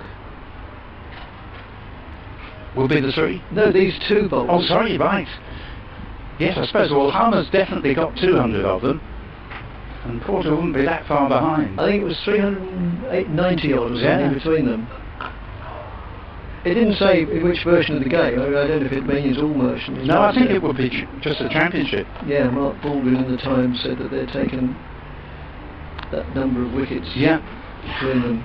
Because Porter wouldn't actually have all that many in T20. No. He only played in one T20 game last season. Yeah, he's been phenomenal. I mean, in the first of the Essex's 2 championships, Porter got 74 wickets and Harmer 72. And it's Porter who moves in from the Hayes Close end. Bowls now driven handsomely, but straight back to the bowler, who bounces first and then bounces up at a convenient height so that Porter can take it round about chest height. Stoneman playing it hard into the ground. One thing you can say about your typical Chelmsford pitch is that it doesn't deteriorate during a game. It's just as difficult from a batsman's point of view on day 1 as it is on day 4. So, you know, runs can be made here. Yes. Porter again, right arm round the wicket to the left-handed Stoneman. Well, they're both left-handed. That just played out backwards square on the offside. Nick Brown fields. End of the over. 7 overs of the day remain. And Surrey needing 337 to win, although this evening their main priority will merely be preservation of wickets. They're 22 without loss. Yes, there won't be all that many occasions when all 4 openers in a game of cricket are left-handers. Got Cook and Brown for Essex, and now Stoneman and Patel for Surrey. True. Harmer went for 4 from his first over and prepares to bowl his second over now from his preferred river end, initially to Ryan Patel, who hasn't faced him yet, so he's just asking umpire Chris Watts for his guard. 2 slips and a back pad, and the slips are very, very close as Harmer bowls, and that ball turns out of a bit of rough and climbs, and will have done nothing actually to increase the confidence of the batsman there. Not that Patel did anything wrong, he left it successfully. Harmer again. Bowls, and forward comes Patel, kills any potential turn, plays it back down the pitch. 22 for no wicket. Target 337 in a minimum 106 overs. Harmer again. Bowls to Patel, and that one turns and climbs, and there's nothing really Patel could have done that he didn't do there. He came forward, tried to kill any possible turn, but there it was, turning and lifting sharply. I'm just grateful from the batsman's point of view that it didn't take the edge. Harmer once again bowls. Oh, and appeal for LBW here, but he's well forward, and again that might possibly have pitched just outside leg. But this is a very testing over indeed. Certainly is, yes. And well, as you're saying, he's getting turn and bounce, and of course bounce is just as much an ally of the spin bowler as turn. You always think a spin bowler, well, he wants to spin it a lot, and he does, but if he can get bounce as well, or even instead of, that's just as big an asset. Harmer bowls, and this ball is just full enough for Patel to reach it more or less on the full, play it back to the bowler. And taking up your point, that's why, of course, I'm a great believer in throwing the ball to the spinner when the ball's still fairly new. Well, yes, they want bounce. They want the bounce, exactly. Different matter if your quick bowlers are already knocking people over right, left and centre. Last ball of the over turns fairly harmlessly, well wide of off stump, but thoroughly testing over that from Simon Harmer. And a maiden with Surrey needing 337 to pull off what would be a terrific victory in a minimum 106 overs. And in the first 10 overs here, they have reached 22 without loss. Stoneman 16, Patel 6. Yes, and although they've played and missed and been beaten a few times, and neither of the batsmen has given any palpable chance, so it's not as if Essex have let any opportunity go. They've bowled well, but equally Surrey have been up to the task so far. Been a good contest. It has. And I think any opening batsman would be very satisfied with their work if these two can get through to the close and still be alive and kicking, because it's been a searching examination from all the 3 bowlers we've seen. Yes, it certainly has. as Cook bowls from the far end, and that's outside the off stump.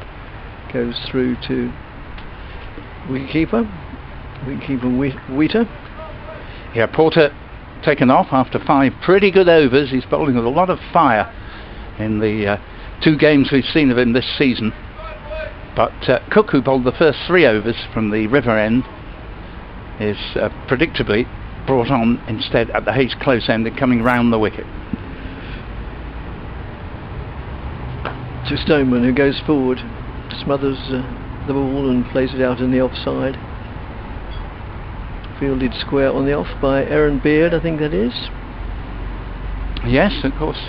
This is your first day after an unprecedented gap. Indeed. Between Taunton and over 10 months, and you're seeing out the trip well here. Well, so far. Yes, plenty of time yet. Good grief, yes. A couple of stretcher bearers are poised outside the box should they be necessary, and for me. Well, yes, as next delivery is played out to Gully. Well, I thought you were going to need a stretcher bearer when on the phone last night. You said that the thermometer gun that they fire at you registered 87. I thought, good grief. Yeah, I think I must have misheard him. Apparently it was 37. Yes. If it was Fahrenheit, which should be about 98.4, then that's dangerously low. And if it's if it's centigrade, you're on fire. And yes, 87. I thought no, but doubt if that's right. And that's down the leg side, and batsman lifts the bat way out of harm's way.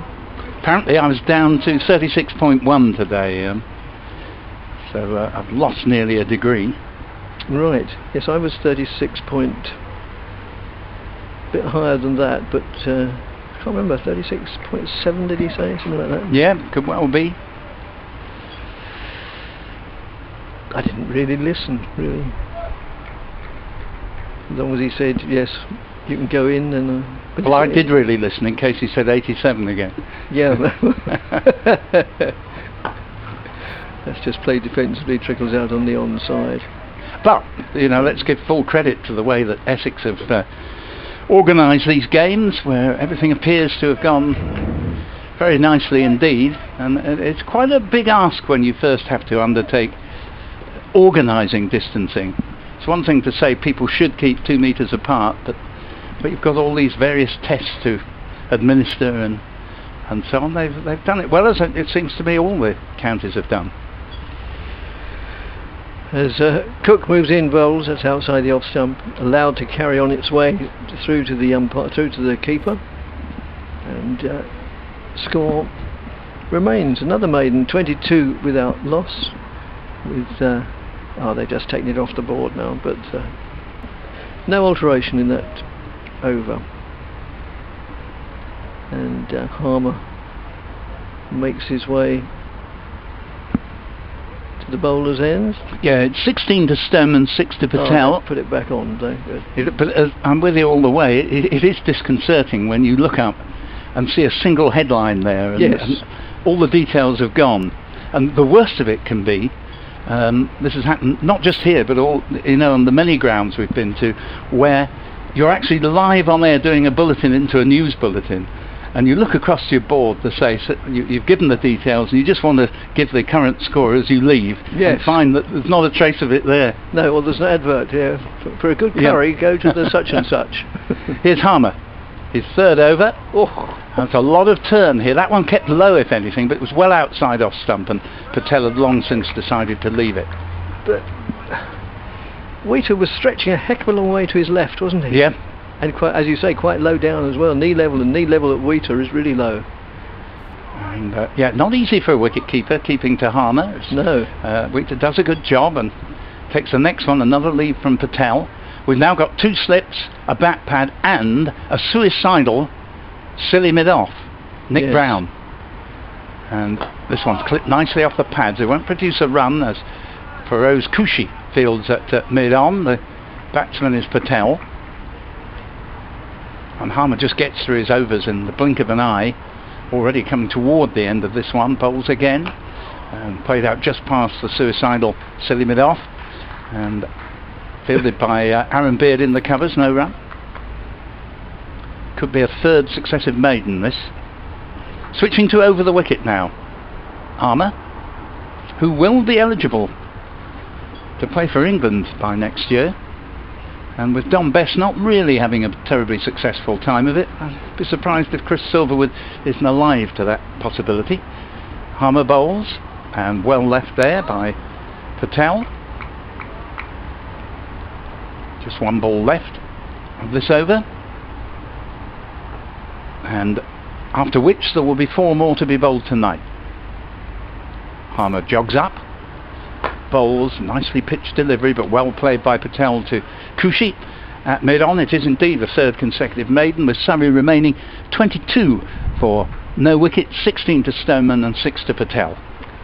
And more drinks and disinfectants and goodness knows what come onto the field now for the last break for such purposes of the day, and they administer accordingly to the respective sides. The poor old umpires seem to miss out on this.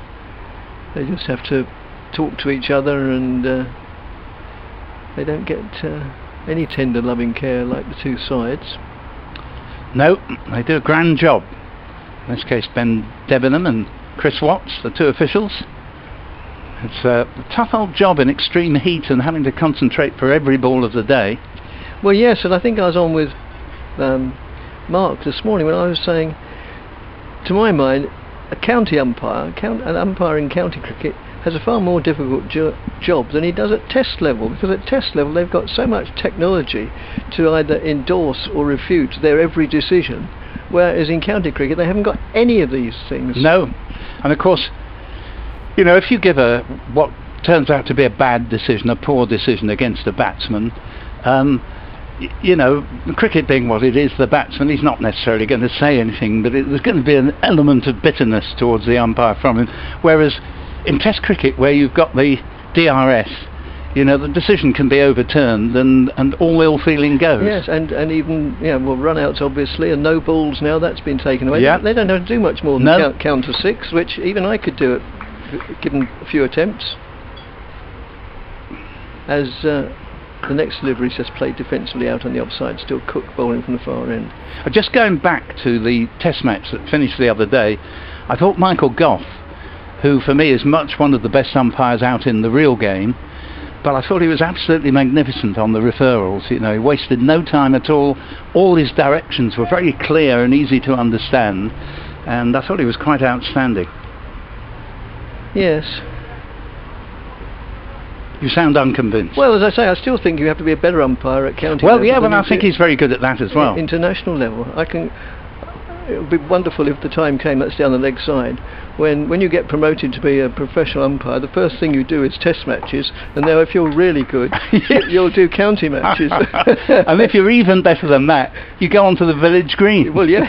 Because I'll tell you what, as you know, a lot of players actually end up umpiring. Oh, good Lord, yes. There's some distinctly crooked decisions take place there. Well, I've never counted too many crooked ones. I've counted numerous bad ones just because they're not...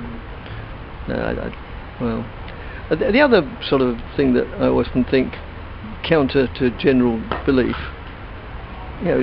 I hold this belief that county umpires need to be better at their job than international umpires. I also think that pilots of short-range aeroplanes need to be better than long-range. I mean, you work for a budget airline, and then your aim is to go and work for British Airways or other big major carriers available, and you get on the long haul trips. But an average day for a pilot on short haul hops, I mean, it's all taking off and landing that's the difficult bit, isn't it? While it's flying, you just sort of look at the scenery unless you're too high, as Cook moves in and bowls.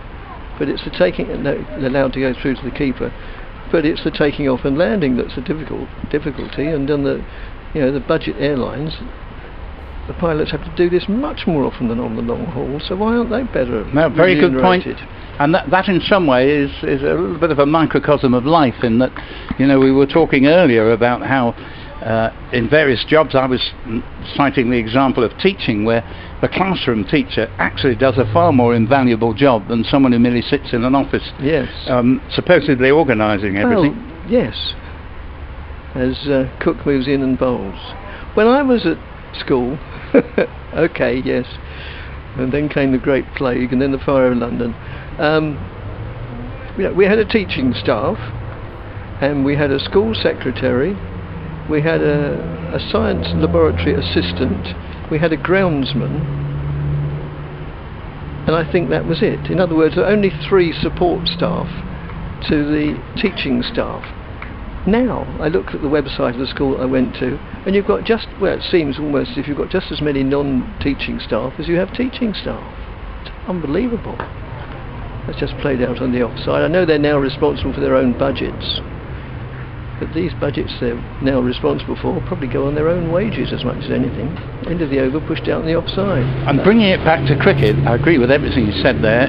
Bringing it back to cricket, Michael Vaughan was the first man to organise a huddle when players got to the outfield, and the reason was not that he thought it would help everybody if they cuddled each other. It was that there were so many people, he'd no idea what they were doing in the dressing room. No. Any of them, as far as he knew, could be sort of leaking his plans to the opposition, that he decided if he'd anything tactical to say to his team, it would be done on the outfield in a close huddle, a close circle. And there are so many supernumeraries nowadays. Mind you, if some former Nottinghamshire and other county batsmen, by their standard, even the players couldn't all be trusted, could they? No, as we do at last names, as this one is played into the offside. Harmer beginning a new over to Patel, and the ball played into the offside, and we've now had 4 maiden overs on the bounce, and this would make it 5 if it is another maiden. But that won't worry Surrey. They're just anxious to still have 10 wickets in hand when tomorrow comes. But it's academic now. That's a lovely shot from Patel through to third man for 4, deliberately played 45 degrees exactly, as he got onto the back foot and hammered that one stylishly away. 26 for no wicket. Patel into double figures on 10. I remember a tour when England went to Australia. Admittedly, I'm going back quite a few years, but it can't be that long because I remember it. And apart from the team, they took a masseur, as he was called, and they took a manager, and that was it. Yeah, no, absolutely. Two non-playing members of the party. Harmer bowls, and this one is forced, but this time straight to backward point, and there is no run, score remaining 26 for none, and this is the anti-penultimate over of the day. Indeed. I think a lot of it is sort of keeping up with the Joneses almost, or an arms race. If one team or country makes a certain appointment, yeah, no, spot on. As Harmer bowls, they create some position and give it a fancy title, and everybody else thinks, oh, perhaps we ought to have one of those and give it an equally fancy title, and so like Topsy, the thing just grows and grows. No run there as it goes straight to the silly mid-off. Nick Brown. And what's the result? The ECB are short of money. Harmer's in.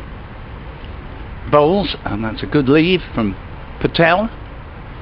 And although some of the deliveries from Harmer have turned and lifted sharply, neither of these batsmen has really looked like getting out to him so far. No. It's been a good performance from the Surrey openers, and here again Patel leaves the ball. Good judgment of line there, and it's another over. This time there were 4 runs from it, and just 2 overs left on the day now, with Surrey needing in overall terms 337 and a minimum 106 overs across the 2 days. We have now had 14 overs of their second innings. They're 26 for none. Well, if Surrey survive these next 2 overs without losing a wicket, irrespective of how many runs they score, even if they don't score any, then they will be very, very satisfied with these last 16 overs, which will comprise their start to the innings. And similarly, Essex will be a little bit disappointed and a little bit frustrated, albeit the fact that Essex will still go into the final day in the stronger position. Yes, I mean, Surrey were 1 for 2. Yes. At the start of their first innings, so Essex will have had very high hopes in 16 overs, which is an hour's cricket, of perhaps getting both openers out, but at the moment it looks as if they will have got neither of them out. Yes, I mean, Surrey is still going to need at least 100 each session tomorrow, aren't they, to win? Yeah, and even to survive will be a great effort on their part. Yes. If Surrey do go on to win, then it all praise to them, and they'll have played really, really well. As that's just played defensively off the back foot, still Cook bowling the final over of the day from that end. Wesley's kept his attacking field. There's 3 slips in the gully, and plenty of people around the back when Harmer's bowling. This is Cook at the moment, but even that so, there's only been a couple of moments when a wicket looked in the least bit likely. Well, yes, 3 slips in a gully, lurking just over the left shoulder of the batsman, who's Stoneman, who plays solidly, defensively, determinedly, doggedly, and any other adverb you can think of beginning with D. Dastardly. Yes, deliberately, doggedly. I may think I used that one. As Cook trudges off into the distance, into the shadow afforded by the tree. A couple more, devilishly and demonically. Indeed. And well, it doesn't time that properly. Gets inside the line, trying to turn it on the leg side, and can't see exactly what happened because it was obscured by the batsman's body itself.